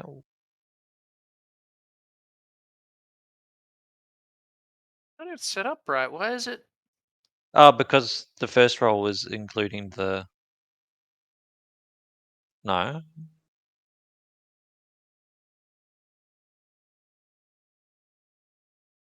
Yeah. Why is there a 5 plus 5? That's rolling the 1d6 in the first box. I don't know where that plus 5 is coming from. That's fucking Yeah. weird.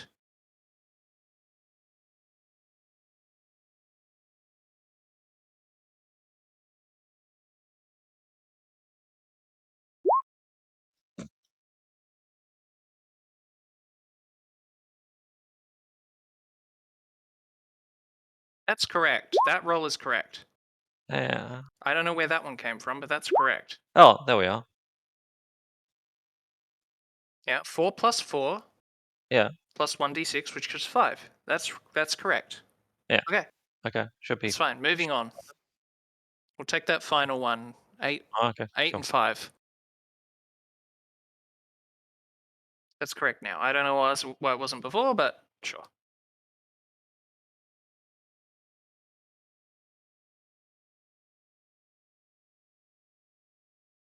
Okay, and as the fire arrow hits it, it is unhappy with that.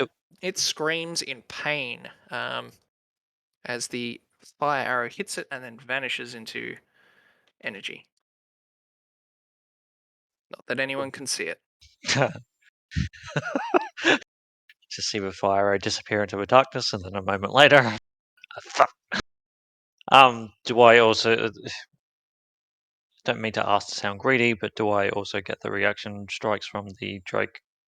With the bow? You get one. You get one per turn. You can consume that one for the turn on this by rolling another 1d6. Sure.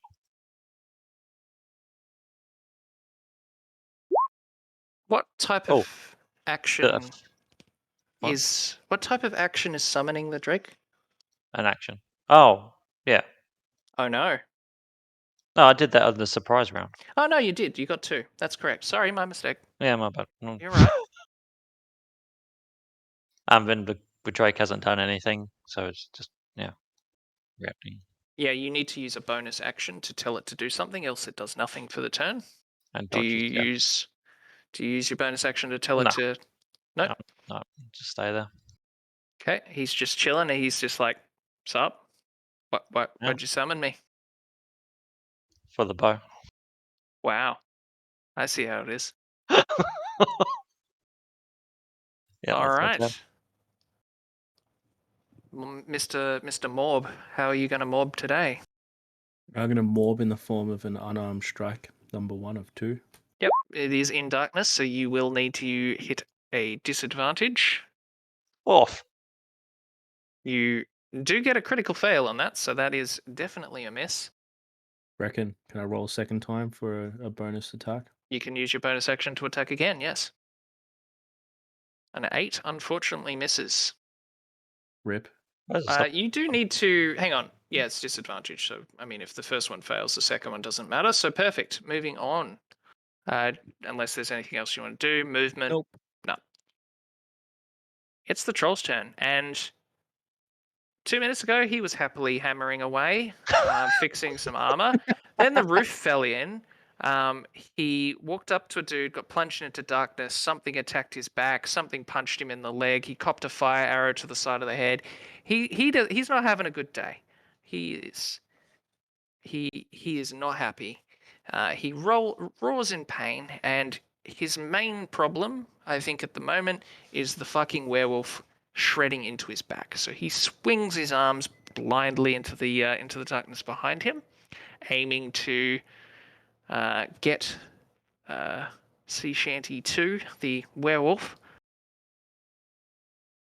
And it indeed swings twice.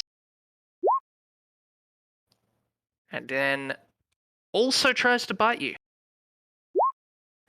Fuck. Does a 15 hit? 20 and 15 hits. It would be disadvantage, wouldn't it? So 16. Sorry, So my 15 mistake. hit. No, you're keeping me honest. So 16 would hit and 15 would hit. So it's the same, but Yeah. good looking out. It could have very much been different. I did ignore that.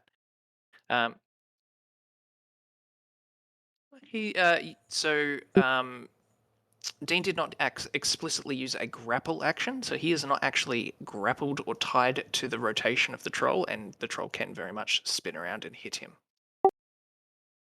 He's just been attacking. He's been standing on the ground and swinging his arms to attack the back. He has not been actually attached in any way.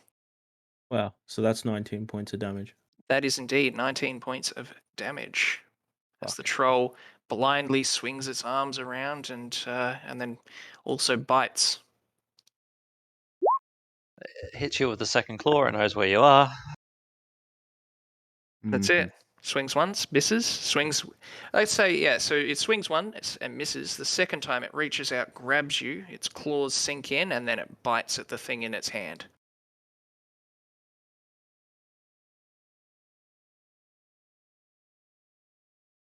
Ooh, fair ball. That is its turn. Queasy.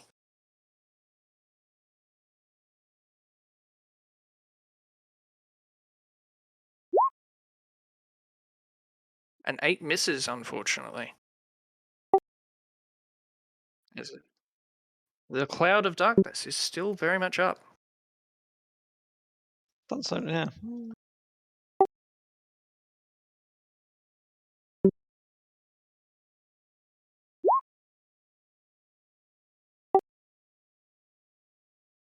A 13 misses, unfortunately. Anything else?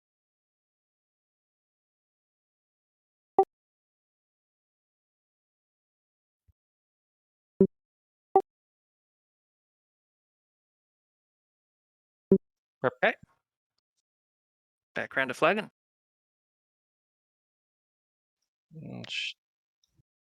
Sure, as the nothing seems to have happened since last time.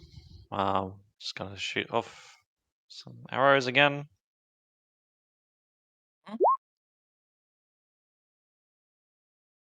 16. A 16 hits. 12 points. Oh, another fucking crit. 6. Yep. An 11 misses, unfortunately. As we roll around. Oh, yep. Sorry, you've got something else? Do I do the 1d6 for the Oh, reaction? sorry, you can consume the reaction of the pet for another 1d6.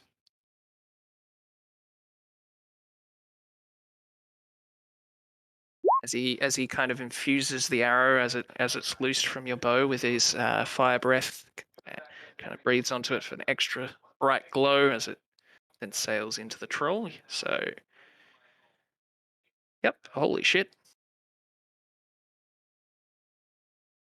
And the troll is not having a good time. You can't see it, but he is roaring in pain. Sea Shanty.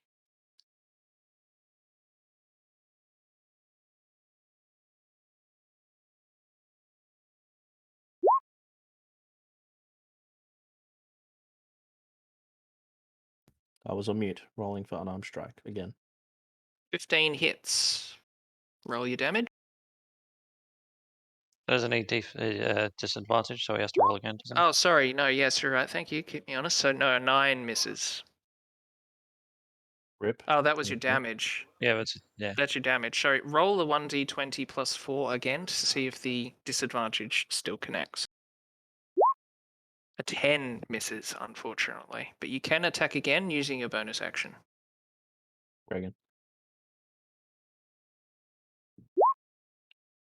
11 misses. So you do kind of swing blindly into the darkness, but nothing. You do not hit. I will remind you, you are in control of the darkness and can drop it instantly at any time, even not on your turn. We think that would be wise. So, you hear a loud bang to the northeast of the room Oh no. as a door is thrown open.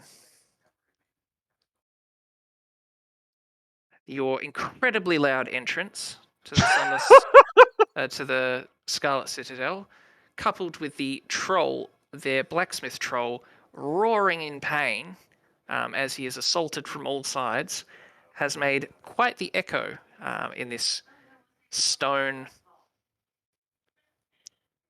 building, I guess, stone structure. And depending on how far you can see, you might or might not see that you have an additional 2 Well, they friends. definitely won't. Why not? They're in the fucking black bubble, aren't they? Oh yeah, I mean they certainly see the weird perfect sphere of black, of just kind of Vanta black, like nothing, the void, and they'll also see the giant fucking gaping hole in the roof, and hear the roaring troll, and know something ain't right with this. Am I able to drop darkness and cast it again instantly, or would I need to wait? You can't cast it again, but you can certainly drop it and remove it. Hmm.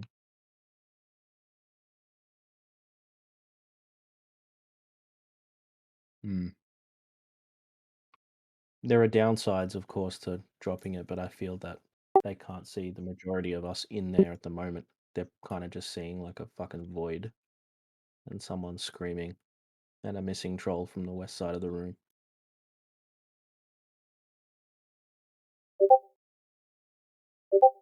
This is what troll can look like.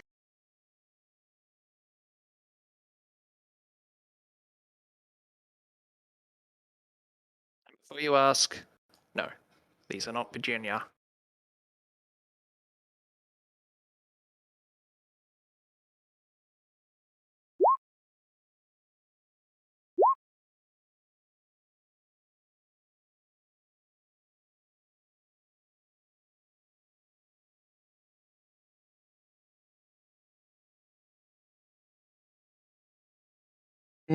Not sure. With what? I was considering dropping it and potentially casting it on those guys if possible, but if it's not, is it still How worth would you? maybe dropping You it wouldn't anyway? know that those guys are there. Yeah. You would have heard the loud bang as they did make Okay. they Sure. they threw the door open I also in their have vision rush. of this guy though. You do not. You are in the cloud of black and cannot see anything. Okay. As you're in it, you cannot see out of it. It is just a perfect black sphere. Oh Okay. shit! It's concentration as well, so I would have had to get you to do a concentration check when you took damage last turn, but I'm gonna forego that because I forgot. But Right. that is worth keeping track of. When you are concentrating on a spell and you take damage, you need to succeed I think it's a DC 10 Constitution check. I'll check this. No, I'm gonna opt to drop it anyway. Or maybe wait until the end of his turn. It is currently the troll's turn, so that would be very suboptimal to drop it immediately before the troll then does something. So at least wait until he does something. Right, okay. Sure. And something he is going to do indeed. Yeah, he's found something in the darkness, and he's just going to keep wailing on that one thing. Not going to take his chance trying to find something else. Especially since I don't think the Queasy's actually hit him yet, so he probably wouldn't even know he's there. You did last turn, like not this turn, I don't think. Yeah, hit him for 6 for the first hit.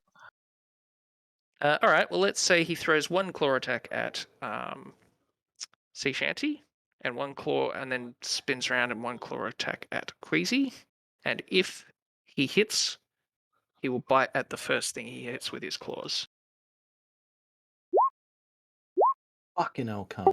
Yeah. So the That's first disadvantage. So he's So the Oh, first claw attack misses, and so he's lost sea shanty in the darkness. And so then he turns around And he tries to attack Queasy with the 11 and misses, I'm assuming. And then he also tries to bite you. Queasy, he tries to bite you. With the 14, that misses as well. He does. True, sorry. A 9 misses, so he does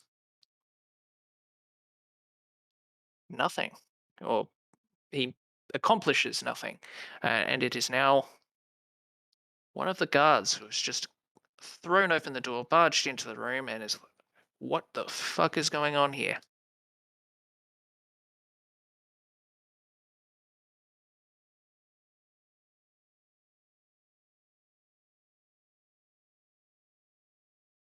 Sick.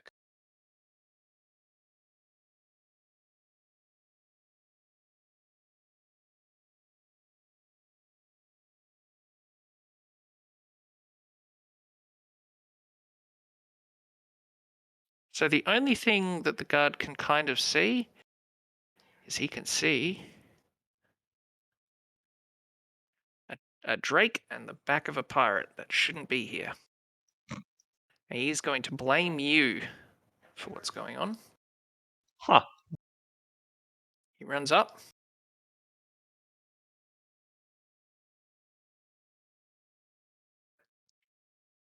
And he has a bow out. And he's going to fire at the pirate. Or rather, obviously he doesn't know that you're a pirate, but he's going to fire at you. Huh. Try and help his troll mate out. And this would not be a disadvantage because you are not obscured by the darkness.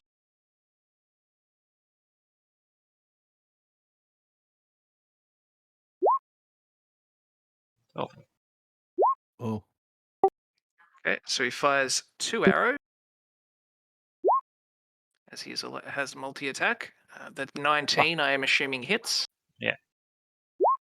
For 3 damage. Oh, So hits the armor. Well, technically, if it hits the armor, Oh. you know what I mean. It nicks you. It nicks you as it flies past. For 3 damage, and that is his turn.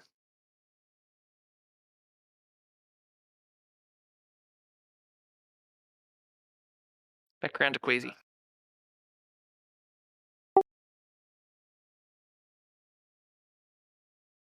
I'll do the thing. Remove darkness, please, DM. Or you could just leave the fucking darkness. You're late. Are we achieving anything by that though? Because unless we try to move out of it, we're not going to have normal attacks on anything outside of it, whilst also copying blind swipes from old mate in the middle. And with the darkness removed, you see this troll is actually having a really bad time. The fire arrows that have been hitting the side, the skin does not look right around where those have hit, and he is bleeding profusely from his back. As you can see, that those claws, they hit something pretty good back there, and he is bleeding and really suffering. A 12 does not hit. A 9 does not hit.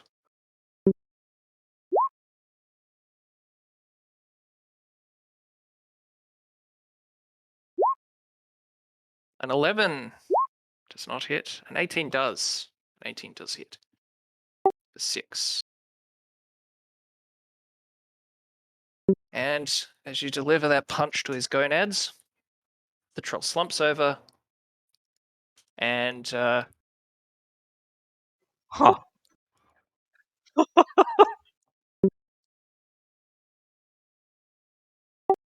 And we'll say he's, because the final damage, I'm going to be honest, because the final damage was an unarmed punch, bludgeoning strike, and you landed exactly on his total amount of hit points, he's unconscious. He's not dead. He is unconscious.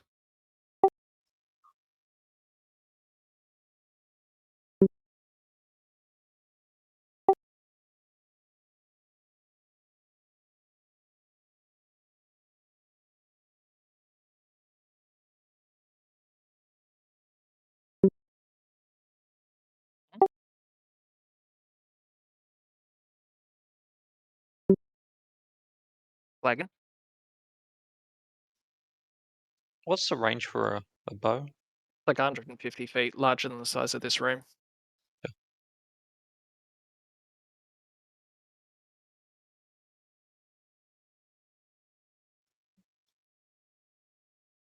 Cool. Yeah, I'm gonna shoot the one at the back then.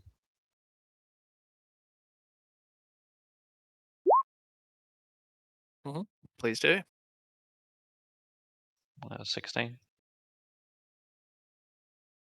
16 hits. 11 damage.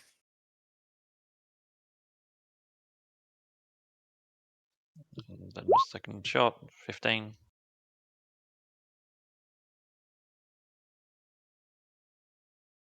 A 15 hits.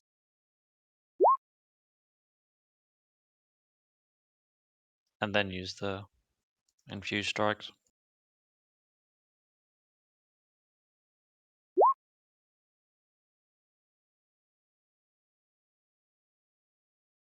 That troll takes 2 arrows in the chest. He was not expecting that as he came through the door. And he looks hurt by that, but he is still standing. Standard. I think probably a good thing I dropped the darkness, because if I fail my bloodlust, I automatically fail DC 8 wisdom, and someone's copping something to the face. Oh yeah. So that is the troll that just got shot. It is his turn. He has also got a bow out, and he returns fire on you. Oh my fucking god, what a little shit. Oh wow! Actually, yeah, both hit. Fuck. So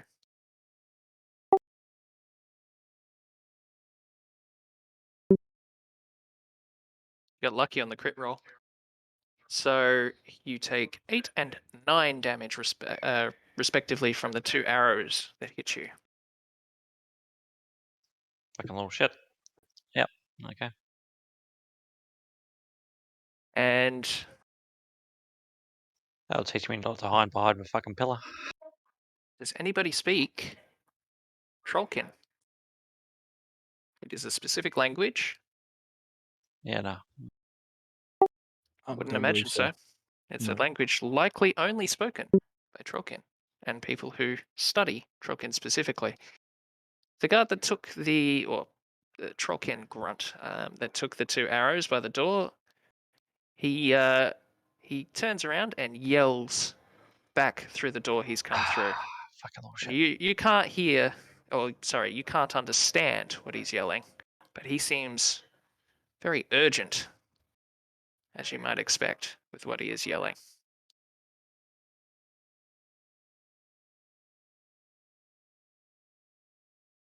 That's his turn.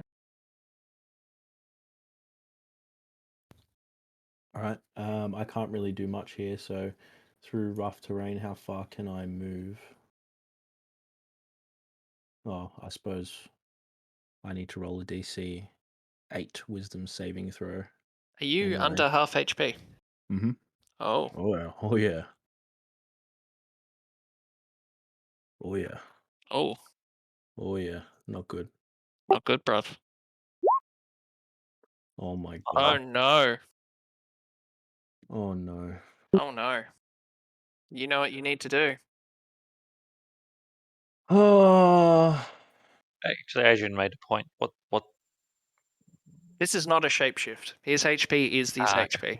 Exactly. You know what, Dane? You should have only taken half damage from those troll hits. You have resistance to the type of damage he was doing. Bludgeoning and slashing. You do. Bludgeoning, piercing, and slashing. I think for the sake of just how different this is going to play out as a result, I do think maybe that one should be retroactive, and especially because it's, you know, Should we just leave it it's as is for the moment? Just for no. This is going to stop you from needing to make the wisdom save as well. I'm trying to and- find how much damage I deducted, or how much HP I deducted from the last attack, and I can't find it. I'll find it. The troll did 13 and 6. 19.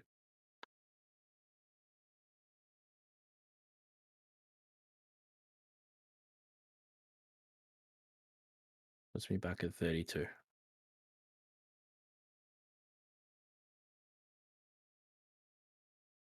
Yep, I found it. Of the max point. Yeah. You're right. So you take half rounded up, so 10. You take 10 instead of 19. So you add 9 HP, and I assume that puts you over half. Yes. Okay.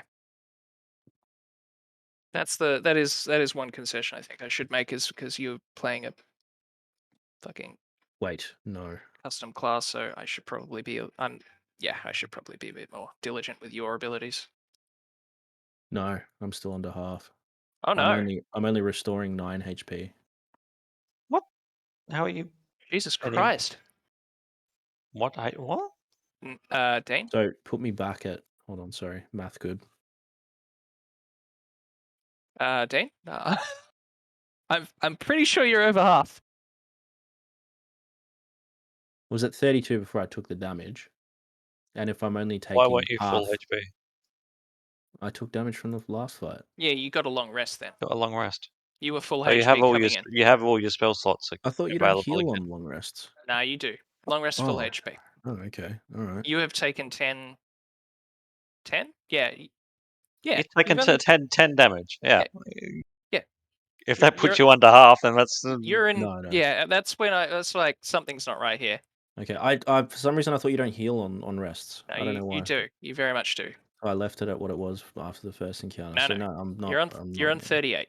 So in Just which to case, spoil your HP total, but you're on 38. Mm. You wanna set that, or you want me to?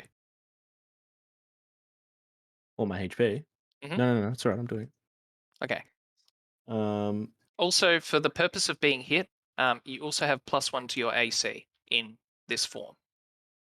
Okay. You are 1 higher than what it says on your character sheet currently. Just keep that in mind. You can also change the character sheet, but make sure to change it back when you transform back. Okay. We good? Yeah. Trying to work out how Perfect. far. Is it half the movement if it's over rough terrain? So I could probably only make it this far, roughly. Yeah. We're on No, rubble you're at right. the That moment. really should be rough terrain, isn't it? It's a mound of fucking rubble. Yeah. Yeah. It didn't occur to me before you said it, but it's good to keep it honest. That is definitely rough terrain. I'll probably just end it there. I can't really do much. I only have the ability to make unarmed attacks. No, that is not true. You maintain your Oh, spellcasting okay. ability. Right. Okay. Right. I don't think I have ranged weapons anyway, so it doesn't matter. You I can are. probably This still is not. cast spells. This is not a druid transformation. You are not transforming into a werewolf through shapeshifting. Means you are still you, and you can still use spells and talk and use your skills. You could still walk into a shop and barter for some fucking if they don't run and clothes, scream right? in terror. Yeah. The downside is not that you cannot do things. The downside is that when you're under half HP, the thing that you are aware of happens. That's the downside to it, not a loss of any other abilities. Okay. Treat it as normal, then I'll cast this bad word at that grunt. Which one? The only one within vision. Ah, yep. Okay, 16 hits. Roll damage.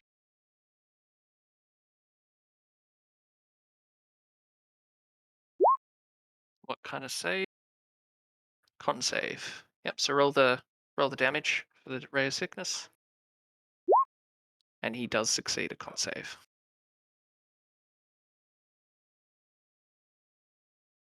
Why do I need to input the level for this? What level is it? Is it the level of spell that it is? I've gone to go roll for damage on the spell. So which level spell slot did you consume to cast it? 1 or 2? You can always upgrade the spell slot to do more damage.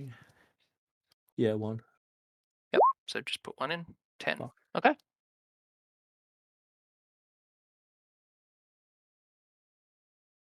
It's done. Anything else? No, probably ended there, mate. Okay. I don't know how to remove the troll from the initiative order without clearing the entire table.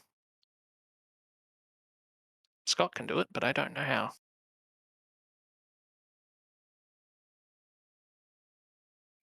So I'm just going to skip him. I'm sure I could Google it and look it up in the Roll20 guide, but we'll just ignore it for now. But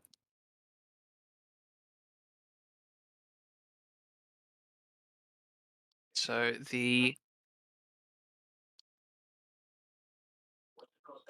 one that's next to Queasy pulls out his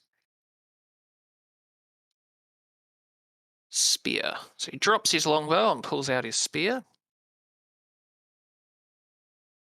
and tries to repel Queasy, who is coming at him with it. They're 22 for 9 damage, and an 18 for 6 damage. So he just pokes you in the chest 2 times as you try to push past his spear reach.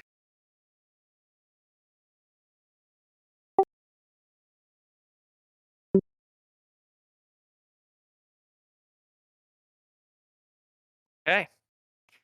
That is his turn done. Quizzy, your response?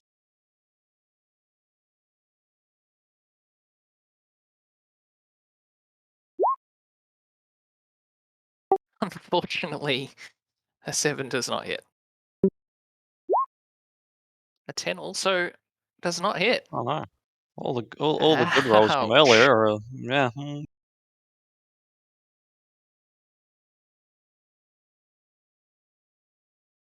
Fucking hell. That's some seriously bad luck. A 1, a 4, a 4, and a 4 on a d20. Hmm.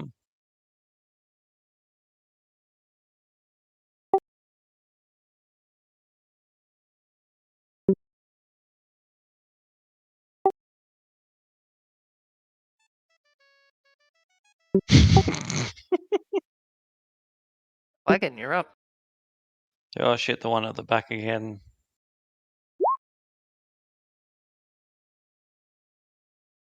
27 fucking does hit. Ah, fuck. The 7. Yeah, so I'll use the reaction.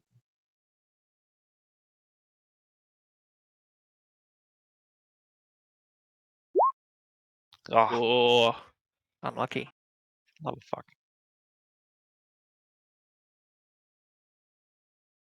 And again, Does he? I assume he doesn't drop, does he? he takes it again, and he's a wounded soldier, but he's Yeah. he's fighting on. Ah, fuck. He's Trollkin. They love a good fight. While he is wounded, Oof. he's not giving up. 13. 13 misses and clatters into the rock behind him, and then poof, the arrow disappears into energy. Fuck's sake. I'm gonna climb down here. And then order the dragon to move up. You can control the token, so yep. Yep. And you can also control the character sheet, so you can click the attack. Ah, sure. So he gets an attack and is able to use He's a reaction. full. Yeah, correct. A reaction is a Ah. separate. You get an action. Like a reaction is an attack of opportunity, or etc. It's a Okay. separate thing. You get action, bonus action, and reaction every turn.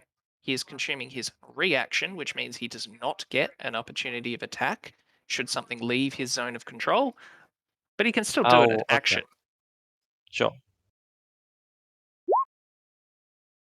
Okay, then Oh yeah, 21 hits. So roll his damage.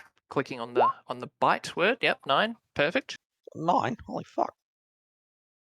I thought it was just 3 fucking damage. No. No, I should have been getting him to fucking bite shit earlier. Fuck.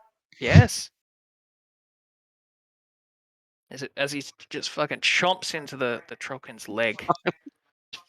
Sick him, boy, and Yeah. Oh. gives him a fucking chomp.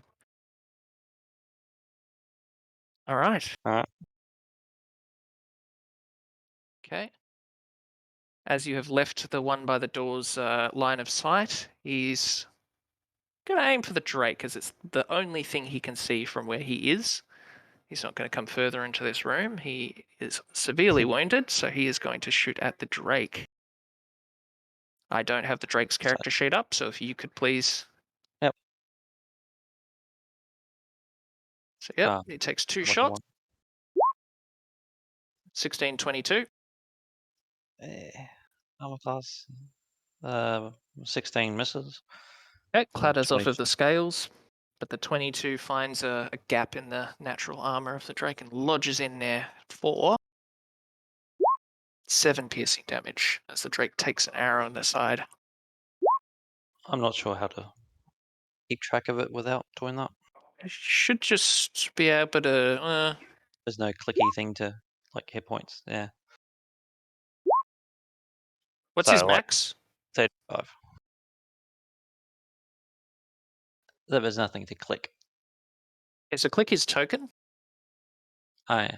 I've now used the green bubble to indicate that he's at 35, and then just change that number. Okay, cool. We'll use that to track it. Yep, cool. Thank you. Perfect. So he's at 28. And after he's fired off that volley, he limps back into the other room, Little shit. vanishing from your sight. And we'll say, oh, they do. I mean, yeah, it just doesn't want to die. These are not animals. They're humans. He ain't just gonna stick around and cop one more arrow next turn and then fucking die. And you hear him yell as he goes off into the chamber. Now, can I please get a perception roll from? Look, all three of you. All three of you give me a perception roll. Jesus. So, Flagon, as you are quite, yeah, and Sea Shanty, yep, perfect. So, in your werewolf form, you would have heightened perceptions. Your hearing would be better because you have essentially a dog's ears. So you would have sharper hearing, and Flagon, as a hunter, you'd be, and because you were literally shooting at this guard and tracking what he did, and saw him leave the room and start yelling. You also hear he's not the only one yelling. There are more shouts coming from where he just ran. There are people answering his yells in the same language. I'm shocked. Okay, not that shocked. Okay, Sea Shandy, your turn.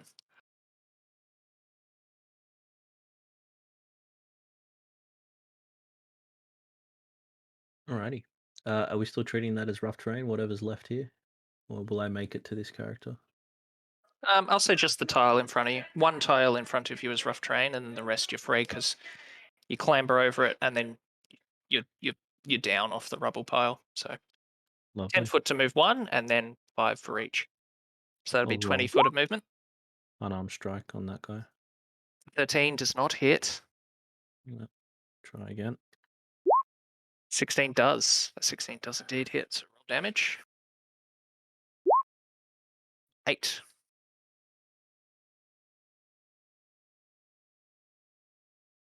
Regan. Is there a particular order in which I can do things, whether it be with spells versus melee attacks? And I now cast the spell. You can do anything you want in any order. In D&D, Lovely. there's no restriction on the order you must do things. How are you able to do that?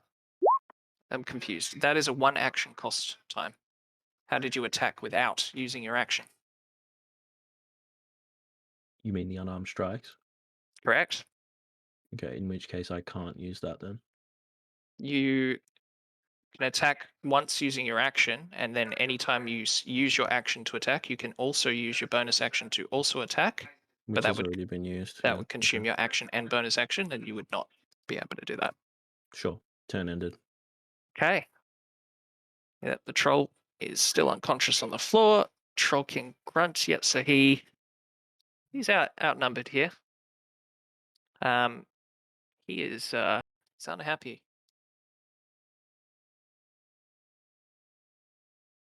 Let's see. He is going to try and stab the Drake that is currently on his leg with a spear. And Fucker. he stabs it, and it recoils in pain, letting go of his leg, and then he swings back around to the monk and aims another stab at his primary target for an 11 that does not hit.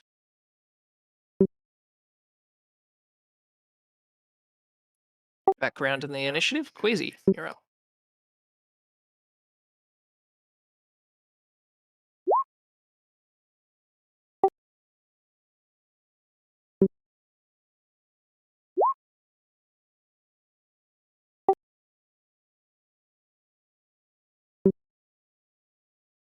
Hey, 4 damage.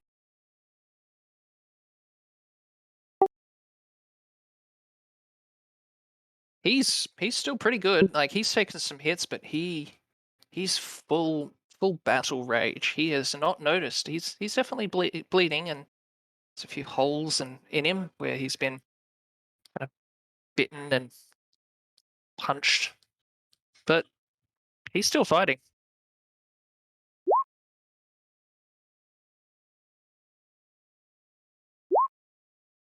Eleven does not hit. A 9 does not hit. Same. That's it. All right, Flagon, you're up.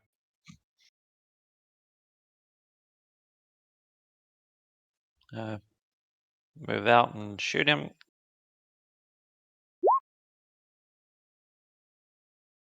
I assume a 29 hits.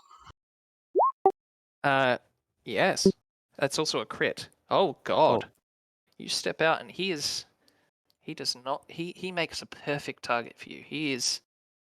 You line it up properly and you fucking hit him for 7 plus 11, so that's 18 damage on that shot. And he cops it hard, just barely keeping his feet under him. Does the infused And with the infusion, works out? I suppose I would. the extra fire damage drops him. Really? Literally was 2 that you needed, the extra fire damage. Drops him to the ground.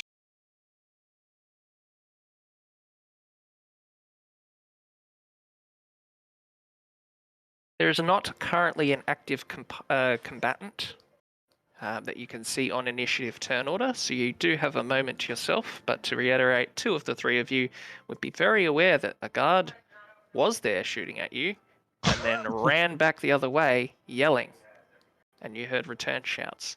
So you do have a moment to yourself, which is not on the initiative order. I suppose, should I clear the initiative and then go again if we enter combat again? Let's see how this goes.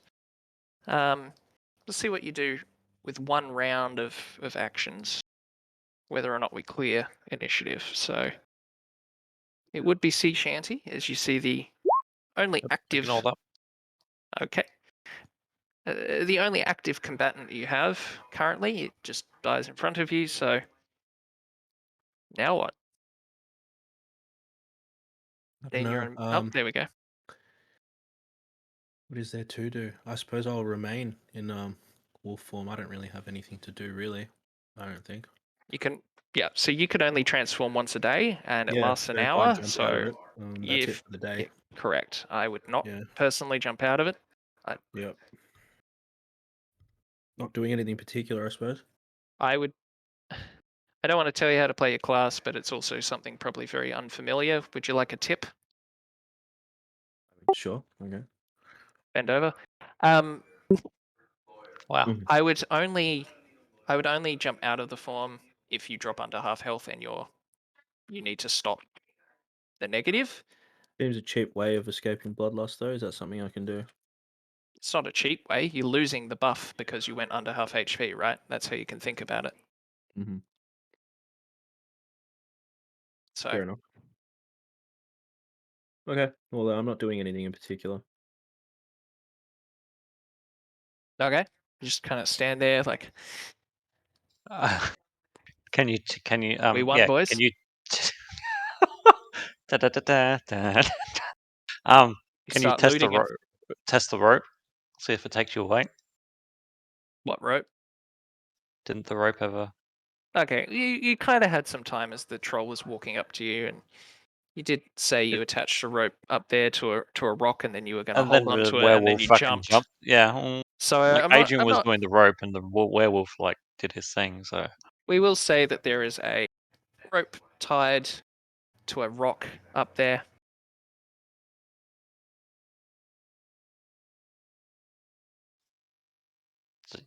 yeah, try and So I grab. have a mouthful of food. Sure, let's test Wow. the rope then. So that tile is where the rope comes down. Okay, what's required on my behalf? I think just trying to go up like 5 feet of rope and see if it Okay, can we? holds. Can I test to see if it's taut, if it's safe, if it'll hold my weight? Can I jump on it and try pull myself up?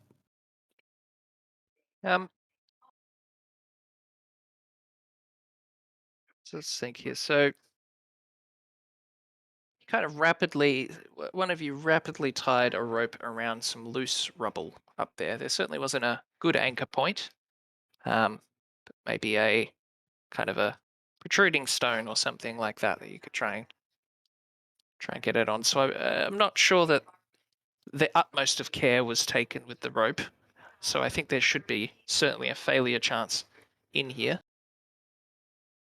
You didn't, for example, use climbing pittons to hammer in and like an iron stake into the floor for reinforcement. If I was up there, I could have. But Yeah, exactly. So, there are resources that could have been expended to make this safer, and they weren't because it was, hurried. So there definitely needs to be a failure chance in here. speaking of that, does are the pillars free? Like, are they with the hole, or is the floor kind of like protruding? Let's like Could I scale the pillar? the pillars are still kind of attached to the floor, and they're the only thing keeping the rest of the structure above up. But Is there like a ledge of floor that you can't like get past? Like, can I climb directly up the so pillar? And is that there is. How do I draw a?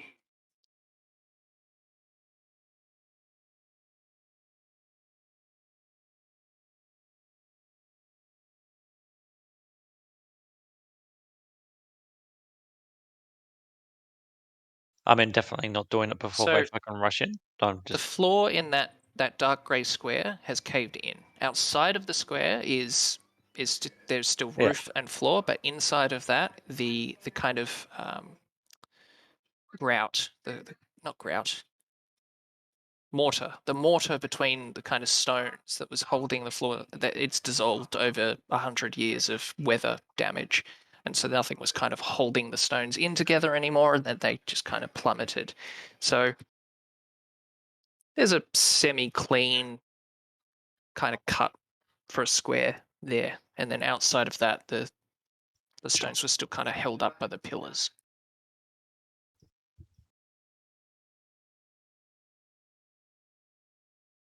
Cool. Well, either way, we're not probably getting away that way before they come in. So, yep.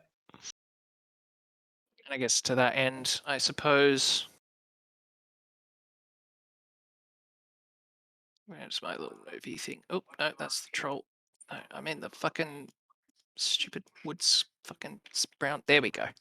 The brown square would be more like the rope would be dangling over that side there. Okay. All right, then. I'm gonna use a spell. I'm gonna use Cure Wounds at level 2.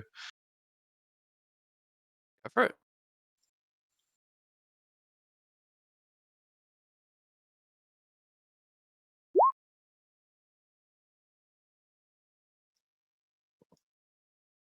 Is that 8 or is that what is that? Yes, it's 8. Okay. Even at level 2, it fucking sucks. All right.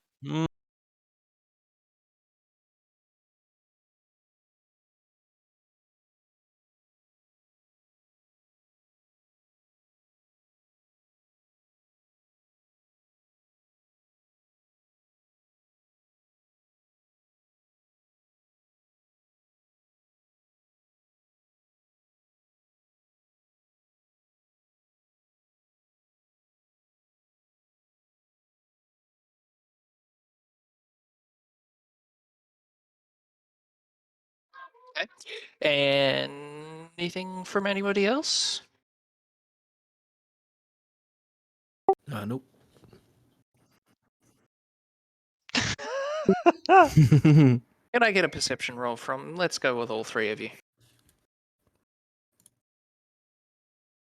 I didn't consent to this short rest. Oh yeah, Oh yeah.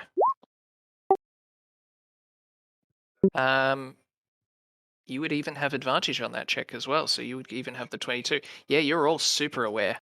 In fact, with rolls that well, you can even tell they're the sound of 3 running footsteps coming from the other side of the door that has the blood trail that the other guard disappeared, and they are close. It is loud, they are yelling.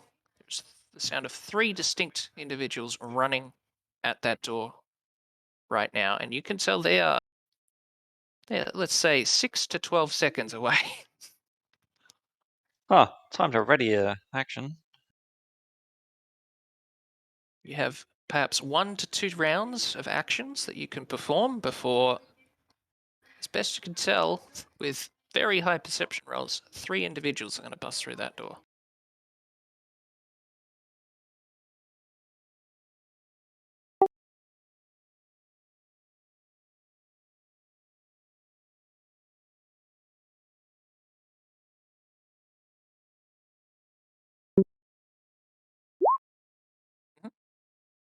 You sure can mark down that you've used the spell slot and then mark up the HP. Can I use that on myself now? What do you... no. You've not been hit. Oh, right. it's preemptive, right? Not Correct. preemptive, rather. Right. It So would with be... reaction. Yes, there is no reaction. use to... Yeah, there's no point in using it until you are hit.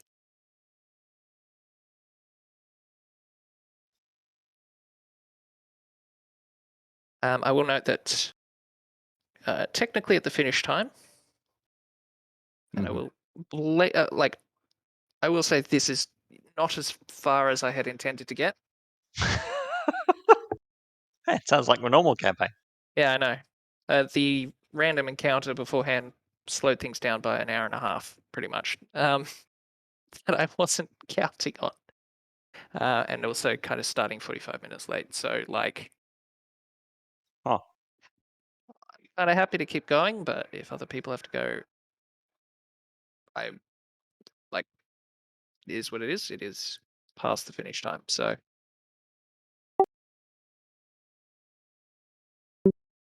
was that you don't mind continuing? I think you said. Okay.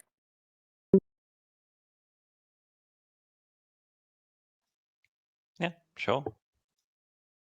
Yeah. I'm down to continue. Probably grab some water first, though. I'll be back. Given that we've only got one more session after this before Scott's back, at this pace. Nah, Scott can make a character and jump in. I mean, yeah, but I'm also not taking his campaign away from him, so we'd have to find another time and so on and so forth. So it gets tricky. Point is, we have plenty more to go through. As you might have been able to guess, getting one room into the fucking dungeon. Well, he shouldn't have been friendly. He should have just, should have been aggro, and then we would have known to fucking attack him. That would have been spent like about 3 5 minutes. minutes umming and Yeah. ahhing about the troll. That bit didn't slow us down. It was the random encounter and slow start and stuff. That's fine. If Dean's beer backing, I'm going to beer it back as well. 5 minutes. Oh, same then. I'm going to be quick, I think. I'm ready an attack action, whatever comes through the door first. I'm just going to go get milk, so I'll probably be 10 minutes. Okay. Let's do a 10-minute break.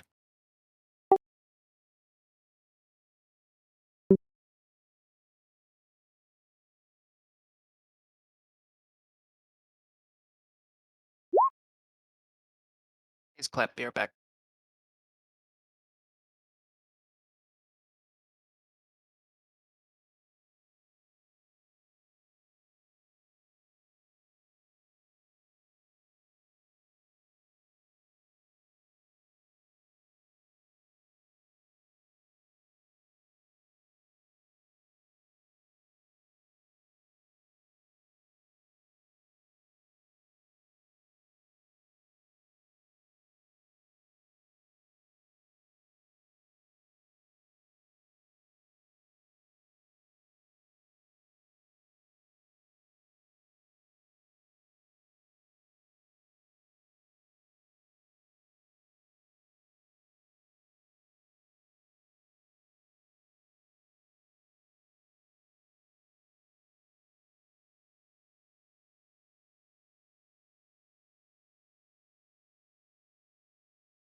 Yeah, I reckon.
Uh,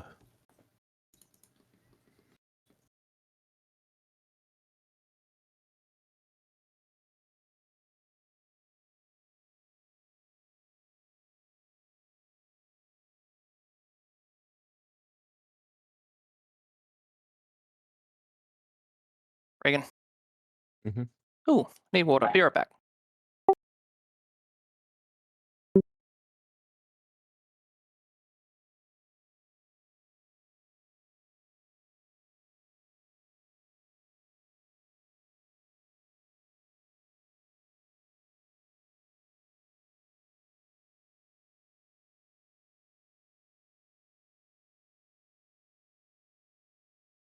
Who's here? Mhm.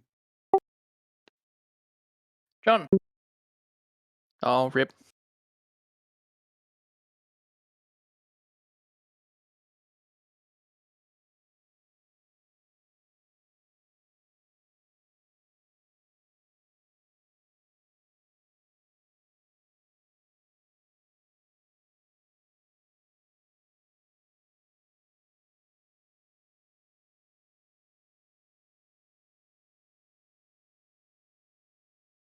Oh, I'm back. Huh.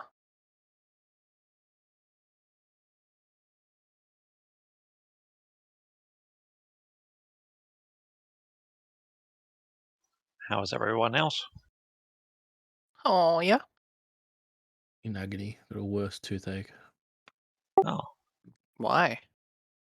I have an abscess that I haven't gone to the dentist about yet. Oh, no, Dean.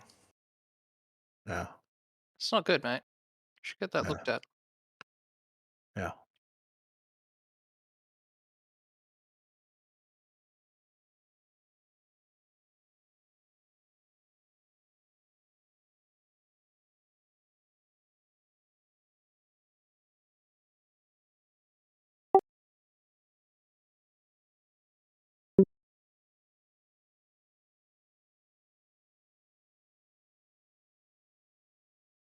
so something coming through that door? We all ready? You Mm. right, Dean? Mhm. Taking some painkillers, mate? Yeah. Okay. Oh, no, you're not supposed to see that yet. Oh no. Oh, no, that's... Oh, that's a spoiler. Stop reading. Stop reading. Stop. I pressed the wrong button. How do I clear chat?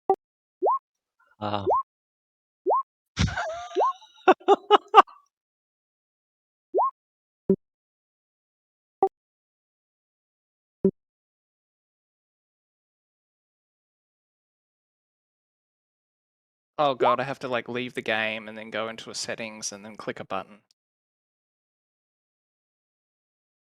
Ah, fuck that. Well, you've already seen the name of the spell. I'm sure you could Google it and find the rest of it anyway. No, never.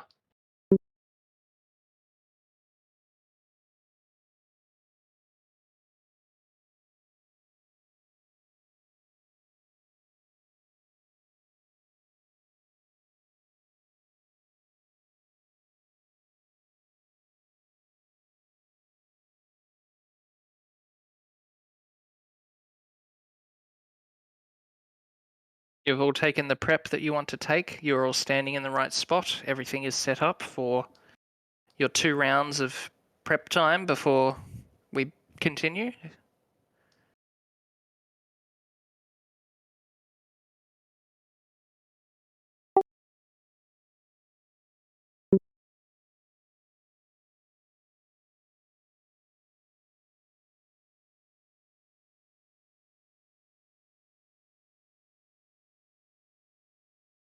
Yep.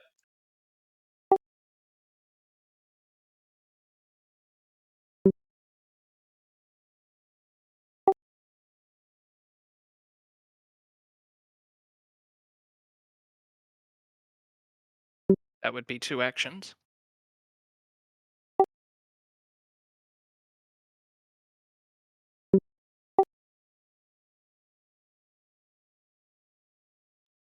You would like to do 2... Well,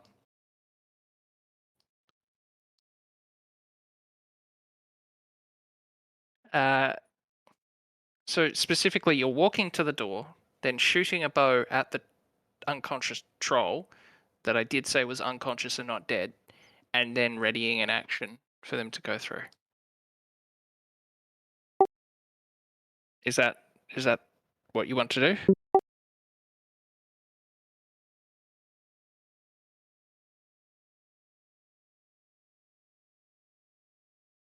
Just confirming. You tell me. I'm just trying to make sure I understand the exact process you are going through. All right. So you hear the sounds of the trolls running at you, and one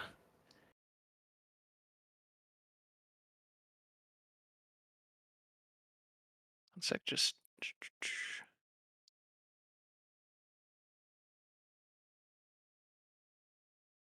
looking for something.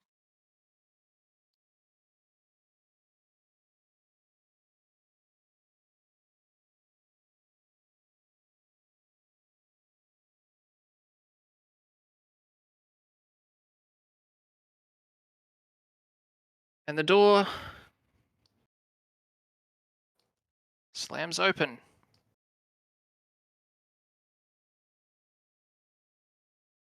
I just want to add dynamic lighting, select door. Boom. There is a trollkin at the door, a different one that you have not yet seen, with his two-handed spear at the ready. Behind him, you can see there's a trollkin that you've seen from earlier who was wounded, but it looks as though he's taken the arrows out that were lodged in him, and he seems a bit better. And a different kind of trollkin, a female that you've not seen before.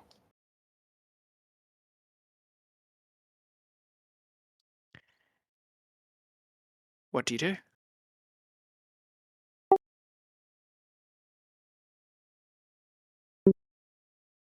Please do.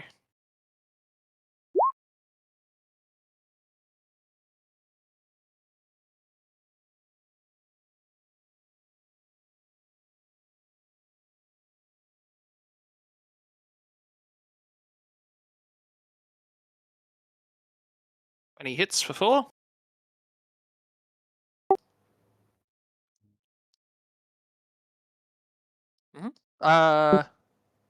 Let me see the skill that says that you're allowed to do that. Oh, yeah, no, we've already decided. Yeah. You get 2 attacks. So, yes.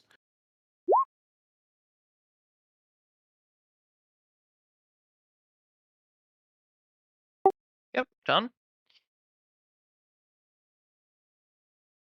Anybody else? Yeah, gonna shoot him as well then. Ah, or not. The whiff. You can get a second shot of 21 hits. Please roll damage. Ugh, and the 1d6. That's a 7 damage. I will remind you, if you are consuming the reaction from reaction. the Drake, he does not get a readied Oh, action. okay. Because a readied action is considered a reaction. The reaction. Oh, okay. So I'll you will get him one to or the fight other. it instead then. Essentially, a reaction is an action you use on something that isn't your turn, on another person's turn. So his ability to cause somebody else to do more damage on somebody else's turn intersects with his ability to also attack on somebody else's turn. So you can do one or the other, but not both. So, as my readied action, can I have the bonus action to tell him to ready? Yeah. You can tell him to, hey, wait at Fight the the door first by thing, who yeah. comes through, and then he's readied up, and then you can also Then I would do your I would turn. do the bite because that's more damage anyway than the. Well, if you roll it, but yeah. Well, actually, even then. Oh no, he misses. Touch. Rip. Oh, I Okay, suppose that's okay. Dern. You've got a readied action. I'm assuming you're ready to spell, so let it go as it's your turn.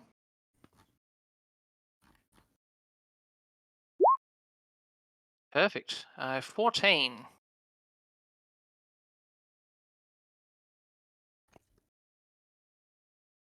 Hits. Please roll damage.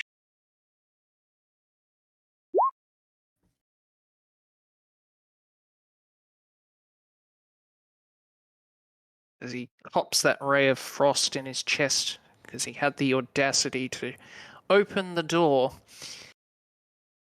And it is now his turn, as he also readied an action for opening the door, and he swings at the cat, who he's engaged with.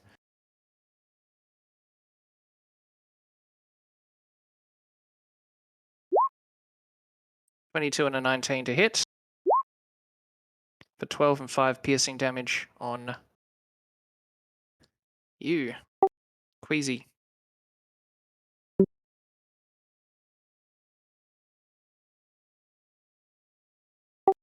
So I'm going to clear initiative, because that we will enter a second separate round of combat after this. First, the female trollkin behind. She yells into your room in a very broken form of common. Intruders, leave now. And she casts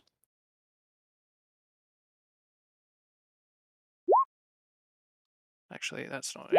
She either casts Flaming Sphere on the other side of the door.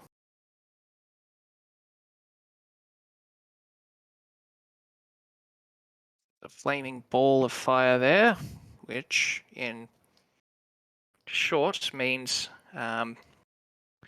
any creature that ends its turn adjacent needs to make a dex save. If you fail, 2d6, or if you succeed, 1d6. She can move it 30 feet in a turn for a bonus action. And if I ram it into a creature, the creature must make a saving throw against the damage, and it stops moving this turn. Blah, blah, blah, blah, blah. So that red circle indicates there is a flaming sphere there. At the end of your turn, if you end your turn next to it, you take damage.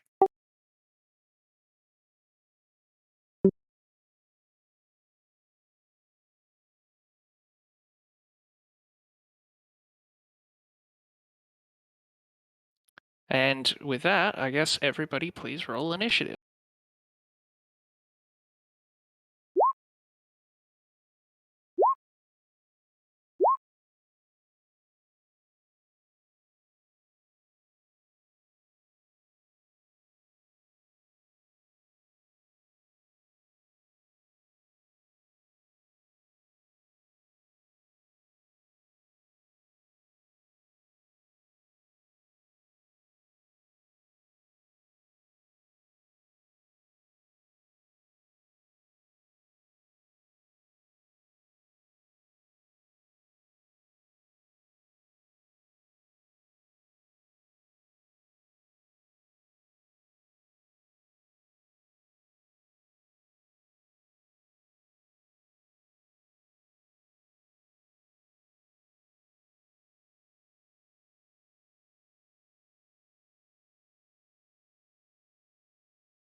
Alright, so Flagon, your turn.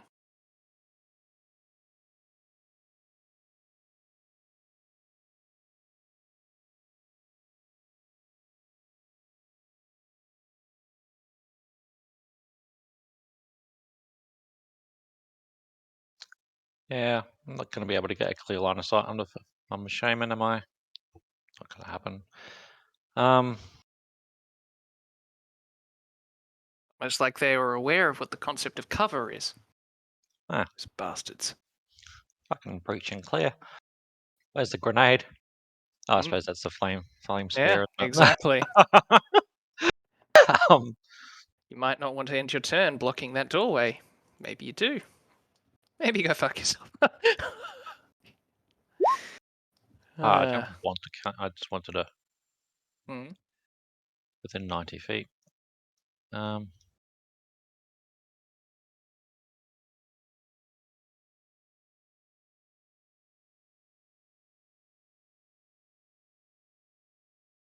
So restrained means They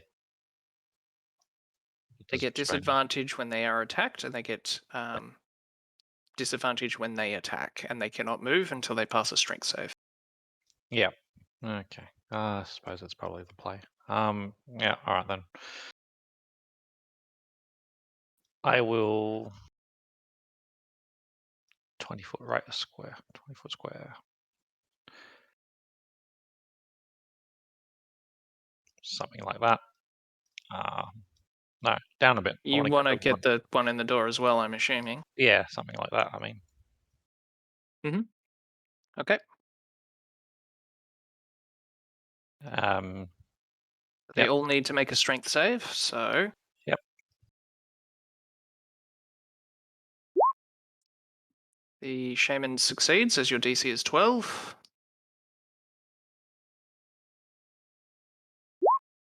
The excuse me, the grunt in the door fails. The grunt behind fails.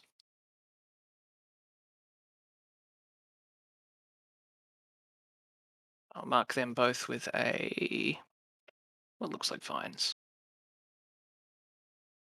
Yep, leaf, that looks fine. Leaf to mark, they are entangled by vines.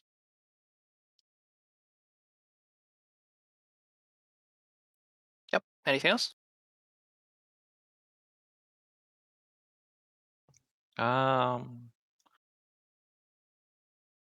Just reading the flaming sphere again. What happens if failed save? It still takes damage, does it? Yeah, okay. Half as much damage on a So successful. 1d8 for a failed save. Sorry, 2d6 if you fail your save. 1d6 if you succeed your save. Either way, if you end in 5 foot around it, you are taking damage. Taking damage. Okay. All right then. As my it's bonus that turn, I move tell the Drake to step back. Okay, and unfortunately, Trollkin is going to get an opportunity of attack on that. He's disadvantaged. He is.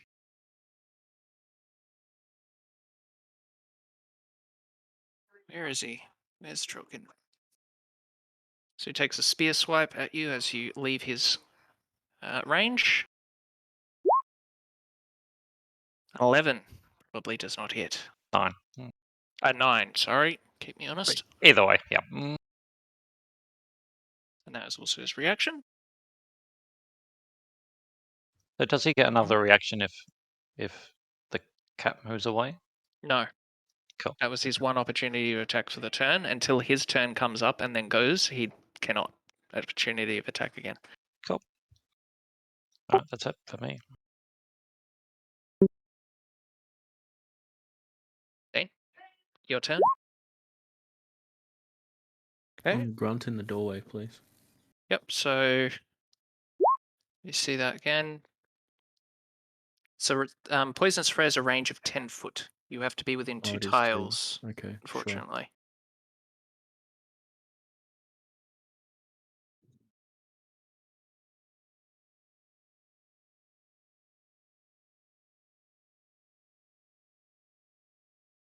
Keep in mind there is a flaming sphere there that is what the red circle indicates. Mm-hmm. So if you end your turn next to it, you will be. Is it? Yeah, if you end your turn next to it, I'll double check in a second. But if you end your turn next to it, you take damage. Either 2d6 or 1d6. Where to go? Any creature that ends its turn within 5 feet of it takes damage. Sure. Mm-hmm. Okay.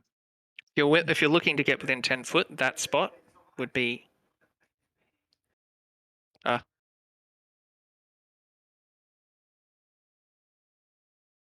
No, the multicolored thing is the flame sphere, so you can't be within the 9 square At the end of my turn, I can move again, can't I? After I attack. You can move in, attack, and move away. Oh yeah, you're right. He doesn't But have an I think- opportunity of attack.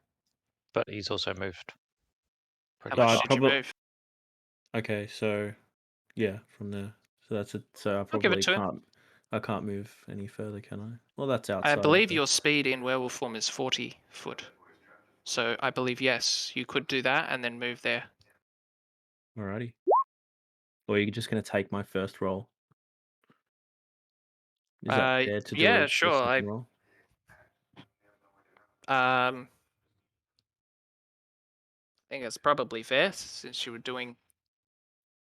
That was the action that you were taking. Yeah, just take the first roll. It should be a 2d12 anyway. Spells damage increases by 1d12 when you reach 5th level.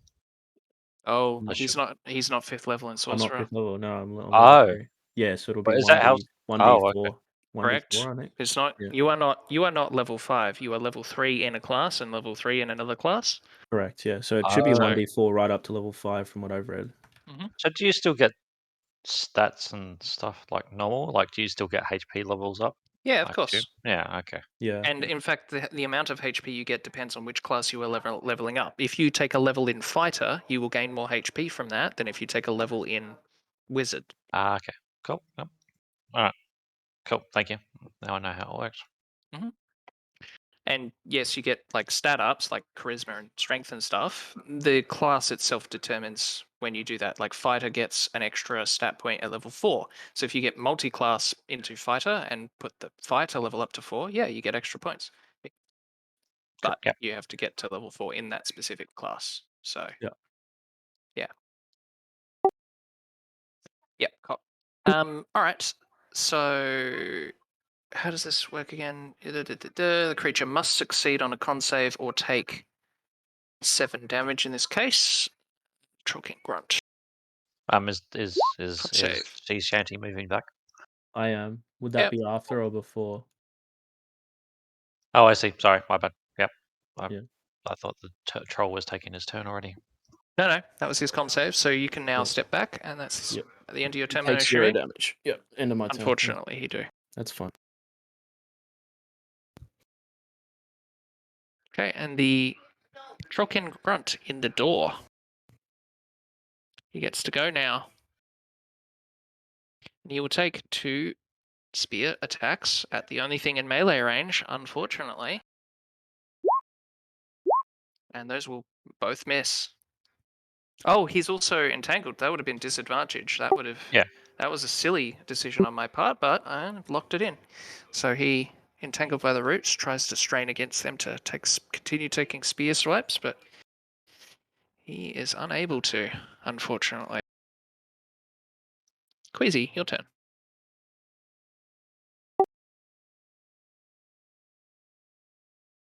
He does now. It's been his turn. It will be at disadvantage for him if he attempts to attack you as you move away, though. So he'll take a. Are you going to hit him first? He takes a swing, but again, very much a miss. What do you mean you're not going to hit him first? Oh, okay. That's a man. Oh no. The lady is on the left. She looks different. Lady. I will say you are trying to make a very difficult throw here, kind of threading the needle through a doorway and around a corner. So I will give him half cover, I think it is. Let me check up the rules on cover.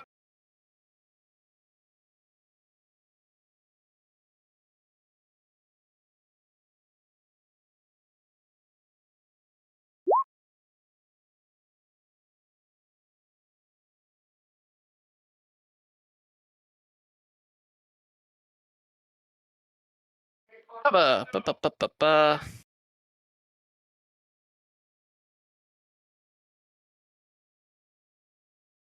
So there is half cover, total cover, and 3/4 cover.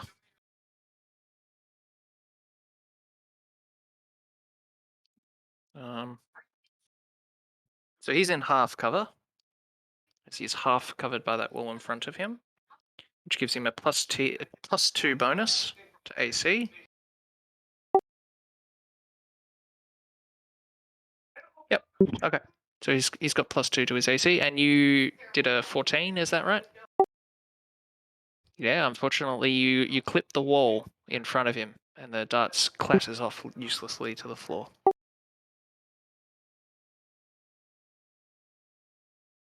Yes. Yes, you can use it however you want. That is correct. Yep. Mm-hmm.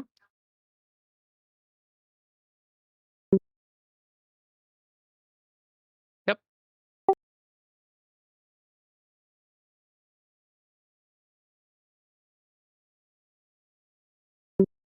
Only if you end your turn in the adjacent squares around the fireball.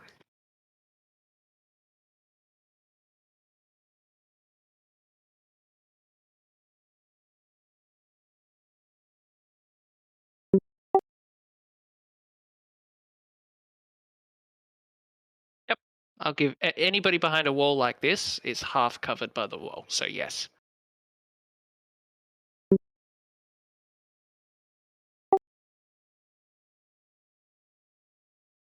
Mm-hmm.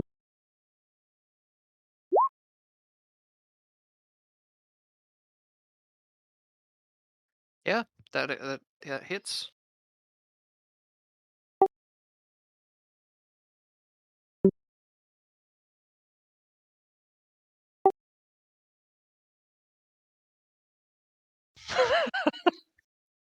Yep.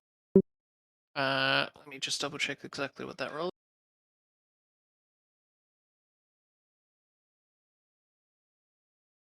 I think it's 1d10, but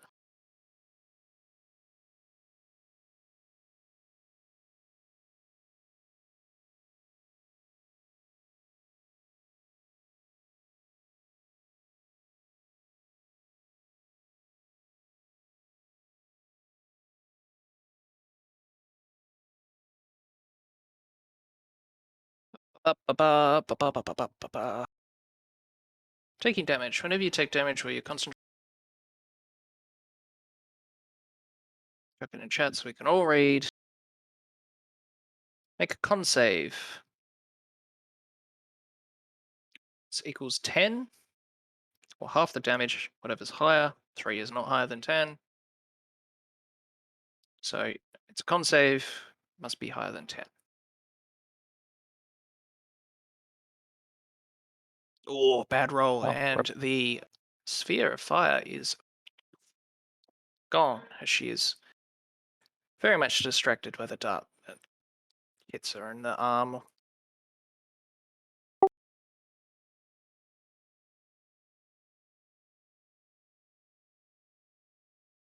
That's a bit far. You can only do 10 feet from there, I think. We went 5. And then...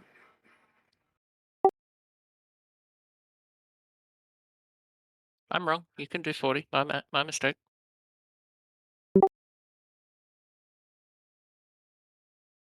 Okay, as it's just it just happened, I'll allow it. As opposed to retroactively, but yeah, no, that's fine.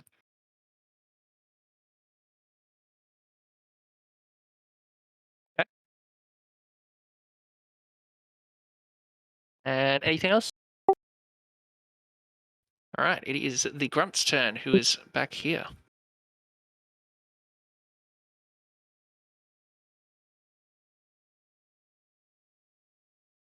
So he ducks out. Oh, no, he doesn't. Oh, he doesn't. Very He's much restrained. restrained. My mistake, sorry. I caught it. So it's a strength save. Yeah, I think just 12. Yeah, well, he definitely does. Oops, I rolled that twice and both worked. So he is no longer restrained. He takes the vines off of him, but unfortunately that is his action, so he is not going to do anything else of value this turn.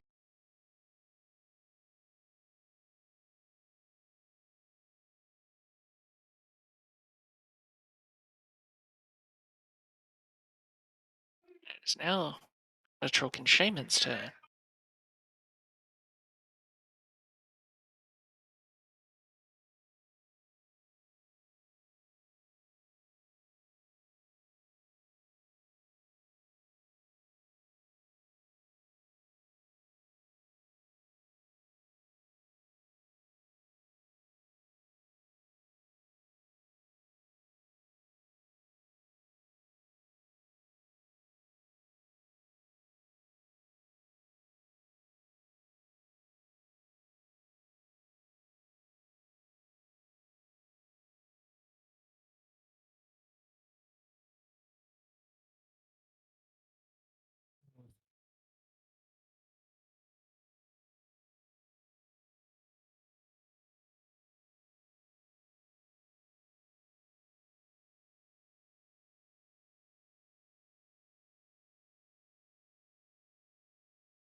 Sorry, I mean the shaman is complicated. It's its whole own thing, and I'm just kind of scanning its abilities.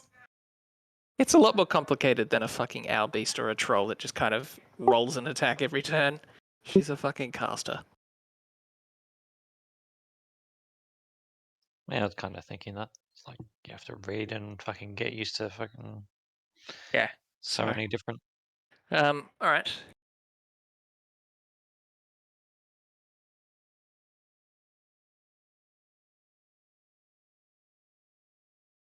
Wait, which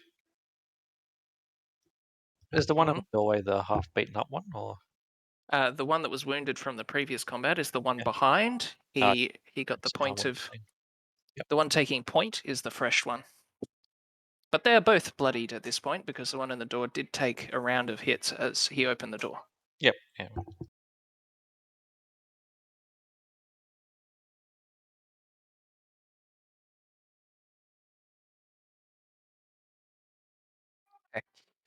So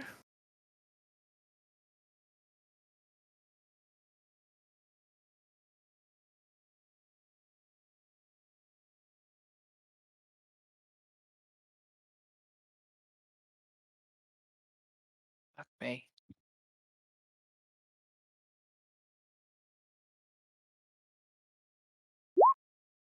She's going to use Inspire Ferocity. She yells out, "We will repel these intruders." And the other two Trollkin get advantage and 10 temp HP. This does not cost an action. No, yes, it does. It does cost an action. My mistake. It is under her actions section.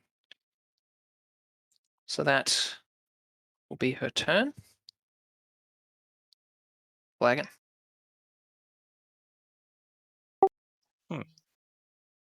Dragon. Yep, just gonna fucking shoot the one in the doorway. Oof. Unfortunately, that one sails wide, flying off uselessly into the rim behind. The next one hits, however. For 13. Goodbye, temporary hit points. Oof. He does not like that. Smacks him right in the chest, leaves a scorch mark in his armor. Spray of blood comes out from behind the shot. He stumbles, but he's even held upright by the vines. Oh wait. Oh, yeah. Hmm? No, the first one misses anyway. Mm-hmm. I forgot he had just yeah. I had an advantage attack on him, but because he's restrained, but he 14 misses anyway. I assume. Yes, no, yes, no. No, it doesn't. 14 hits. Oh really? Yep. Oh. Sorry, you were right. You do have advantage as he is still restrained. So you get in with the second one, and that's another 12 points. Cool. Lucky And he if had. he, sorry, no you go. Lucky he had that temp HP because it's currently the only thing holding him up. And there's the bonus attack. I tell the pet to sick him.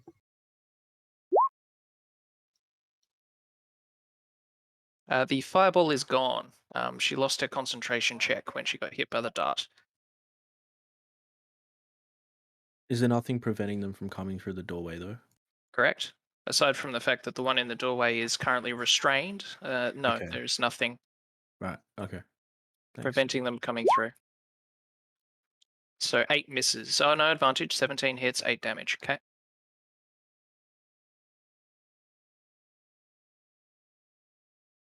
All right. Anything else? No, that's it. Dean, you're up. Doorway boy, please.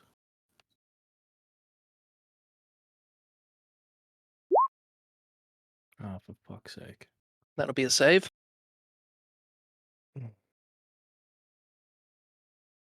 As the gas does not.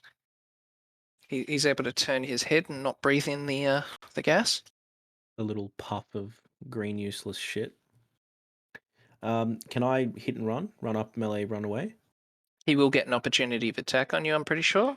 No, he used it on Queasy last turn, so he hasn't got it back. So yeah, you can do that.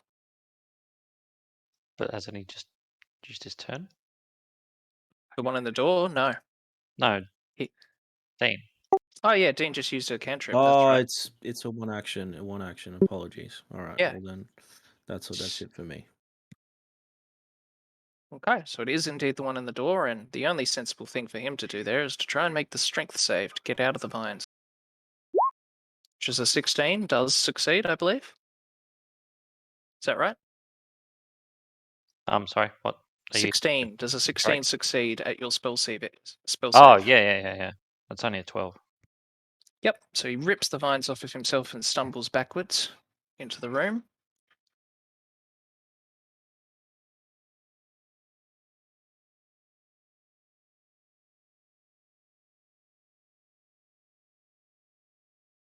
Yep. He's going to go back there. And that ends his turn.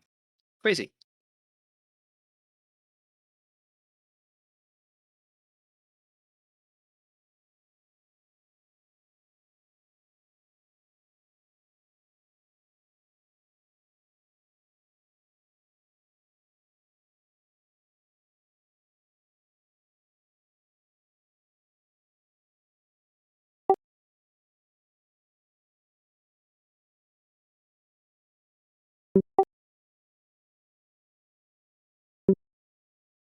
Spends when? Oh wait, wrong class.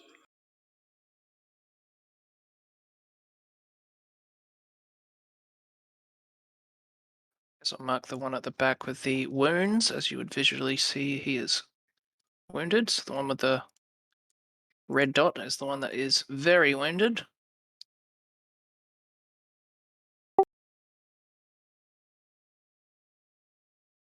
Wow. Fucking sexist, mate. He's bringing out the weapons. He's put the fists away. He's brought out the mace. A 14 hits.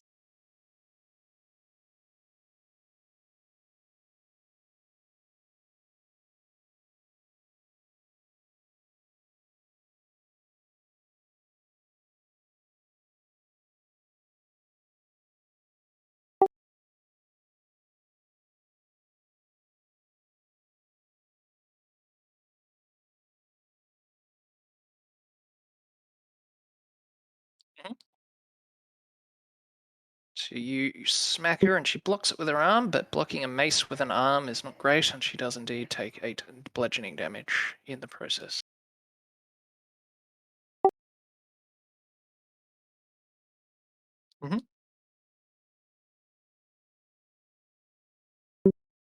Actually, he isn't dodging with the use of a key a bonus action. Yep.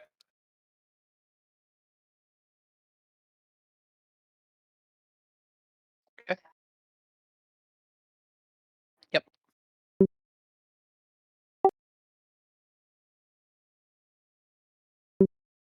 Disengage. Yep. Okay.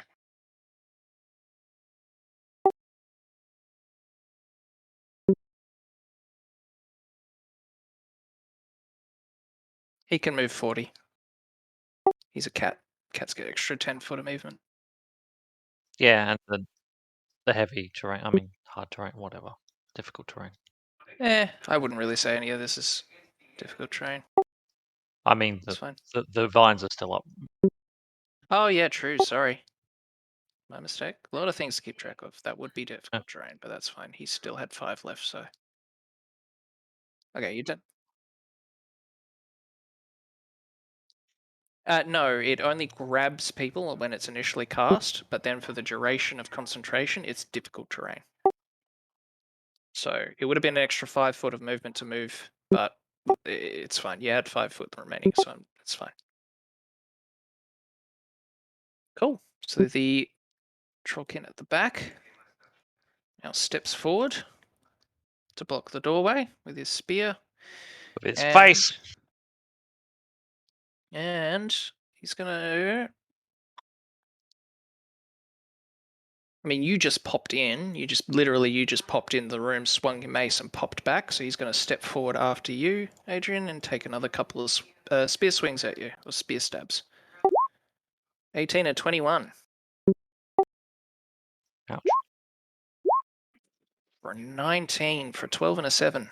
Yeah, are they going to like roll low at any point? No. It even rolls a fucking 8 on the top end of the damage. What the fuck? Oh, yeah. Fuck. Sure. Good thing you didn't bother with the dodge, because it would not have made any fucking difference. Fucking hell.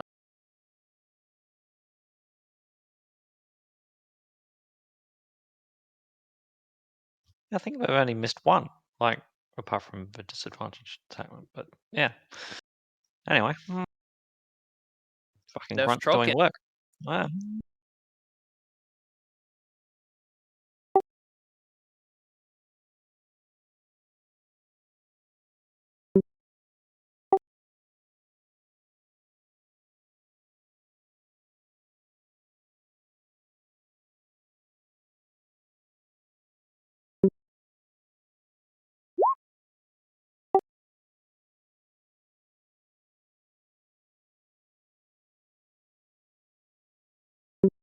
Oh no, the one turn. One turn you didn't.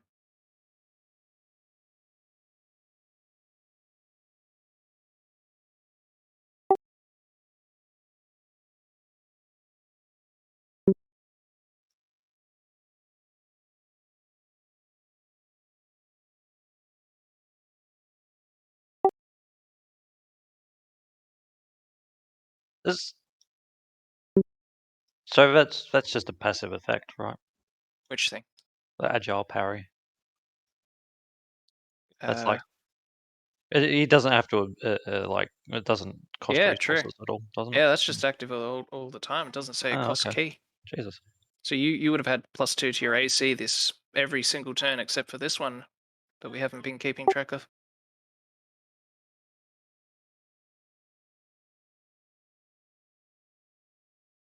If you make an unarmed strike as part of the attack action on your turn, and you are only holding your one. mace, So only one. Yeah, only one attack has to be in an arm.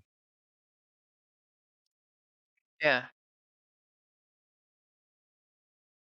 yep, yep. Trixie.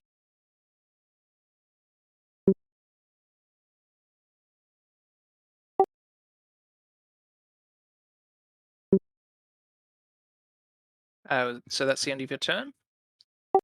Oh wait, no, we're on the Trollkin, and he just stabbed you for 19, and it's the end of his turn now. So that's the only thing he can do. So he's stepped forward and stabbed you twice, and comes on to the Shaman, Trollkin Shaman.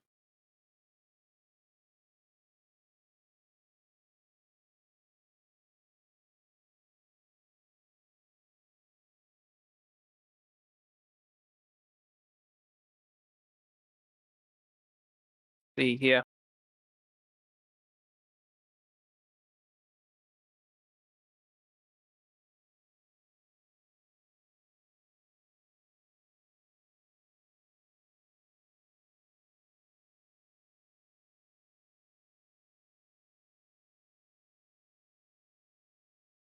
Okay, again, lots of choices. Sorry, not to overthink things, but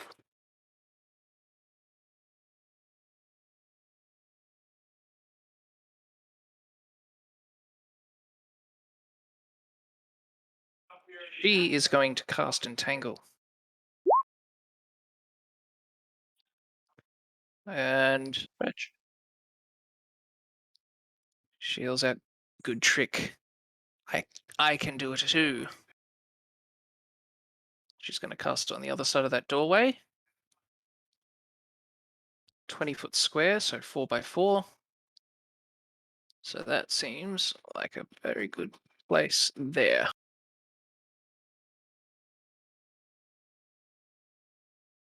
And if I could please get a strength save from Quizzy, Shanty, and the Drake. See whether or not each of you are restrained. Quizzy succeeds as he beats the 14. Shanty, unfortunately, is. Oh no. No, even then. I'm pretty sure you get advantage and +1 to strength saves, and even then, you would not beat it. I thought it was on my AC I get the advantage. Let me just read. Hold on. That as well. Both. That's at the top of the transformation feature. Oh, no, I do. Yeah. +1 and advantage to LA strength damage saves. rolls, and yes, you're right. But with a +1 and advantage, unfortunately, that is still not going to do it. Rip. And Oh, actually, can I just? 17. Yeah, you No, can I just could click have the just button. clicked it. Yeah. Well, I'll take the top roll because it's the same functional roll. 17, you will succeed. So it's just Shanty that was restrained by the vines there. And that is her action. So Flagon, your turn. yeah. Can kind of tell that there's like another one to the left. So I'm gonna just move up and see if I can get an angle on her.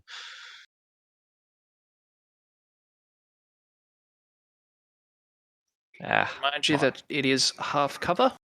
Yeah, I'm not gonna bother. I'm just gonna shoot the one in the doorway.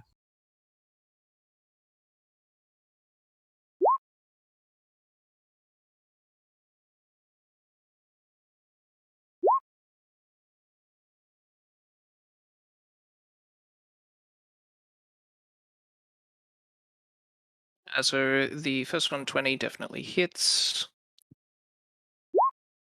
Oh, But the second one would not. I don't believe you have advantage. Nope. So she takes 15 damage. no, not her. The one I'm shooting, Hmm? the one in the doorway. Oh, okay. I'm shooting the grunt. Shooting the grunt. So 20, yep, hits. 15 damage to the grunt in the door. Done. Second attack misses. Yep. Then few strikes. Okay. That was the 1d6 there, so it takes another 2.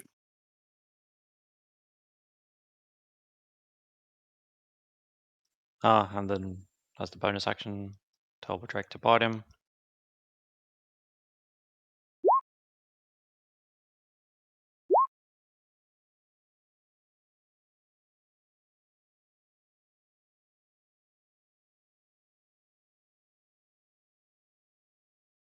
And 2 hits for 7.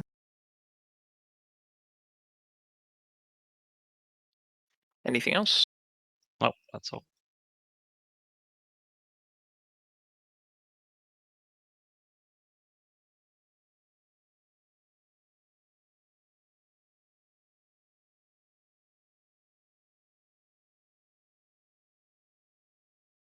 Hey, your turn. Right, so just to confirm, I'm restrained now, right? You are restrained. You must make a a strength save in order to free yourself from the vines. Any attack rolls you do before doing so are at disadvantage. You can continue to take Regardless, or attacks. only if I fail the save? The save takes your action. So you would take the turn to make a strength check against the strength of the vines in order to free yourself. And And that's a suppose 14. suppose I succeed, I still can't do anything because that was my action. You can't use any actions. You could use a bonus action, but you can't use an action. Oh no. Again, that is really unlucky because you do get advantage and a +1. But unfortunately, Oh. a 3 or a 4, as the case would be, still not enough to free yourself from the vines. You do have a bonus action you could use if there's anything you would like to do. I do, but it's dependent on the first action having been an unarmed strike. So no, it's null Okay. and void. Yeah. All right. Comes back around to the troll that's in the room.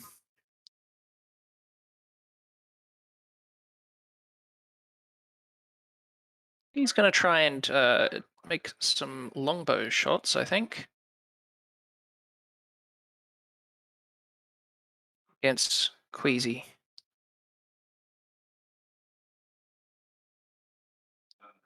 So he'll kind of step up, fire past the shoulder of his mate blocking the door.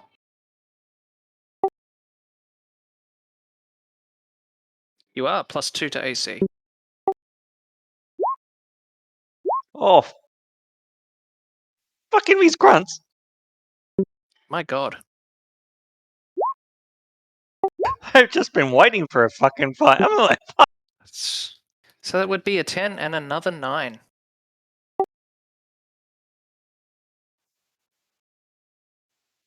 yeah, I think he doesn't. Yeah. Oh, you've got 18 AC, so no, the second one would miss. So it's only the first one, which is the crit. You take 10 points of piercing damage. Are you still up?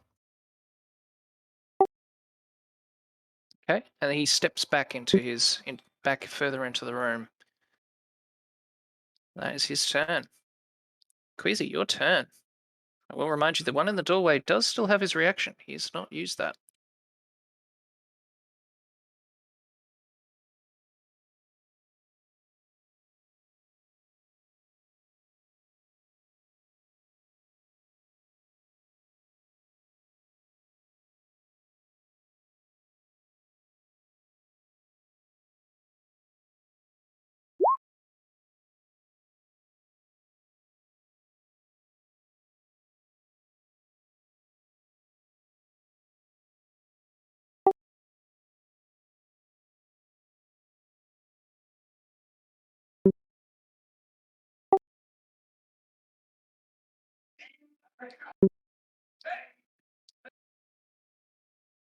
I mean, it's already the +3 is already factored into the roll.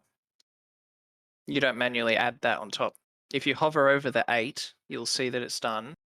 1d8 +3, 3 being your spellcaster modifier. So you heal for 8, and that's that done.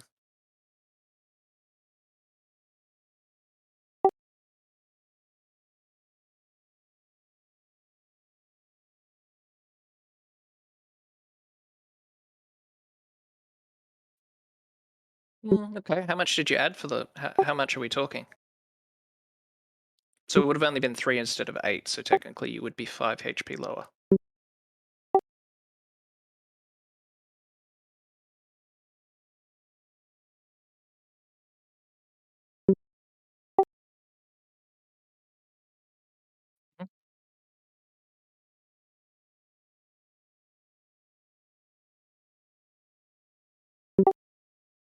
Oh, I see. No, I see. No, I see. Yep. No, that's Cure Wounds very much is not capable of doing that at a level 1 spell slot. However,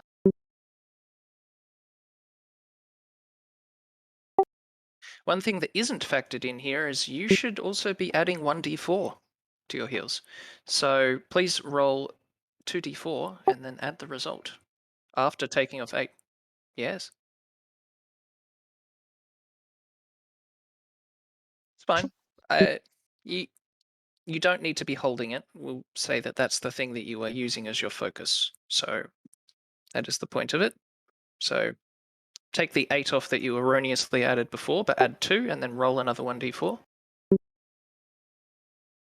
Add 2. So not as bad. You are only 4 worse off than you thought you were.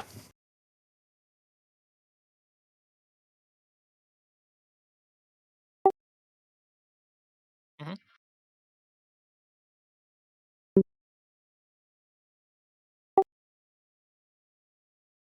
Yep.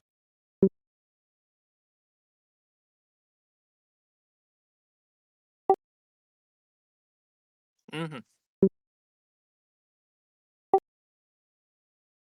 So what's your thing that lets you do disengages as a bonus? E. Okay. Yeah. Cool. He has like 5 or 6 or something per short rest. Yep. So it allows him to do funky stuff like that. Okay. It's the Trollkin in the door.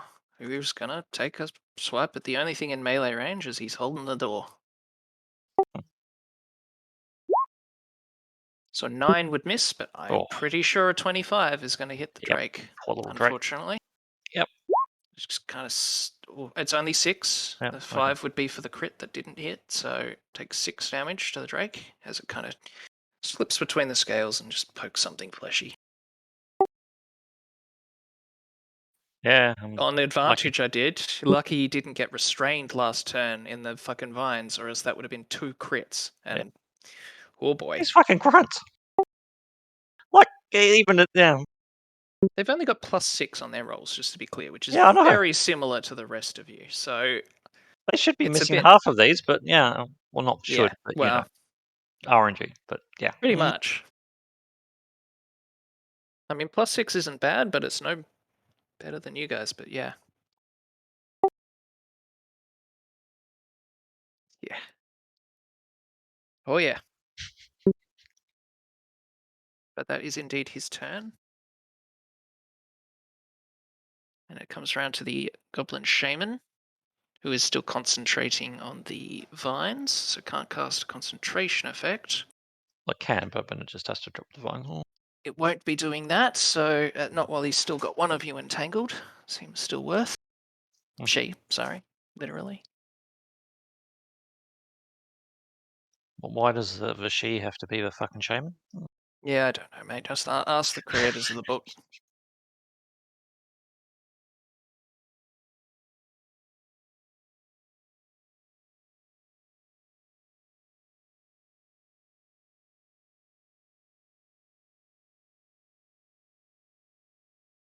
She's going to cast Cure Wounds on the guard holding the door currently, or the Trokin grunt.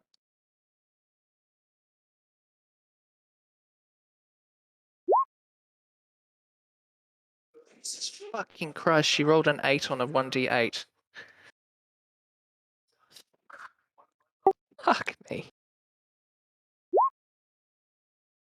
Holy shit.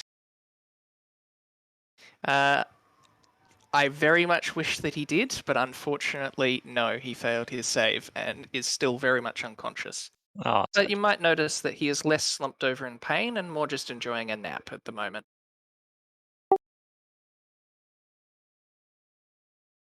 How do you know?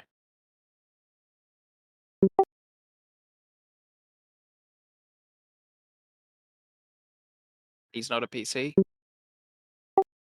Trolls have regeneration. Not to spoil it for you. I very much called out that he was not dead when he went down, so this should not be coming as a huge shock to those of you in the know. He's not dead, and if I'll let you. It's also been like a minute. I'm not sure he's. Mhm. Yeah, I Yep, feel like but he did. unconscious doesn't last. He's having a snooze now. He's not slumped over in pain or unconscious from pain. He's just sleeping. But I will say he did fail his save, so he's not getting up behind you without some external prompt. Probably more information than you should have received than without doing any check, but I felt I may as well tell you because otherwise it feels like cheating, I suppose. And suddenly the troll that you thought you killed got up. Like literally. That happens.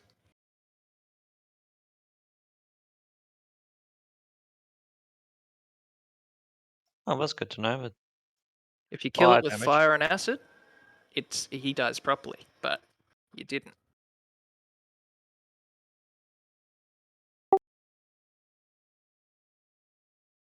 That's a proper troll. The big one is a troll. The little one's a trollkin. Anyway, that was also that was the shaman's turn. She healed old mate for 11. Flagon. Time to take off to 11.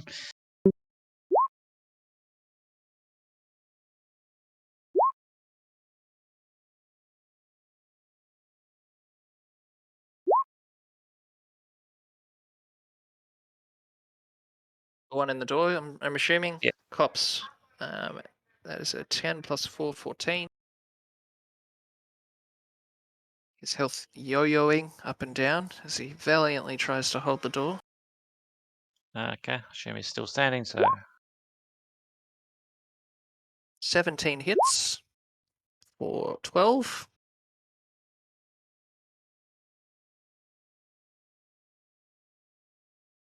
He screams in pain, but keeps his feet up and his spear up. And then the fucking Drake goes for the throat.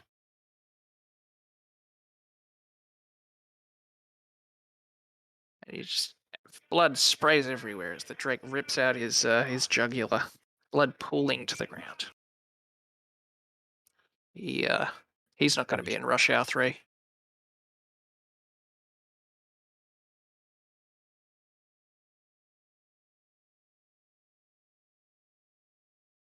You're done?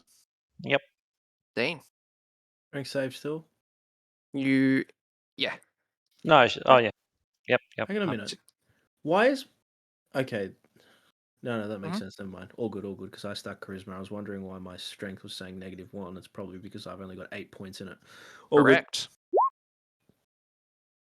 You succeed. You have advantage +1, so that's a 16 against her 14. You are now free from the vines, but that did Lovely. cost you your action. My You do action, have. my turn's over. Yep. All right. You can move and you can use your bonus action.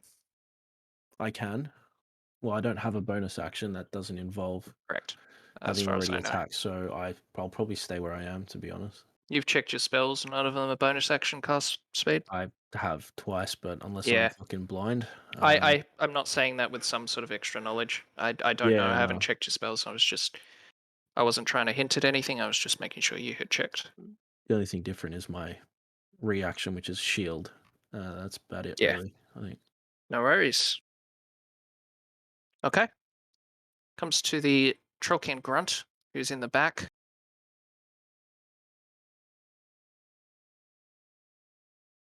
He steps up on top of his fallen brethren and stabs at the Drake with his. No, that's the staff for the shaman. No, that doesn't count. These rolls. That's the staff from the shaman, not the spear from the grunt. Wow. Okay. Huh. Fucking. Oh, fucking hell. 12. He fucking stabs the fucking Drake again to get it to relinquish its jaws off of his fallen brother's jugular. And as the Drake lets go, he slams the door shut. What? Huh. Which you'll bear with me as I swap layers and then go to the tool that allows me to select it, and then I put the wall back into place. And blam. He fends you back with the spear and slams the door shut in your face.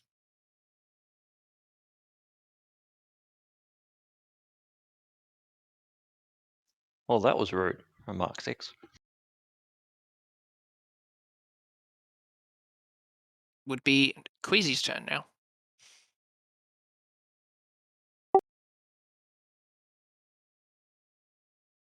There was quite a lot of yelling in this process as he seemed quite upset at his fallen brethren.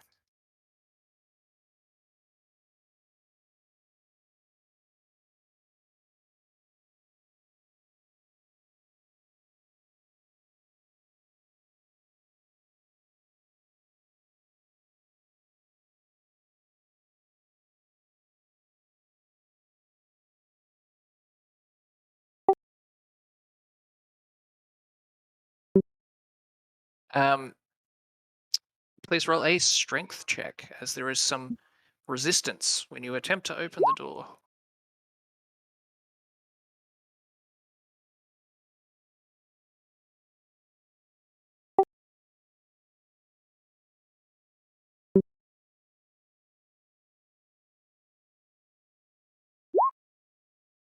Oh.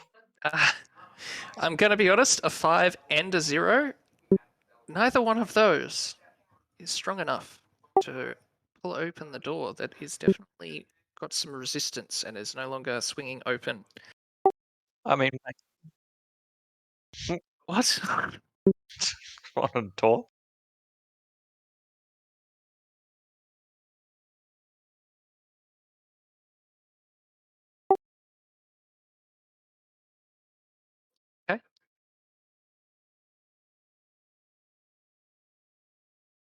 All right. Flagon, your turn. I'll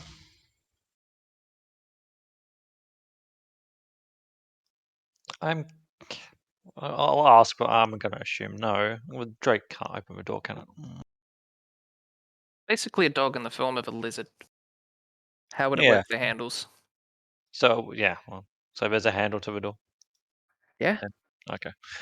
It's like a nice solid iron handle and a big thick wooden door, which I'm just assuming that Queasy, used to try and tug open the door. It very much slams into this room. Is that a doorway over there to the like north of the troll, the big troll? I'll just ping it. Yes.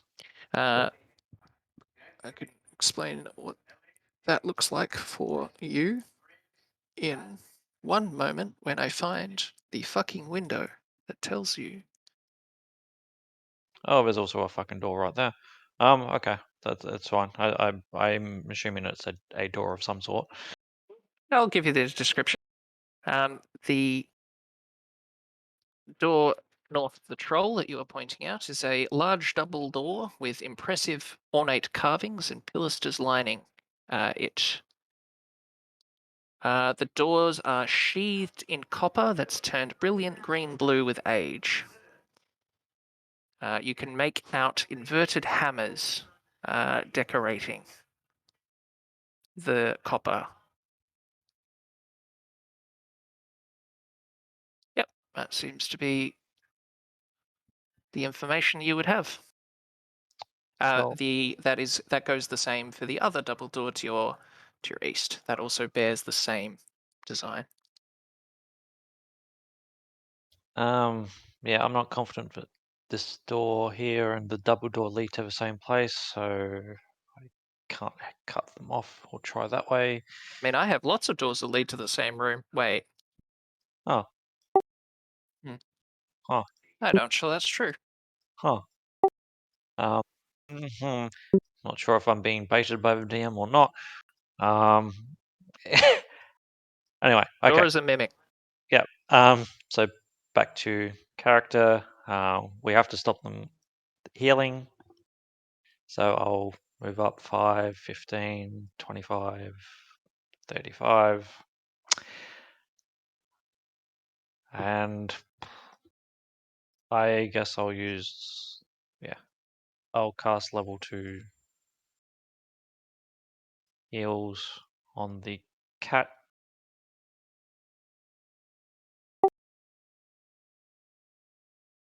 Oh, it's not going to be great. Oh, it was. Fuck. It was decent. 8 plus 7. So 15. Nice. Yeah, okay. Okay. Is that your turn? Yep. Dane, it is your turn. Howdy.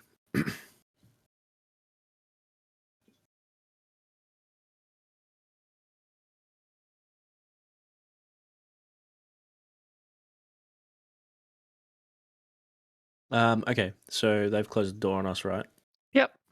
To reiterate, the Drake finished off the one in the door and ripped out its jugular, and then the one behind screamed, very upset by that happening, stepped over his fallen body, fended off the Drake, and slammed the door shut.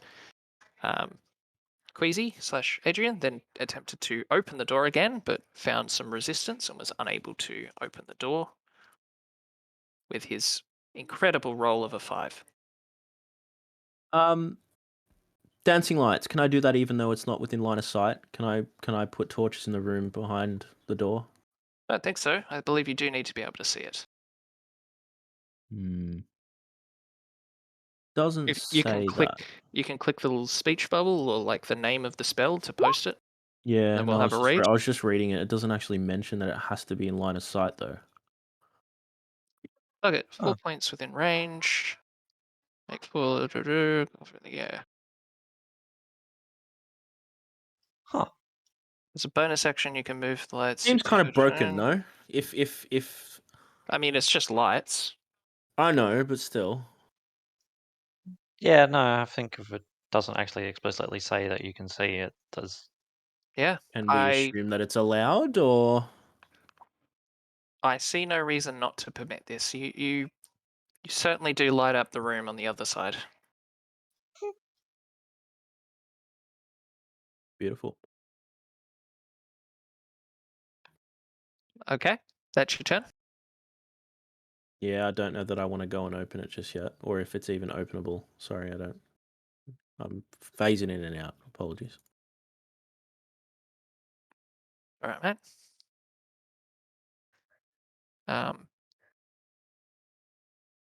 Okay, so it'd be Queasy.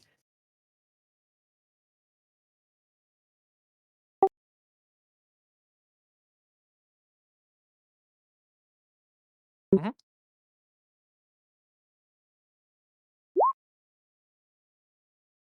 Uh-oh. Oh. He gathered his strength.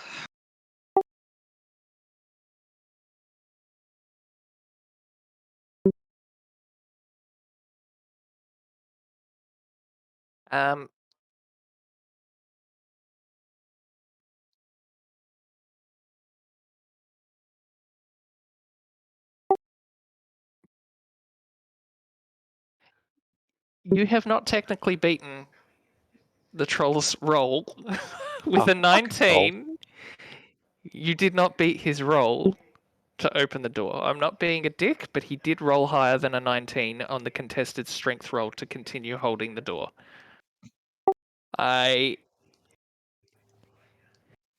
You're not attacking the door. You could, but you're not. It's kind of just, you're just wrestling. You're both, to be transparent, you're both wrestling with the door handle here with a contested strength roll. You are both tugging the door to try and open it, and he's trying to keep it closed. He rolled a 21. So, unfortunately, while you didn't open it, you did pull it open enough that those of you at the door would have seen what's happening, and you can see that the Trollkin's arms are grabbing the handle and pulling it back closed as it opened for a split second. Opened just a bit.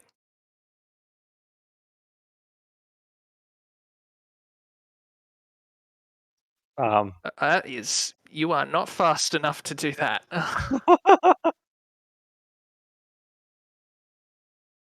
Also, your action would have been trying to open the door.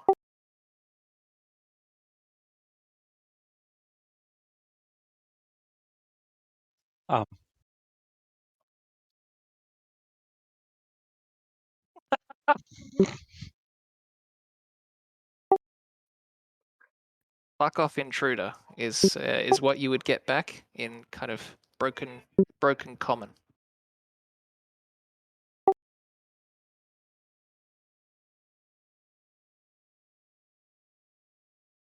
It's not about, like, every turn that you roll, he is also rolling.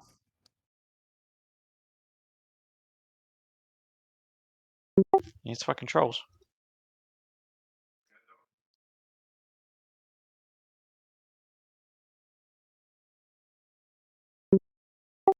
Alrighty.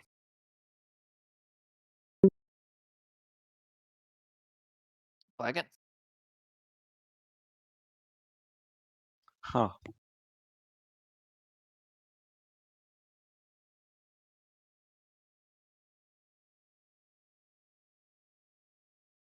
So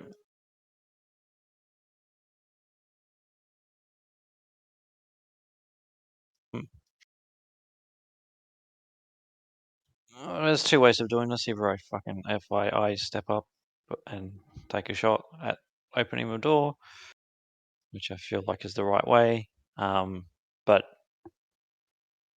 say I want to try and destroy the door, what would that be reasonably? Like, say I did firebolt on it, roughly how much HP would a door have? I don't feel like, yeah. You know? Have you ever broken open No, doors before? Is this a thing you do regularly? no.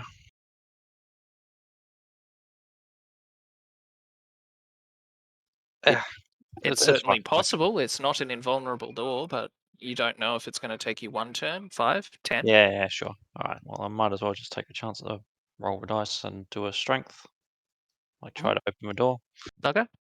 As it's the same round, his strength roll from earlier will stand, I think.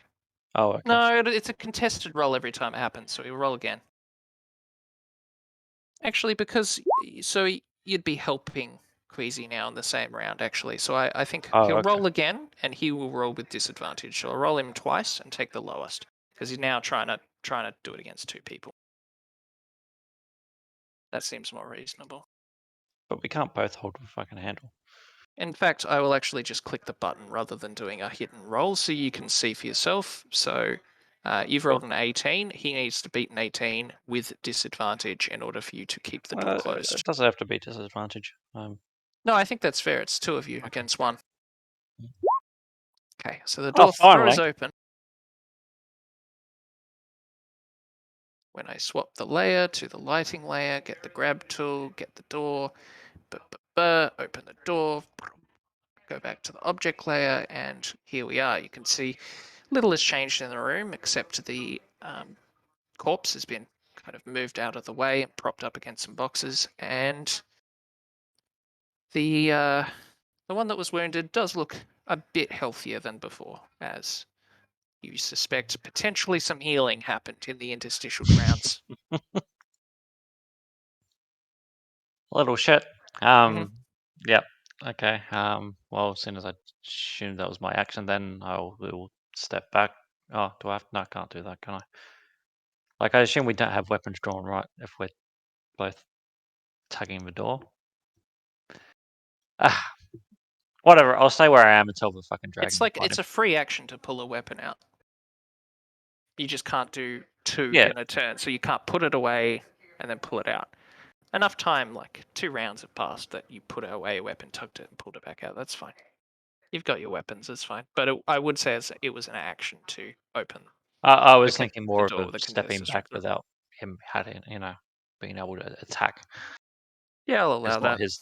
Not his turn, and yeah, so I would have just taken. I'll allow that.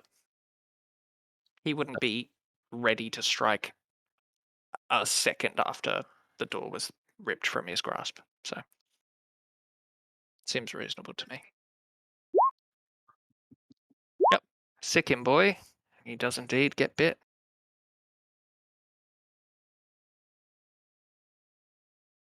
Hopefully Alright. his ankles this time. Yep, that's me. And I'm pretty sure the Drake is allowed to infuse his own strike with his own reaction. Really? I don't think there's Another anything creature. on that. Yep. Yeah. Another creature Unfortunately. within. Yep. Not a Otherwise, creature, that'd be pretty another. fucking Yep. OP. Okay. Well, not OP, but yeah.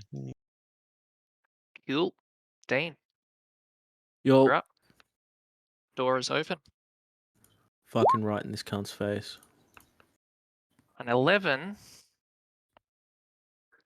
unfortunately, Is that a hard nope? is not going to beat its armor.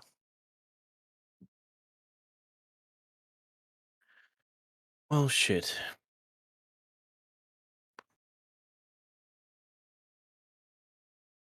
I have nothing else planned for my turn. Okay. We'll move on to the grunt in the door. Who's going to take a spear swipe at Queasy? No, sorry. He's just been bit by the Drake, so he'll take a stab at the Drake to get it off. So that 18, 7 damage at the Drake, and he'll take a swing at Queasy. Fucking Sag. Jesus Christ! 10 damage as he pulls out his spear, stabs the Drake to get it off him, and then turns and stabs at Queasy. Above average, and then incredibly above average. Yeah. Yep. Mm-hmm. Queasy, you're up. The Drake has dissipated into nothingness. Oh no! Yep. Flash of light. Out of interest, can you see what the Drake can see as you control the token? No. Just wondering if it's easier for me to. Just do I delete it? That should be. No, it's fine. I'm going to summon again next turn anyway, so whatever. All right. For now, he's over here. Can you see from his line of sight? No. Perfect. So he's just. I'll just fucking. He's inside of a wall until you resummon him. Boom. And I will put his HP back up to 35 for the next time you summon him, so we don't forget. I think that was his max. Yep. Cool. Moving on. Oh, sorry. Adrian has taken his turn. 17 hits for 9, 26 hits for Wolf. So that's 18, 23. Oh, shit.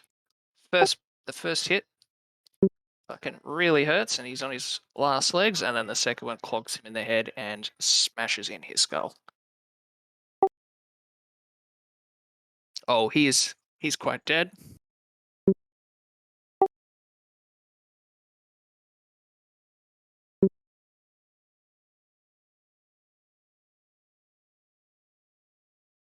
Blup.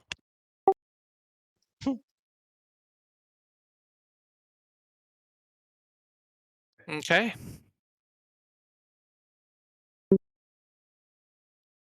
The goblin, not goblin, the Trollkid shaman screams, having seen her 2 guards murdered by intruders in her home.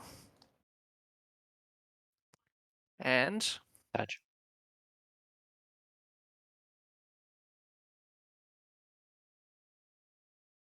let's see, what does she want to do?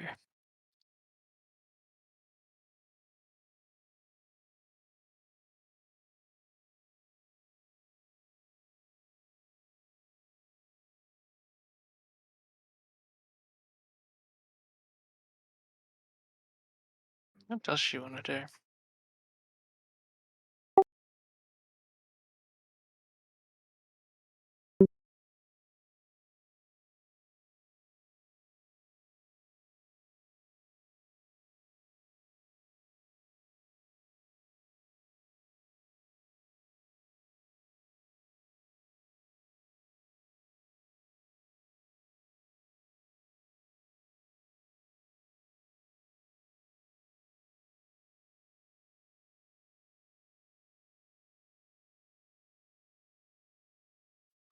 She casts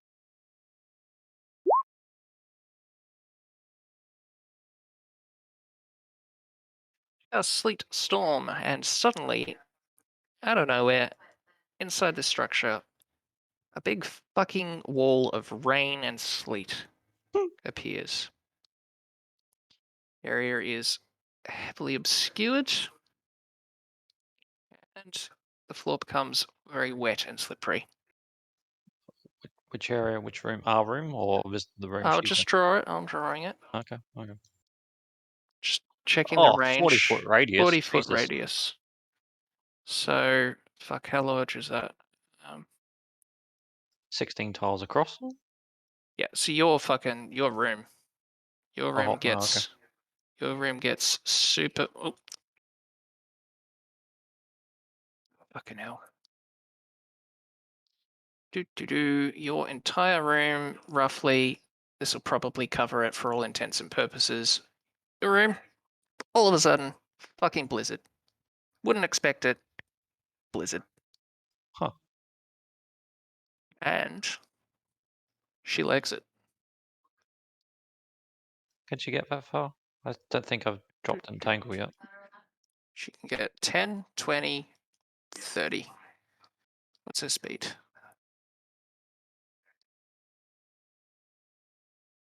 Yep. That's as far as she gets. Actually, she would probably do it covering the door as well to give an extra tile, but she wouldn't want herself to slip. Actually, as it tiles you,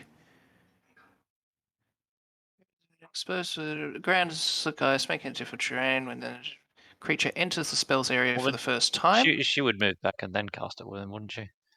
Oh yeah, that makes a lot more fucking sense. So she would do it there, right up to her. There we go. Yep, cool. For all intents and purposes, yeah, she legs it and then boom, ice. Yeah, you're right. Remove the red squares. John technically has to Oh, I choose to mean, remove his own, but yeah, seeing as she's gone, there's no point keeping it. she ain't coming back. Yeah.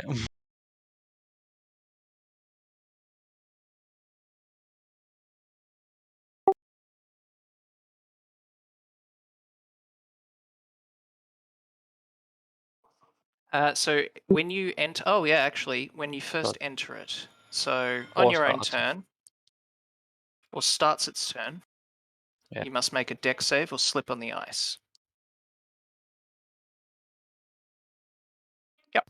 And it's obscured, so you get disadvantage if you try to take a shot at her. So you can kind of see her through like a blizzard, so you can take shots at her, but it's disadvantage. At the start of your turn, you must make a deck save or fall over.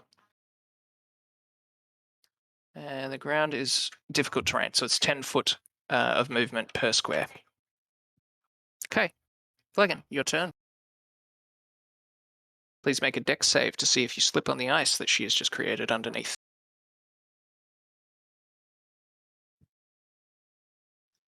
One second, just reading.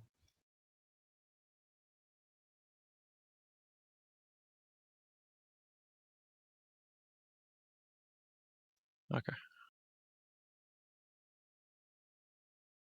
Alright, cool. Yep. Dexterity. Yep, that succeeds against her 14. You remain upright and you can move, but it is difficult terrain. Unless you can perhaps land a shot with disadvantage, knock concentration out. But I shouldn't be playing for you. Yep. I'll shut up now. Yep. That's fine. So 5, 15, 20. Can I summon the Drake and get it to attack on the same turn? Or I don't see why not. From what I've read, that seems fine. It's your action that is consumed to summon it, and then your bonus action to tell it to sick him. alright then. I'll summon the Drake in the square above her. Now you're consuming a spell slot to do that again. Since you did that once already this day. It wasn't. No, the first time was free, I believe. The first time is free. This is not the first time. This is not the first This time. is the No. second time. So you are consuming a spell slot to do it this time? Yeah. Yep. Which I did not do the first time because the first Correct. one was free. Yep. Just checking you are going to consume one this time and you're not infinitely resummoning something with no cost.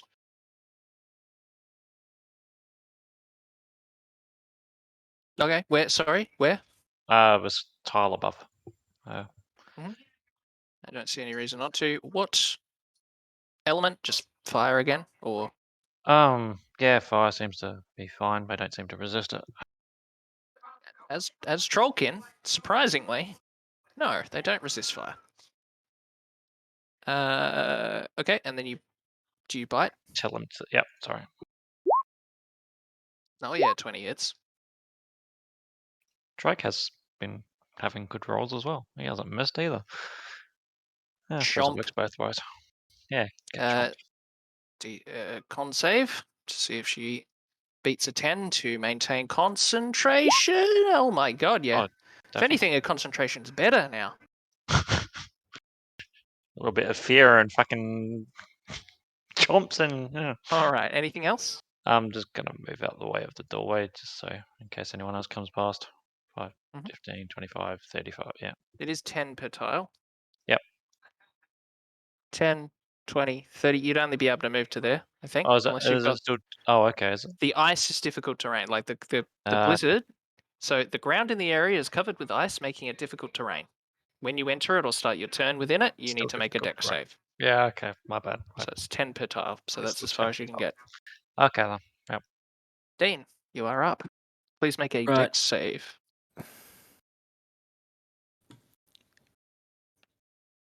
Is that an Escalp or what?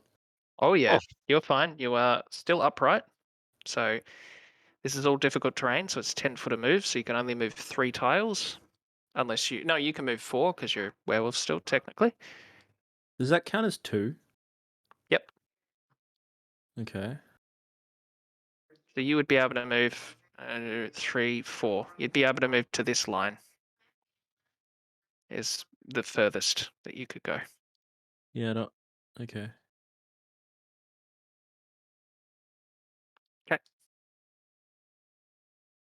Cool. Oh, I can't go any further, so all right, lovely. Um,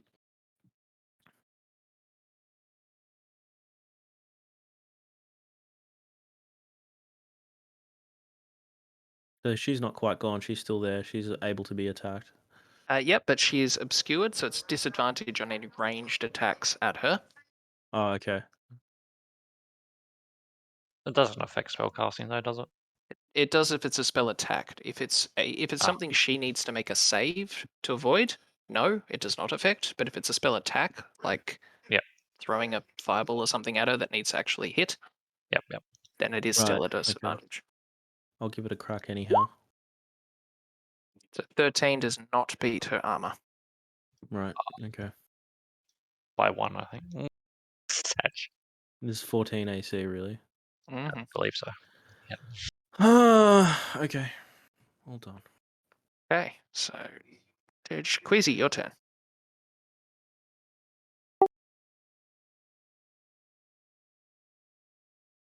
Four squares. You need to make a dex save to see if you stay on your feet. And then you can come to here. Should be 40 foot of difficult movement. You do stay on your feet. Poor troll. You can't quite get melee range. That's as far as you can go.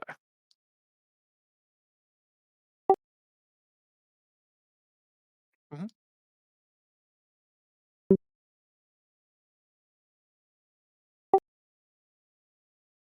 Okay, that's with disadvantage as it's obscured. A 7 does not hit. An 11 does not hit. Satch. Anything else?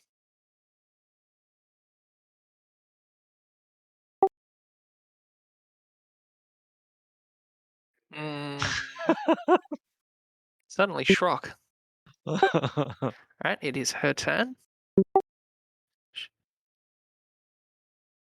So she's going to move. She's going to move 15 feet around the Drake. She has 15 feet left. She's going to multi-attack, staff, two-handed, smack. Fuck's sake. Yeah, well, 1 22 definitely hits. Yep. for 8. Bonks it in the head. Schmack. Get off me, Drake. And she's going to provoke the opportunity of attack because I don't think it's used its reaction. So please hit it with the old chomp as she. It's going to miss once. Yeah, finally. Oh, Finally misses. Fair enough.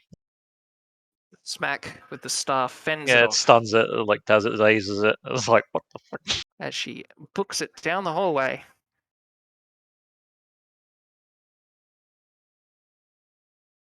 Okay, flagon. 1 second, just gotta find.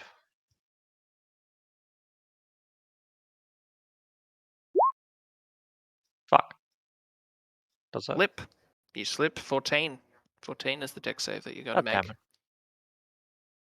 1 off again. Fucking fuck. So, okay, so that means I just need to spend half my points getting up, right? And then I have Correct? like 15 points and I can only move up. Okay. Mm-hmm. That is correct. I believe you can still see her, so I believe you can take a disadvantage shot.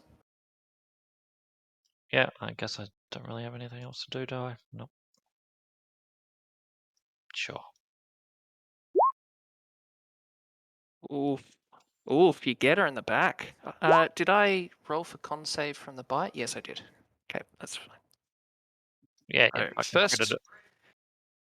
con save. She fails. She has to drop the spell. Tragic. That was the only thing helping her get away. So she cops an arrow in the back, drops concentration, takes 8 damage.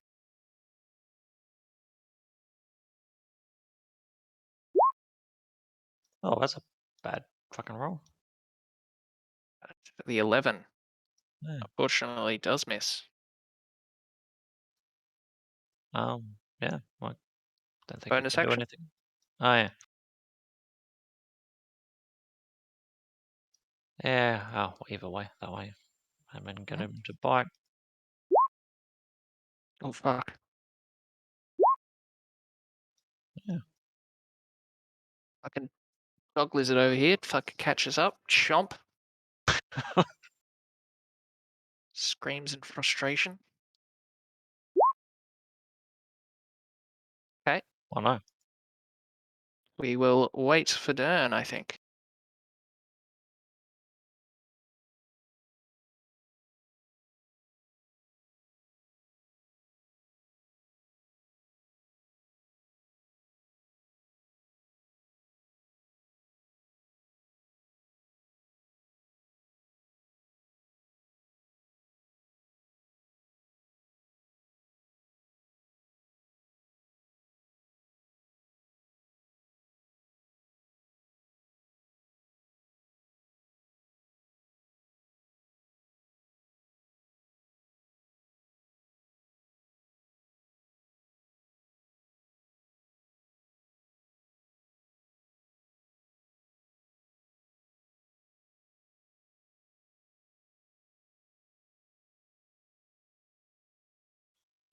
All right, then. Be right back. Coffee. Mhm.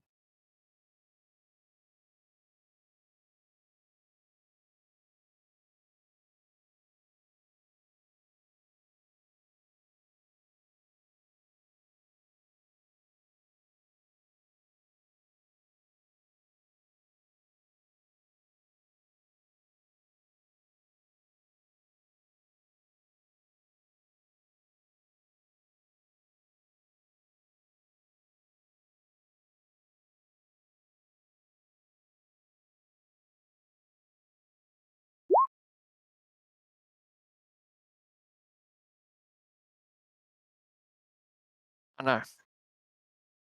When you move on your turn, combat, you can double speed. Oh yeah. So you can activate that once. And then only when you don't move again, you can do it again. Yep. Easy.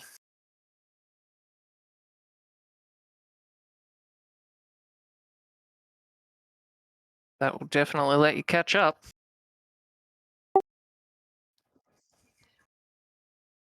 Yeah, that's okay.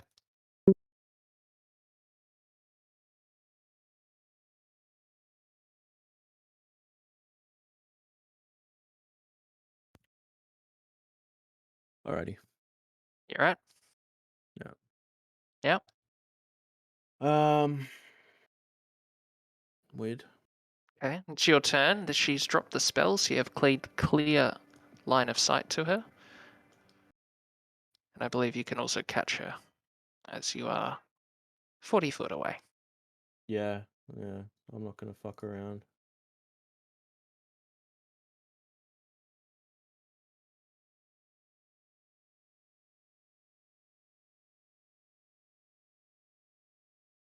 That hit?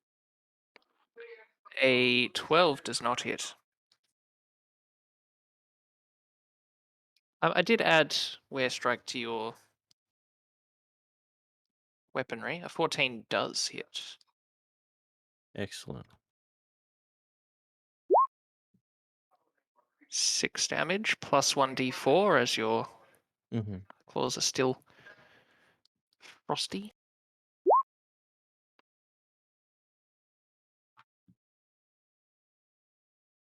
Yep, as you cut her and leave a trail of frostbite icicles. Anything else? No. Thank you. Okay, Queasy, you are up.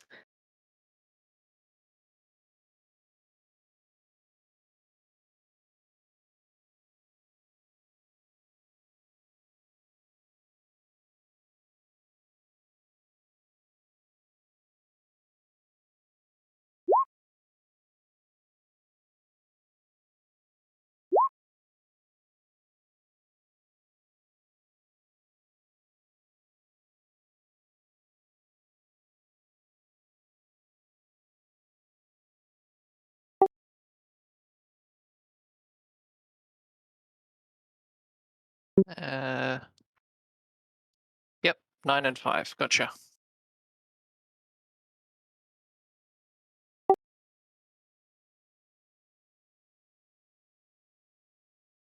Oh, she's still very much up. She's taken some hits. She's bruised. She's battered. She's bleeding. She is still fighting for her life.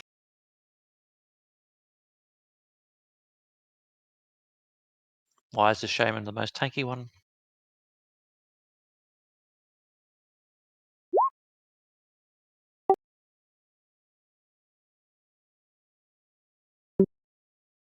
Yeah, sure.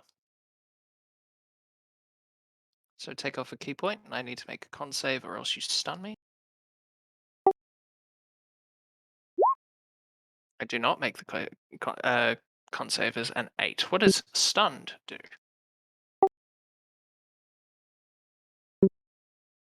Conditions stun.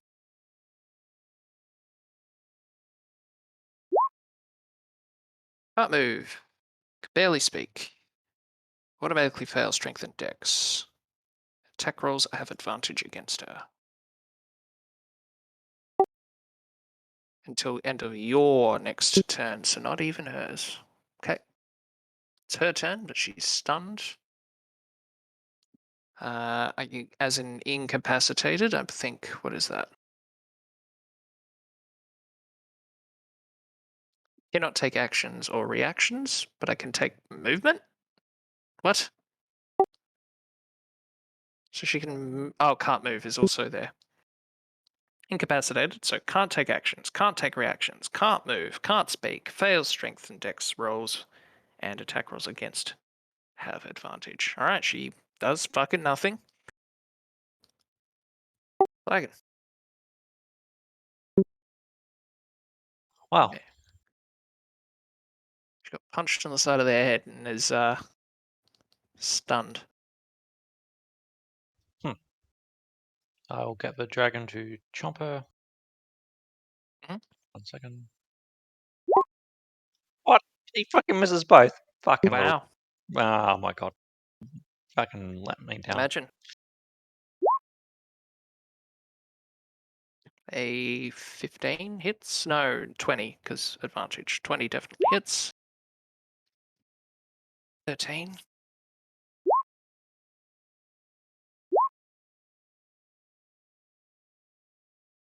12. She's not dead. Do you want to use the reaction? Yeah.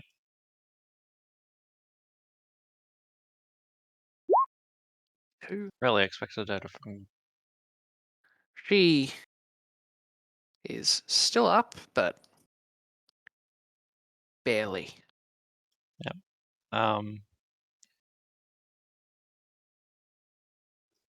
okay. Yeah, that's my turn. Mm-hmm. Dane.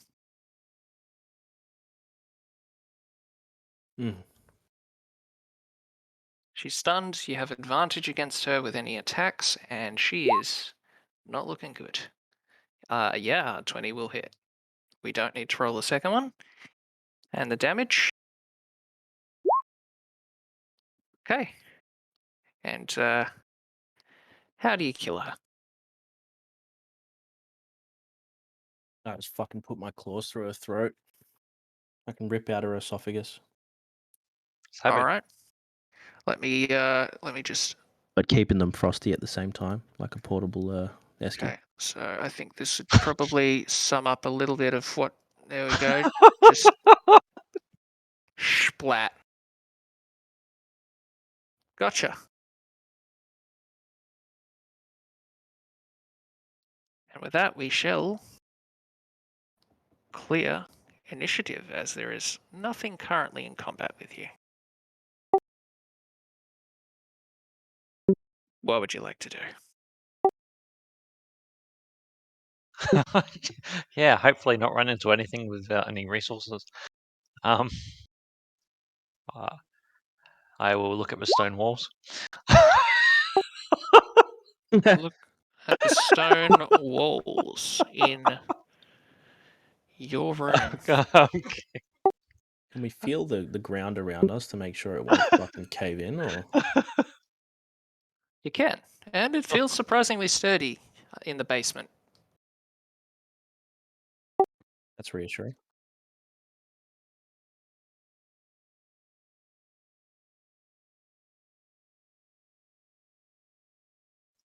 So at John, the room you are in that you rolled a perception check for is.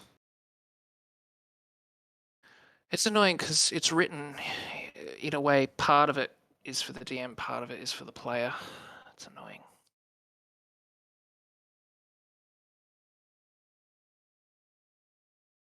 The room you are in has various armor and weapons. Some are ready to go. Some are in various states of disrepair. It's very much looks like an active storeroom for weaponry and armor, but it is not old and dusty like you would expect if it was unused for 100 years. This very much looks like the Trollkin armory. Oh yeah. Yeah. Can I go back and out and check what kind of armor the troll was working on? Was he working on big armor? Like, I'm just curious. He's just wearing on. He was just working on the Same size. same sort of stuff that everybody Okay. else, the Cool. Trollkin are working on. Nothing special, just administering repairs to the general armor that they wear. It's a bit of scale and leather. Can I poke my head around the corner down here? Yep, Try and you can see that room in there is a murder bay. It's got arrow slits looking into the hallway beyond. Very much made for this room to be occupied by defenders that can then stick spears through or shoot arrows through the slits into the people in the hallway beyond. Huh. I will note that the hallway, it is not a doorway that you've come through from the north to chase down the shaman. It is a breach in the wall. It looks like it was blown open some point far in the past, and not in an intended way to get past the defences of the hallway to your left, but open it is. Since you are in 302, I'm assuming you take a look around when you're in there. Sorry, you don't know that room is numbered 302. I mean, yeah, I kind of just try and see that there's nothing going to come up and Mhm. get us. Like, I mean, That hallway beyond that you can see is very empty. The room above where the massacre site is, you could see that it is lined with barrels and crates for supplies long since gone rotten. It is not in. It does not look like it is actively used.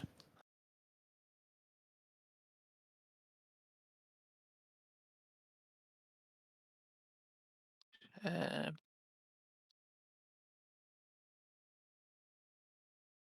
yeah, that's pretty much all that's going on in that room.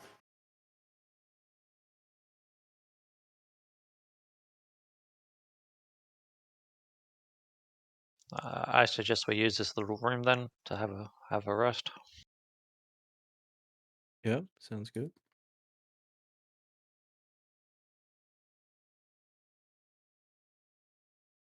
Or we can try climbing using the rope and climbing back up for a safer spot. But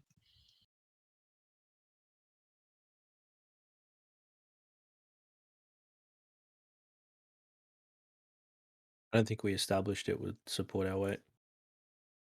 yeah, it's probably not. But yeah, yep. So I guess Sleepy time. Or meditation time in our case. yeah. Put Yeah. on, put on some Zen tracks and just get our meditation, mindfulness meditation going.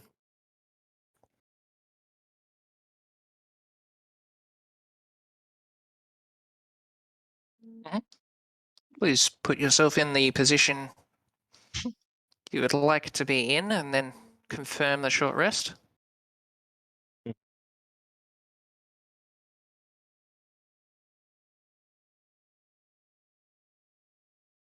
Oh, we're going up there, are we?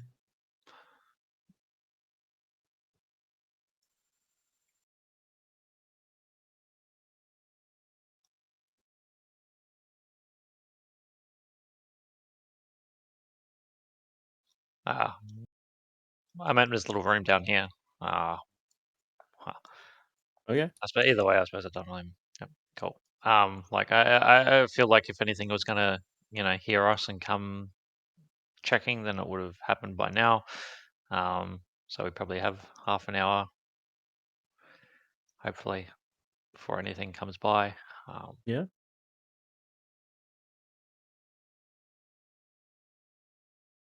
This way we can see if anything goes by as well. I'll just watch out there. Yeah.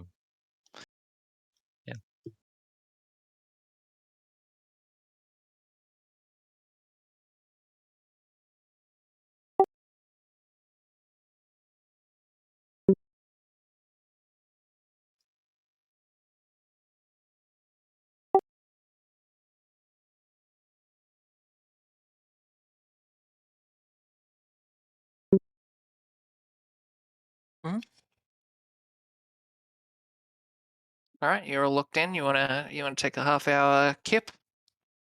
Yeah. All right, Adrian, can I get a perception check?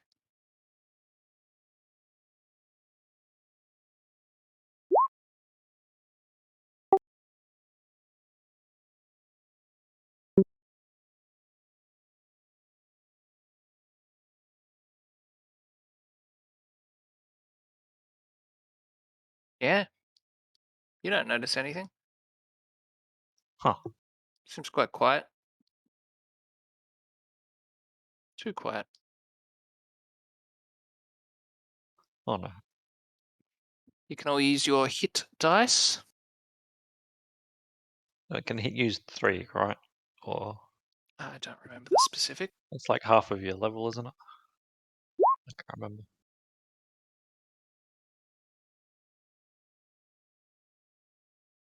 Oh, right.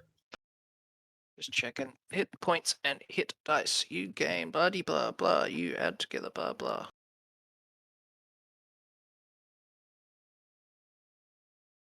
No, that's how many you regain. Fuck. It can only use 1, then maybe. No, that doesn't make sense.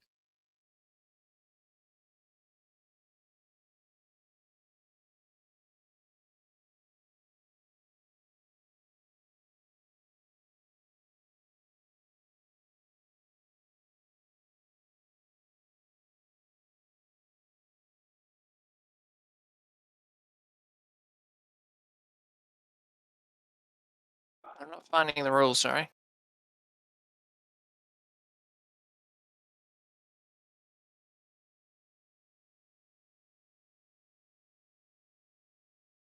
Still looking. Yeah. Yeah, no. Character, bit of it. I think you can just spend as many as you want. I'm not seeing any. It's the rules are around recovering them. Yeah. It feels like dumping all like. Yeah. I thought there was a limit to how many you could use at once, but I Yeah. don't know I what think it it's is. just about recovering them. Huh. All right, then.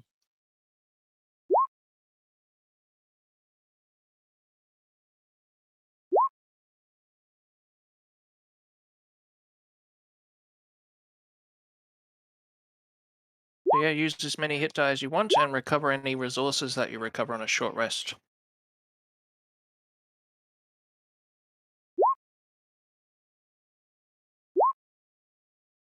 Oh, 14.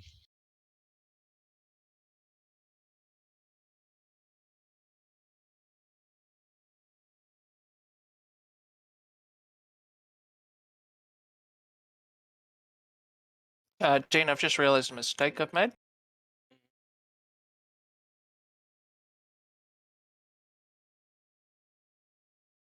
What's that?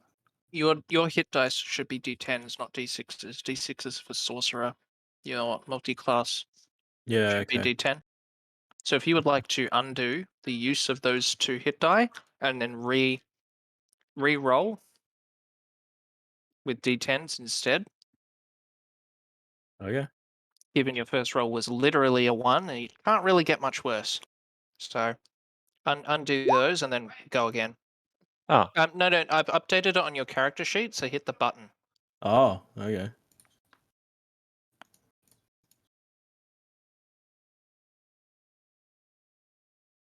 and stop rolling ones. Oh, okay. That's 10 hit points. Mm-hmm. Well, I only need to roll 1 then, because now I'm full HP. So it was found in the short rest info. You can just use as many as you want. Okay.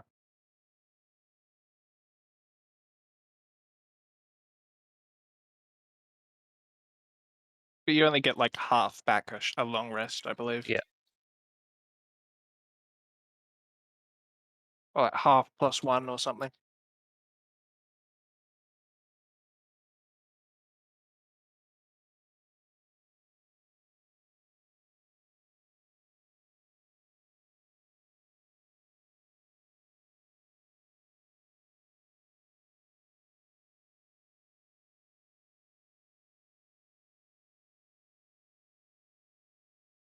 All right.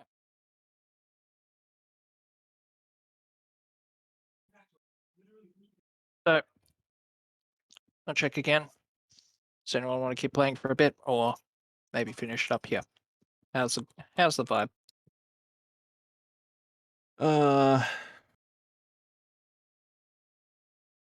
I'm happy to finish it up.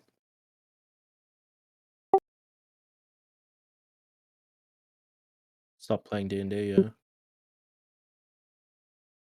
Well, For the night. What's everyone else thinking though? certainly made a lot more progress than you had by the 7 o'clock.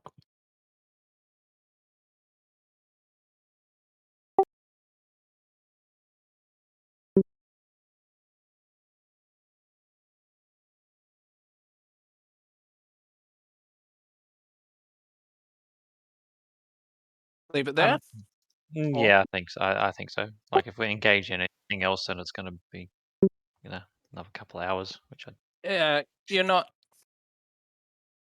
likely to get another break point for probably at least an hour. I would like. You're not going to get a better point to stop for like an hour, I guess. It wouldn't be a meaningful reason to keep playing unless you're committing to play for at least like an hour to 2 hours more. so it's probably best to kind of leave it here, I guess. Okay.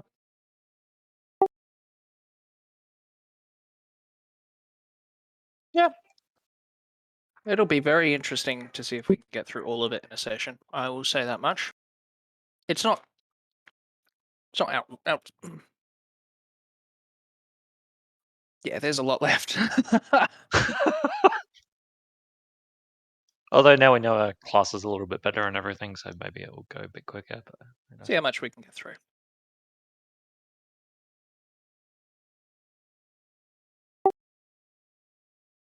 Reagan, hopefully everyone had fun.